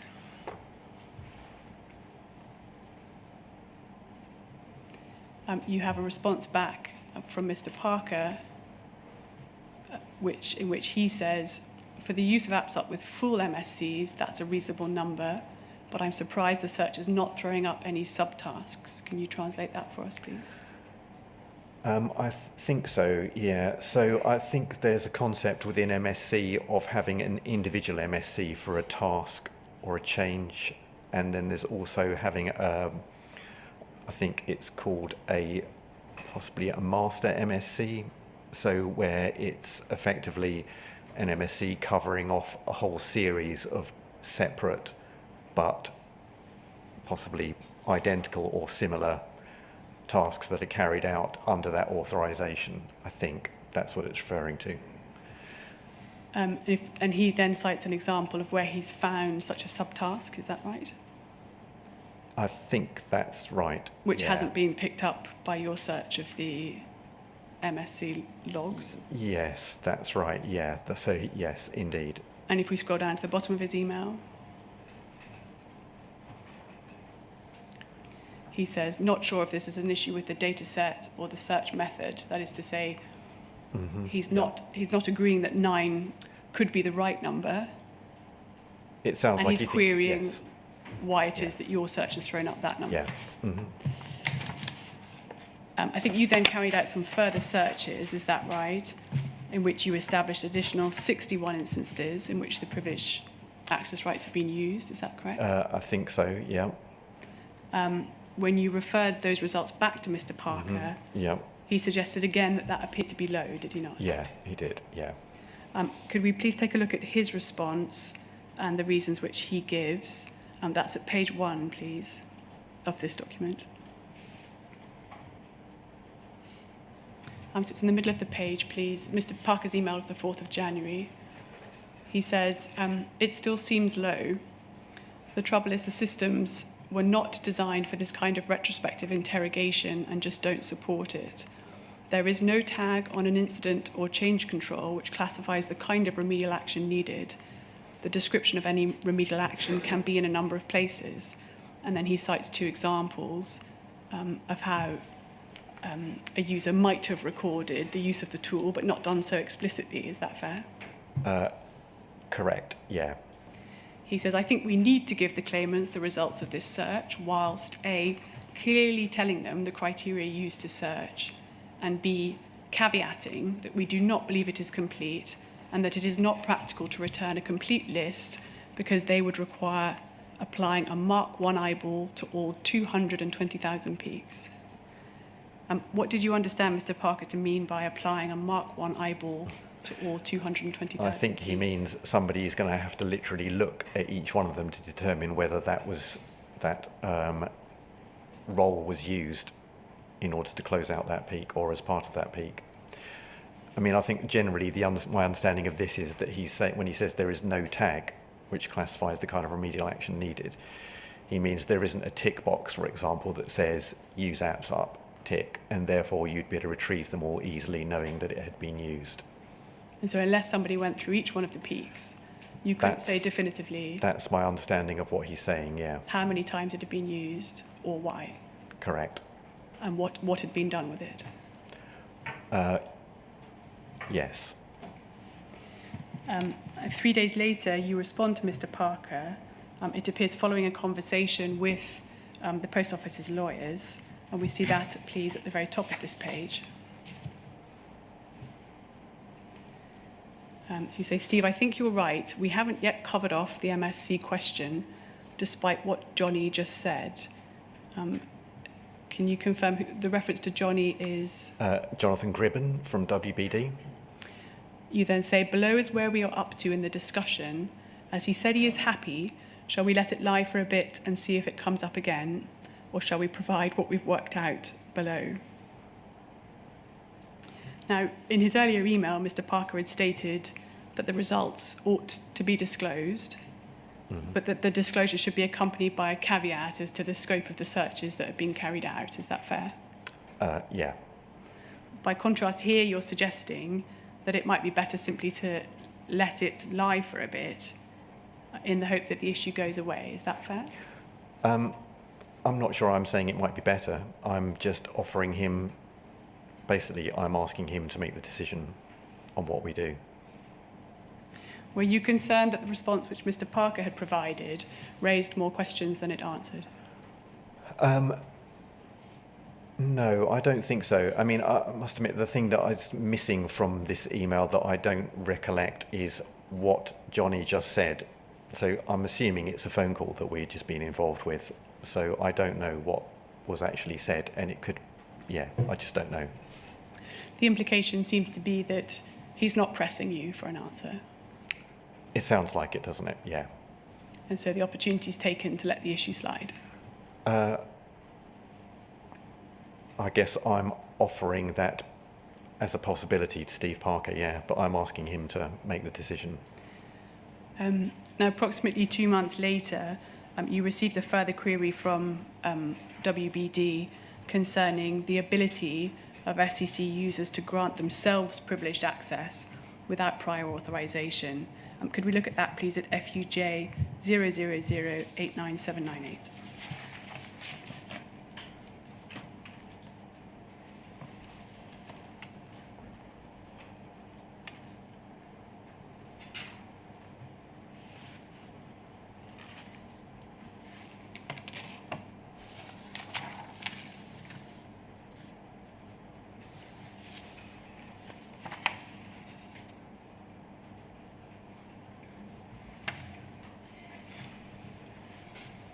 Thank you.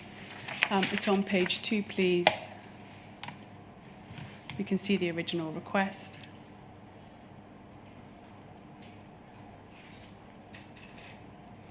So this one's from Andrew Parsons, a partner at Womble Bond Dickinson. He says a follow-up question on AppSup, which I think may be for Dave Haywood. Who was Dave Haywood, please? So he is he was and is the lead security architect at Fujitsu for Post Office account. He says, I've attacked the relevant peak. Could Dave or someone at Fujitsu explain why it took 4 years for this issue to get resolved? We suspect that C's, a reference to the claimants, will attack Fujitsu on this peak, saying that Fujitsu knew SSC had more access permissions than they should have had, and that Fujitsu were dilatory in fixing that issue. Is there an explanation for why it took so long that would be good, or an explanation for why it doesn't matter that it took so long? If we look at your response to that query, please, on page 1.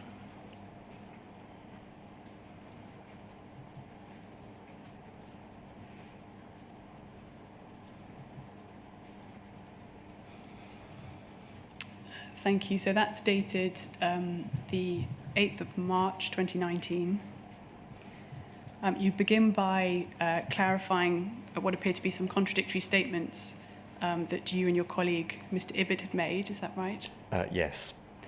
And then you go on to say this. This is the second paragraph under points 1 and 2. The ability for SSC users to switch themselves into the AppSup role without prior authorization was removed from existing users in August 2016. As to the reasons why this took so long, we don't have an explanation for the delay between the recognition of the preference for removing the role from being a permanent role for SEC and that change actually being executed.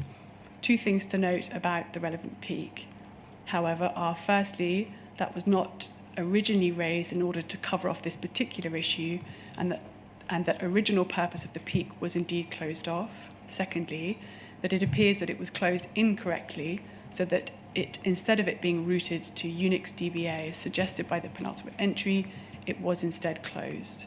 Following an audit in August 2016, a new peak was raised in order to follow up the task to remove the AppSup role. Finally, you say, as has been stated on previous occasions, even when SSC had the ability to switch into the role themselves, it was always a conscious decision to do so. So the role was never a permanently applied state, and the switch into it was always audited. What did you mean when you said that the switch into it was always audited?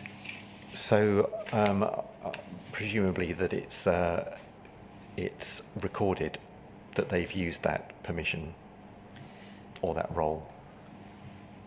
You had established, had you not, in your earlier discussions with Stephen Parker, that you, in fact, had no way of accurately establishing how often the role had been used without reviewing every single peak. That sounds correct.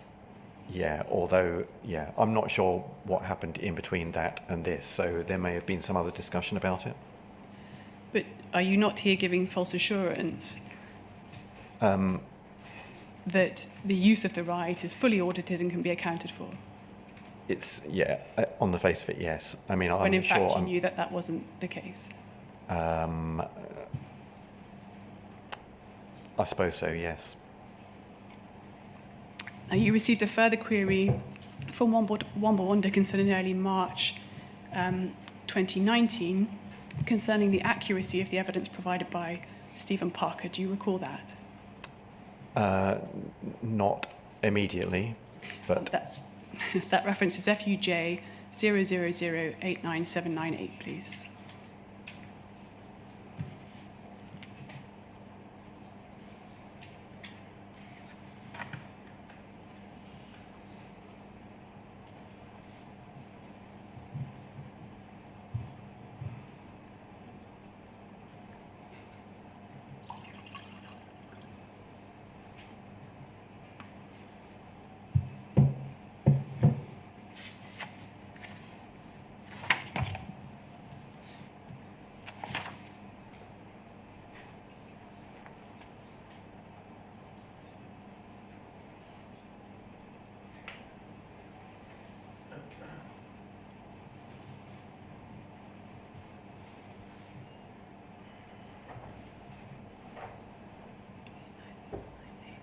Could we go to page 9, please?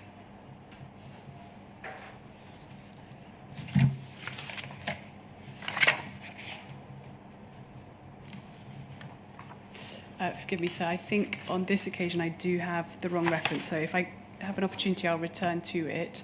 But we'll leave the subject of Mr. Parker's evidence for the moment, please. All right. My next topic, please, is the preparation of witness evidence. Please, could you describe your role in the preparation of witness statements provided by Fujitsu employees? My role, yeah, so similar to what we've seen in the rest of the work that I did on this, it's largely around assisting people with finding information, answering questions, or helping to answer questions or find information for to answer questions put by WBD. Do you recall whether you had input into the drafting of statements? I don't believe that I did, but there are questions that I'm asked which I then obtain information for, which end up probably going into the statement. So arguably you could say that I did, but I mean, I wasn't actively involved in actually deciding what they would say, I don't think. I'd like to ask you some questions about the wording of a statement provided by Andy Dunks in the group litigation, please. Yeah. Do you recall being asked to obtain a witness statement for the post office's lawyers concerning the extraction of audit data? So I must admit, I didn't recall it until you disclosed the emails to me in the last couple of days. Do you know why the request was directed to you? Not really, no. I mean, only in that many of the requests did come through to me, and it's possibly just one that I was able to answer. I'm not quite sure now. Do you recall providing a draft statement to Womble Bond Dickinson now that you've read those emails?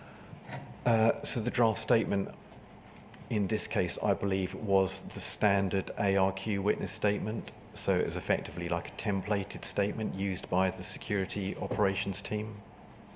From where had you obtained that draft statement? I think it was provided to me by Jason Muir. Did you know by whom the standard form of words had been drafted? No. And did you know in what context that statement had been prepared? If I didn't, I may not have known at that time, but I mean, since then, I do have an understanding of what it's for, but I can't recall whether that was the first time that I was aware of it or not. Could we please look at the wording, some of the wording contained in that statement at FUJ 00160508?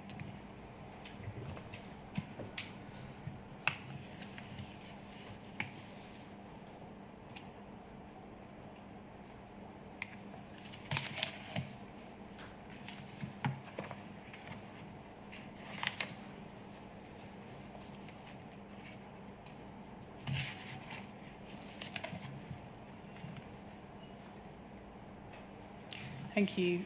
This is a copy of the draft statement which you provided to the lawyers of the Post Office, is that right? Yes. We can see it's dated the 13th of November 2018.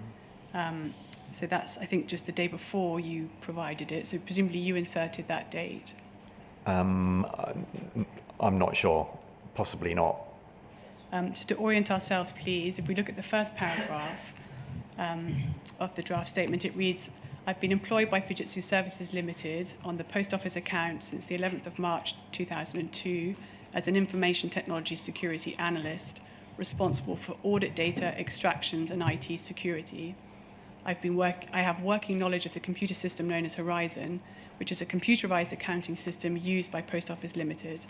I'm authorized by Fujitsu Services Ltd to undertake extractions of audit, archive data and to obtain information regarding system transactions recorded on the Horizon system. Now, the statement goes on to provide an explanation of the Horizon system, as well as the what might be described as controls around the extraction of data.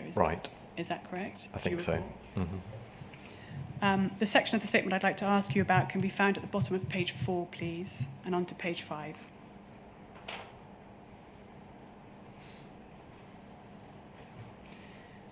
So thank you.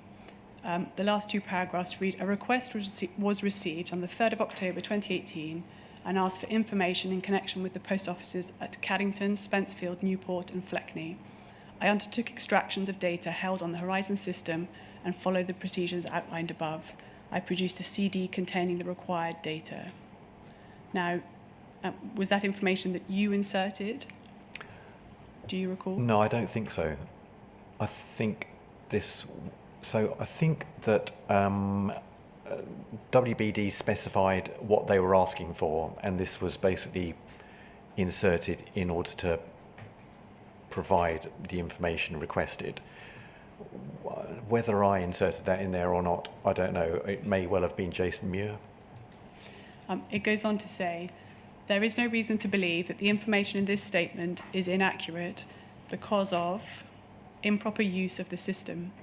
To the best of my knowledge and belief, at all material times, the system was operating properly, or if not, any respect in which it was not operating properly or was out of operation was not such as to affect the information held within it. What did you understand that statement to mean? So my understanding of that is that it's referring to the audit retrieval system. When it refers to the system was operating properly? Yeah. You didn't understand it to be a generalized comment about the integrity of the Horizon system? No.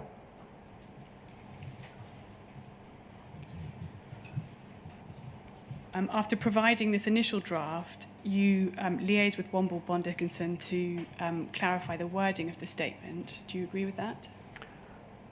I believe so. And you proposed some amendments?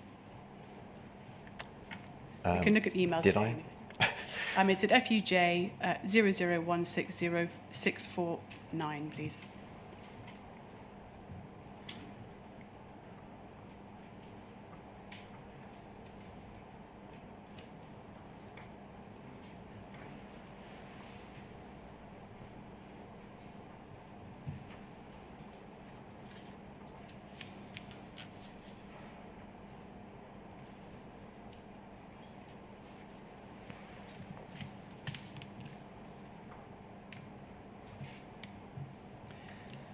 Thank you. If we could go down to page 2, please.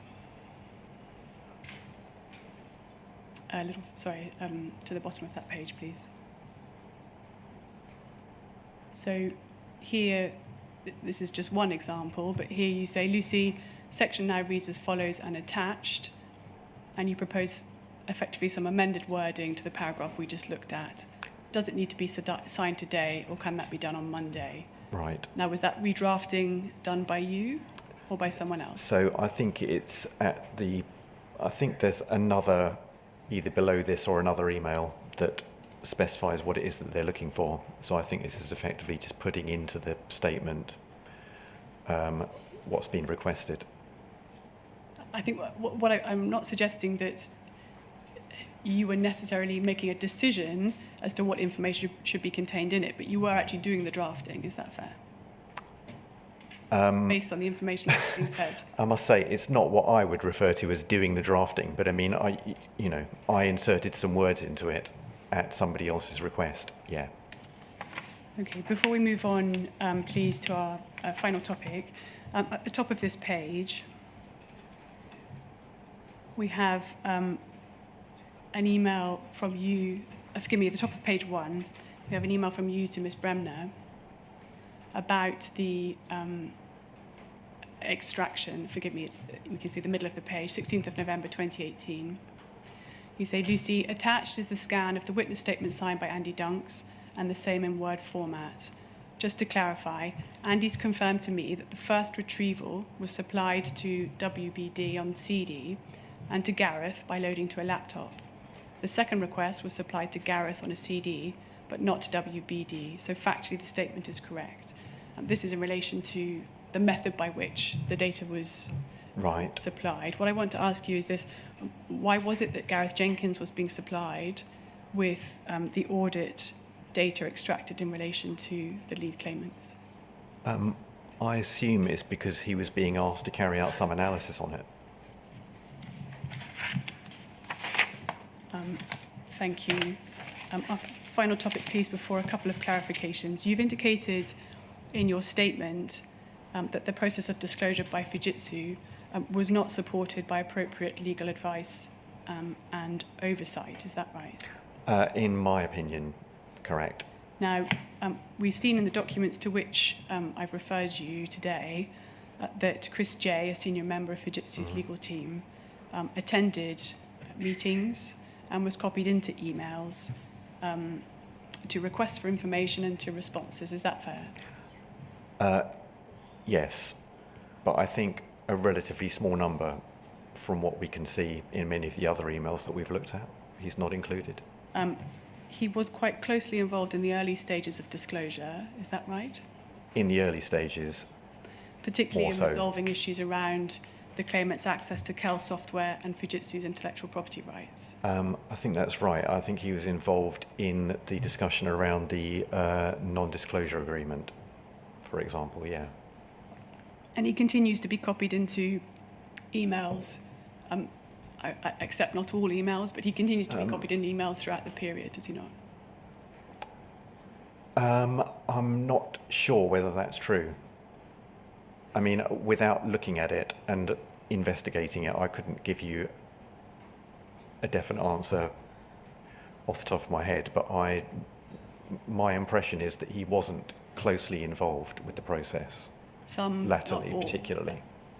Sorry, I didn't mean to interrupt you. No. He was copied into some, but not all, I think, is your...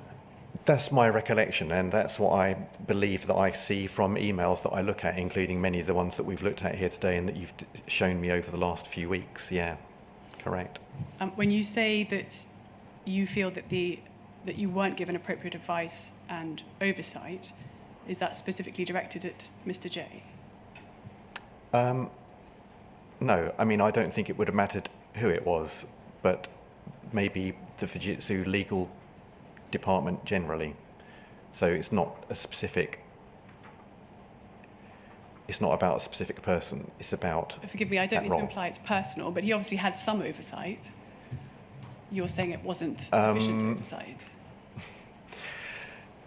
So does responsibility for that fall on him? do you think? I don't know. I mean, I recall recently seeing there was an email where he said he was handing over to somebody else, I think. So I can't quite remember the name of the person. Was this a concern that you... Sorry, I didn't mean to interrupt. Yeah, so, I mean, as I say, I think... I can't quite remember now, but in some ways that's actually almost, indicative of the fact that I don't think there was that much oversight, is that I don't quite remember what happened to him in the end and whether he was replaced by someone else. But I'm fairly sure that I saw an email from him earlier in which he said he was handing over to another person. Julia, someone, possibly. Anyway. Was this a concern which you had at the time? I think it was much less clear to me at the time, and I'm not sure that it particularly worried me at the time, but I think looking back on it, that's quite clear. What prompted you to look back on it to conclude in hindsight there wasn't sufficient advice and oversight? I think particularly, for example, the amount of oversight that there has been in dealing with this inquiry, for example, has been much greater than it was over our interaction with WBD for the trial. How do you think you would have acted differently had you had better advice and oversight? I think probably there would have been a lot more resource, for one thing. As I think I explained in my witness statement, effectively, many of the people involved in this were kind of doing it as well as their normal day-to-day jobs. In fact, I don't think there was really, I suppose, probably apart from Dave Ibbott, but even then I'm not sure about him, whether anyone was actually doing it as their sole task. And there would have been more resource, perhaps, in terms of tools.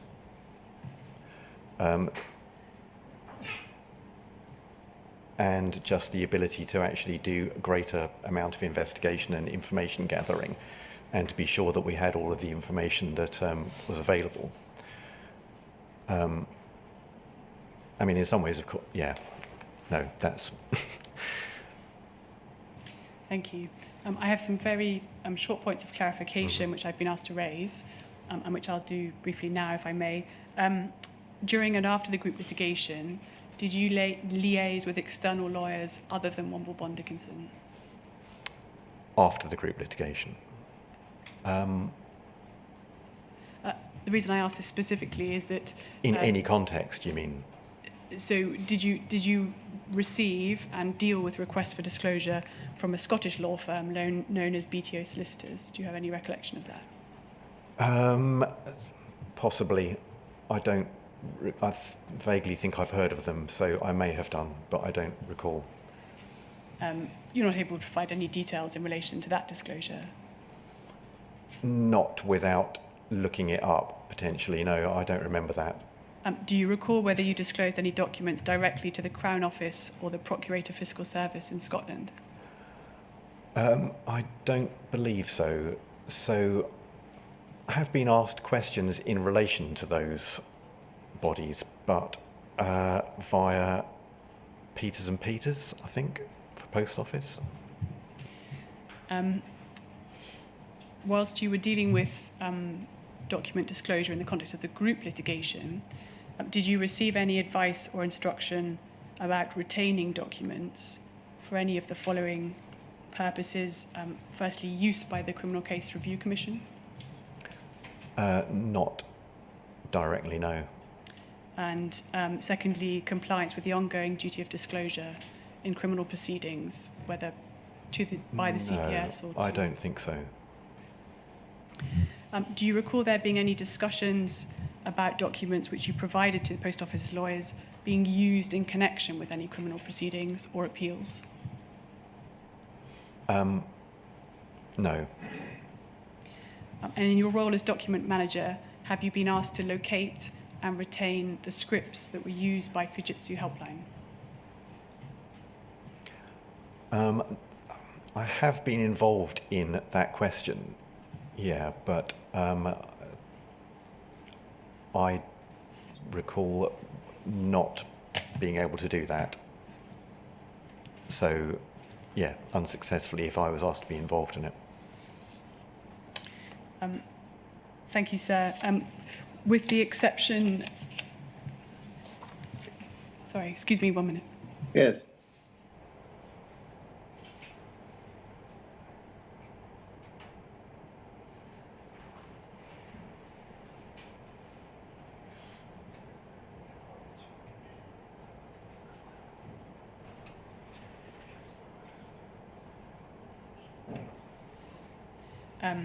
Forgive me, sir.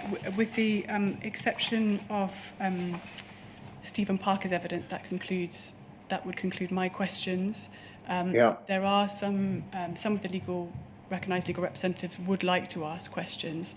I'm conscious of the time. It's 4 o'clock, sir, and I think we will need to give our transcriber one additional break, perhaps a short break of 10 minutes. So it's really a question of whether we can get things wrapped up today within the time available. Well, that's who wants to ask questions and how long are they going to take? Let's see where we are. Sir, I have one question for the witness, and it will take less than a minute. Right, well, that's easy. Yeah, I hope so, sir. And in terms of a break, I have a personal matter that I need to deal with at 4:15. So even if there is going to be a break, would you allow me permission to ask that single question? Of course, we'll have that in a second. Who is wanting to ask questions which will take longer than Mr. Steen's 1 minute-ish? I also would like to ask some questions, sir. I could keep it to 10 minutes. Right. Anyone else? Sir, yes, I would like to ask some questions if possible. I can also keep it to 10 minutes, please. Right. So we will have Mr. Steen's minute also now. Then we will have a short break, and then we'll have 2 10-minute sessions. All right. I think that's reasonable in all the circumstances. Everyone at least content? Fine. So, Mr. Steen, ask your questions, and then we'll have a short break. Mr. Lenton, in my 60-second countdown, can I ask you just this? You've just been asked by Ms. Hodge questions that relate to the location and retention of scripts. Right. From the Fujitsu helpline. Your answer was you recall not being able to do that. Why were you not able to do that? Because I wasn't able to locate them or find anybody who knew where they were. But I'm also aware of the fact that I wasn't the only person asked that question, and it was also fairly certain investigated by some other people in Fujitsu. So I don't think I reached a definitive conclusion on it, and others may have done. Right. The others being? Other people working for the Fujitsu legal team. Okay. And do you know their names? I do. What are their names? To assist us, would you put that in writing and provide that answer to the inquiry? I can do. Thank you. Thank you, sir. Right. We'll resume again at 4:15, and we'll aim to conclude by 5:25 to 5. Thank you, sir.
Sir, can you see and hear us? Yes, I can. Thanks. I'm not sure who's going to go first. Ms. Page? Thank you. Thank you. First topic is short, and I just want to ask you about your recollection to do with the providing of the Jenkins reports on data integrity. In your witness statement, you appear to have quite a clear memory of those reports and putting them onto your Dimensions system. Is that fair? Yes. Is there a reason why, given that this goes back, I mean, many years, the first email correspondence is from 2010, and presumably a little earlier when you actually put them on the system. Is there any reason why you can remember these reports so clearly? I think it really is because, obviously, subsequently, their significance has become much more apparent to me. But then also there's the limited number of times in which we have provided them to Post Office, which we've done on more than one occasion, I think. And then the fact that there's only 2 of them and there's one for each version of Horizon. So it's a kind of, yeah, I mean, that's it really. They're just quite unusual, as I said earlier, in terms of the types of documentation that we hold. Was there a sense that there was a concern around data integrity and that these reports sort of highlighted that and something around that? Well, clearly when you read them, then it's apparent that someone at least does have some concern about it, yeah, because that's clearly what they're about. I mean, they're not very long, either of them, and they're clearly attempting to address a question. And did you read them at the time? Do you have a memory of that? I think I probably, yeah, I think so. I So mean, they're that- only like that may 6 be- pages, aren't they, I think? Indeed, Or- and that might be why they stick out, because they are about these concerns. Is that fair? Possibly, and I think the other thing is that unlike many of the documents I see, they're actually just written in kind of what you might call normal prose that anybody might understand rather than being highly technical. Yes. All right, thank you. Then in that case, what I'd like to move on to is the disclosure around remote access. You've described how the disclosure process was really iterative and responsive. Yeah. But when it came to the issue of remote access, there did come a time when it became quite a structured approach, didn't it? With a long table and various different issues relating to it that you were responding to. We can come to it in yeah, I was due going to say, course. I'm not completely sure what you're referring to, but I think there was are you referring to, there's an Excel file, I think, which has effectively is a big table showing all the different types of what could be regarded as remote access and who would be able to do them, etc. Yeah. Yeah. All Before right. you go any further, Ms. Page, so that I'm not being slow, we're talking about disclosure relating to remote access in the GLO, are we? Yes, that's absolutely right, sir. Right. Sorry. Yeah, that's fine. So as part of that process, you looked into the history of the SSC team using what they call the change control process in order to record occasions when they inserted transactions into branch accounts. Do you remember that? Yeah, I'm not sure that I did personally, but I might have done some of the work contributing to that, yeah. All right, well, let's look at a document. It's FUJ 0018 9522.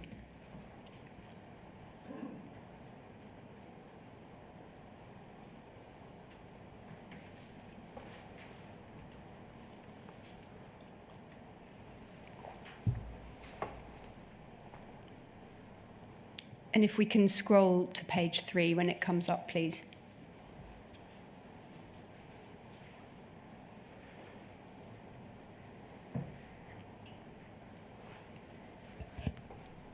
So on this page here, perhaps if we just go up a little, we can see what is going on. This is from Steve Parker to you, 24th of January. Various other people copied in. And he describes the, it's sort of slightly in shorthand, but it seems that the subject is in relation to Richard Roll 2, And there seems to be a sort of a further subject heading in the sense that he says, review a sample of OCPs to give an indication as to how frequently transaction data was injected. Yeah. And then he addresses you. Matthew, has become very difficult to provide. The original plan was to examine sample months of change control data and produce rough figures. This led me to the realization, remembering, that support did not use change control in the earlier years for business as usual support actions. We relied on the audit trail within the incidents (peaks) to document support actions. We had auditability of the work done, but no change control entries. Reasoning behind this was implementing support actions ASAP. Nobody around to sign off overnight anyway. Audit trail is enough where no financial impact. And he then goes on to talk about trying to sample peak records. So one of the reasons, the reason behind this, not using the proper change control process, was evidently a sort of a needs must. Is that fair? It sounds like it, doesn't it? Yeah. And if we could please keep a sort of an eye on that wording and go to how it was then communicated by you in document FUJ 0016 3098.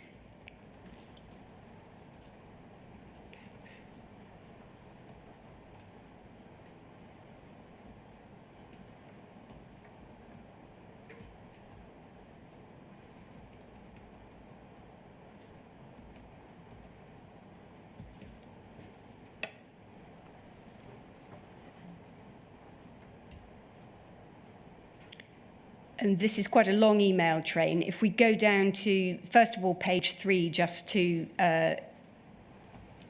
give us some location of where we are. So that email at the bottom, 24th of January, from you to Jonathan Gribbin. Various other people copied in, including Gareth Jenkins and Andrew Parsons. And this is the sort of table that I was talking about. It looks like it probably did come from Excel or something. Okay. It's not the one I was thinking of, but anyway. Yeah. Right. Well, there's a long table with various aspects of disclosure that are being looked into.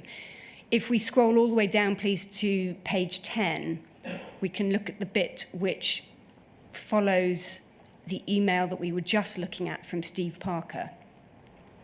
And if we scroll a little further, we can see that chunk in the middle that says Matthew Lenton.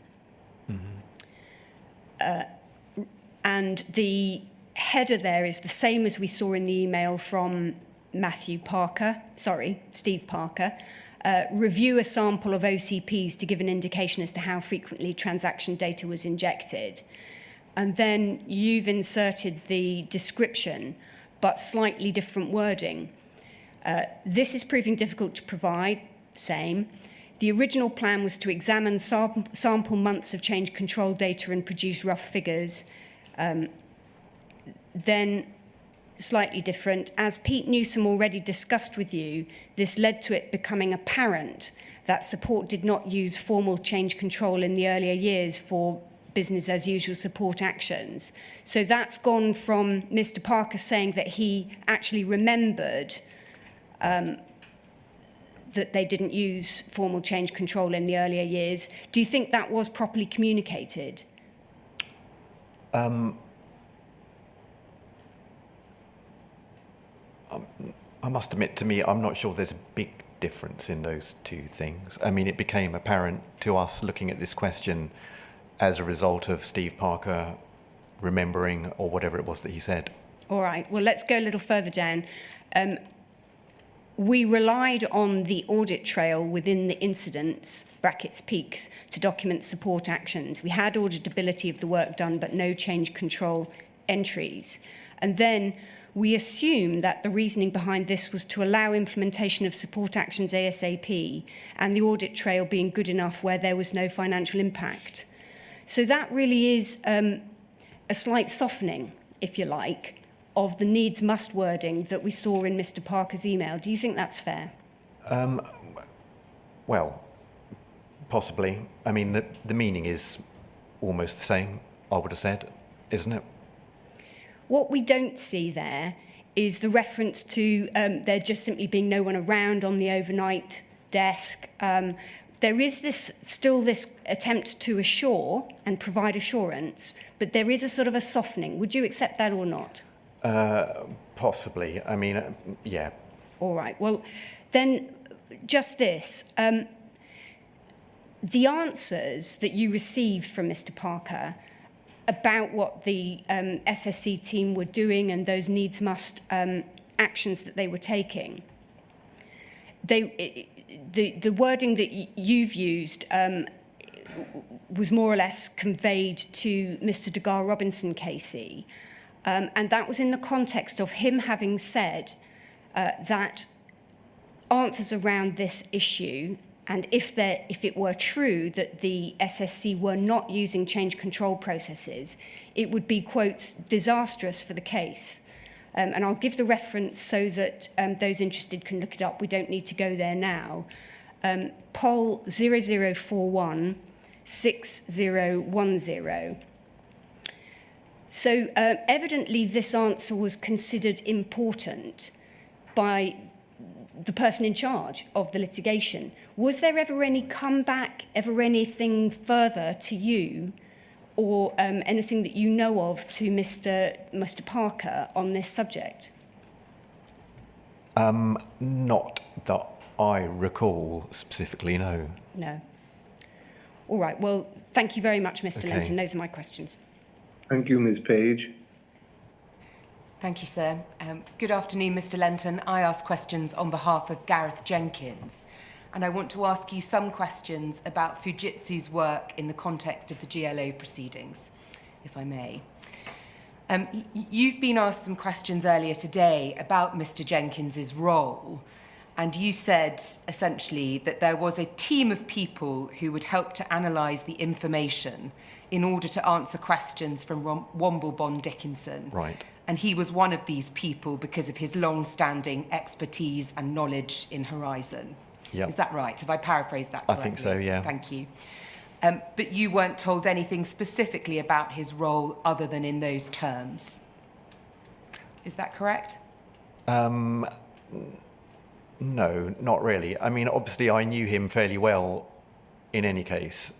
So, yeah, I mean, I just accepted that that's what he was doing. He was analysing information that we were providing to him when he was asked to. Does it follow that you weren't informed as to why Mr. Jenkins was not called as a witness in the GLO proceedings? I don't believe so, no.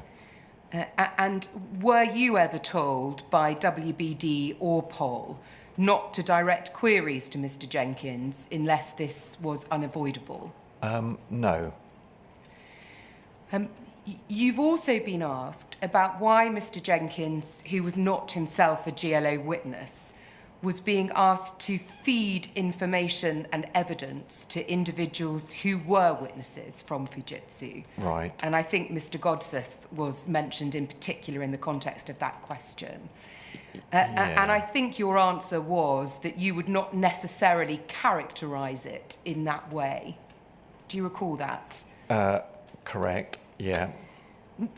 Was the position that there were multiple individuals within Fujitsu who assisted the Post Office with technical input into the expert and witness evidence that transpired as part of the GLO proceedings?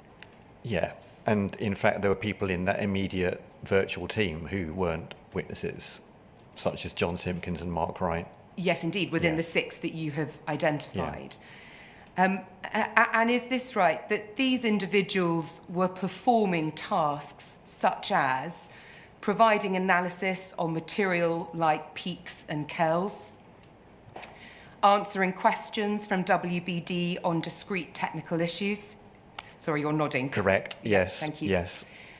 Providing commentary on witness statements and expert reports, such as the Coyne reports, the Jason Coyne reports, that had been served by the claimants in the proceedings. Yes. Preparing technical analysis of bugs, errors and defects that Correct. had been identified. Yeah. and indeed commenting on the draft witness statements that were produced by the Fujitsu witnesses who were to be called by poll? Yes, I believe so, yeah.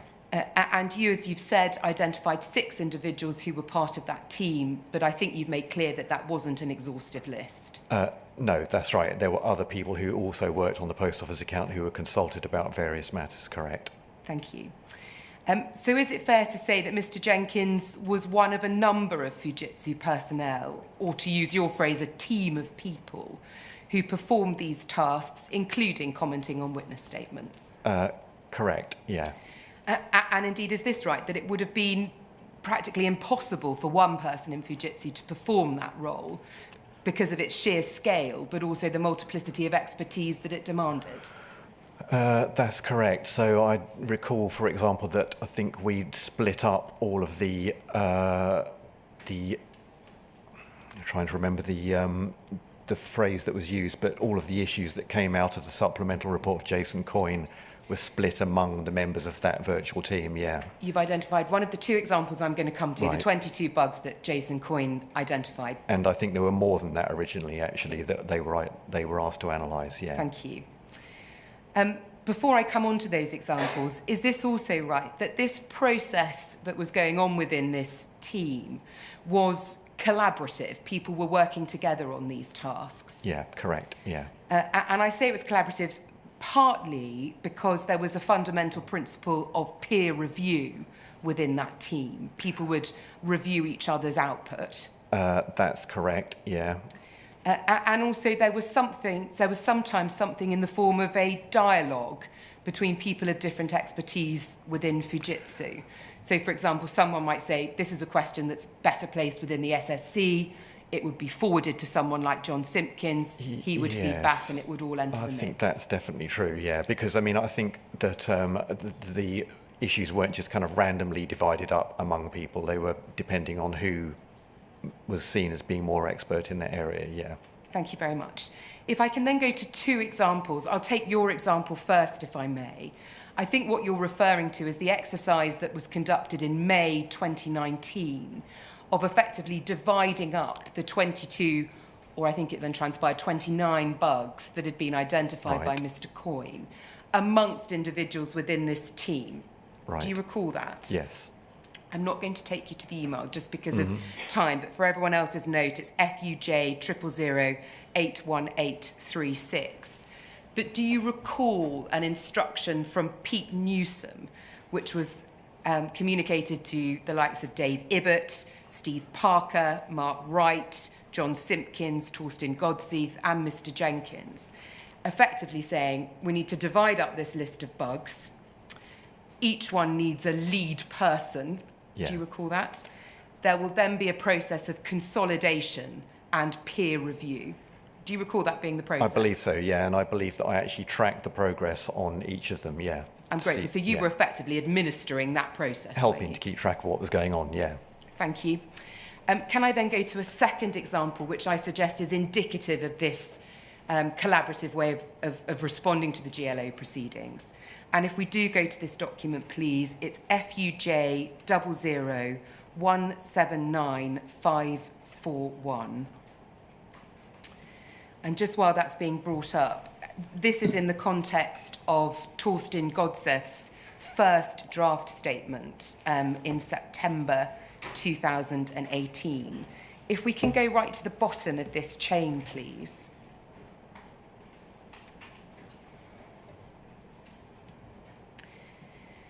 Thank you. So sorry, can we just go up a little bit so I can... Thank you very much, that's perfect. So this is an email from you to Alan Holmes, Gareth C. Mungle, and Gareth Jenkins, copying in Pete Newsom and Dave Ibbott.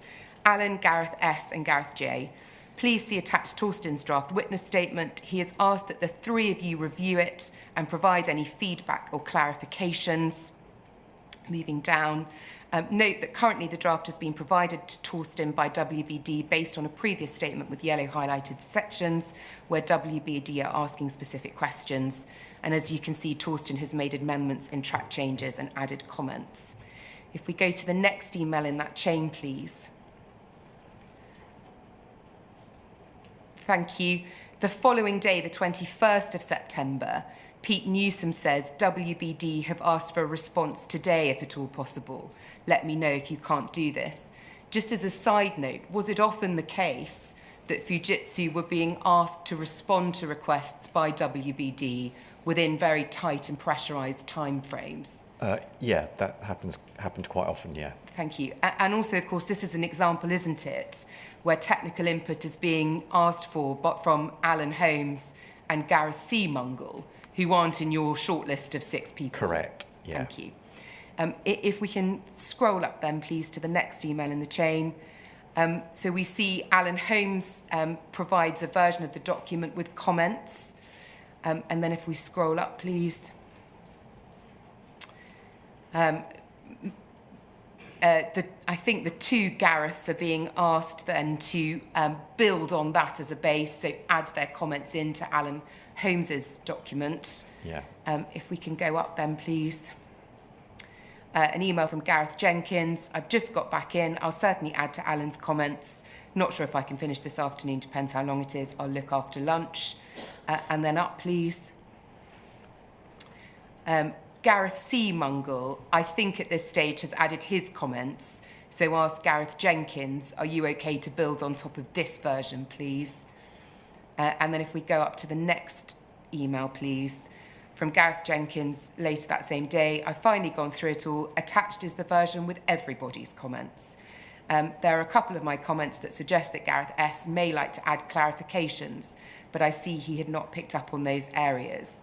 And then the final email in this chain from Gareth Seamungle. Gareth responded to your questions attached. So the reason I suggest this might be typical is because what we see here is a multiplicity of individuals commenting on a draft statement. Is that right? Certainly that's what there is here, yeah. And also something of that dialogue that I mentioned between the 2 Gareths, posing questions and answering questions between each other. That's true, yeah. And would you have said that this process that we see here with Torsten Godseth's statement was relatively typical of the way that Fujitsu worked on these draft witness statements? So, yeah, well, I must admit, I'm not quite... So I think I'm trying to think of how many there were. So, obviously this is Torsten's, and then there was Steve Parker's. I mean, I assume that Steve Parker's was looked at in considerable detail, particularly by his SSC colleagues.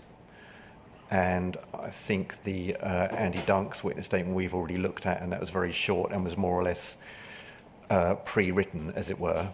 And then I think the other one was Bill Membry, and I have to admit I don't really recall the content of that one. So certainly in the case of this witness statement, it was done like that, but there were only 4 witnesses, I think. Can I shortcut it? In terms of the 2 technical witnesses, Mr. Goddesseth and Mr. Parker, it seems clear from even this limited line of questioning that there was a good deal of collaboration before the witness statements were finalised. Yes. Fine. I think you've made your point. Thank you, sir. No further questions. Thank you. Right, well, that brings the session to a close today. Thank you very much, Mr. Lenton, for your witness statement and for answering the questions of a number of people throughout the afternoon. I'm grateful to you. So we'll break off now and resume again tomorrow morning with Mr. Parker. Yeah? Sorry, Mr. Parsons, not Mr. Parker. I shouldn't confuse those 2 people, I don't think. All right. Thanks very much. Good afternoon, sir.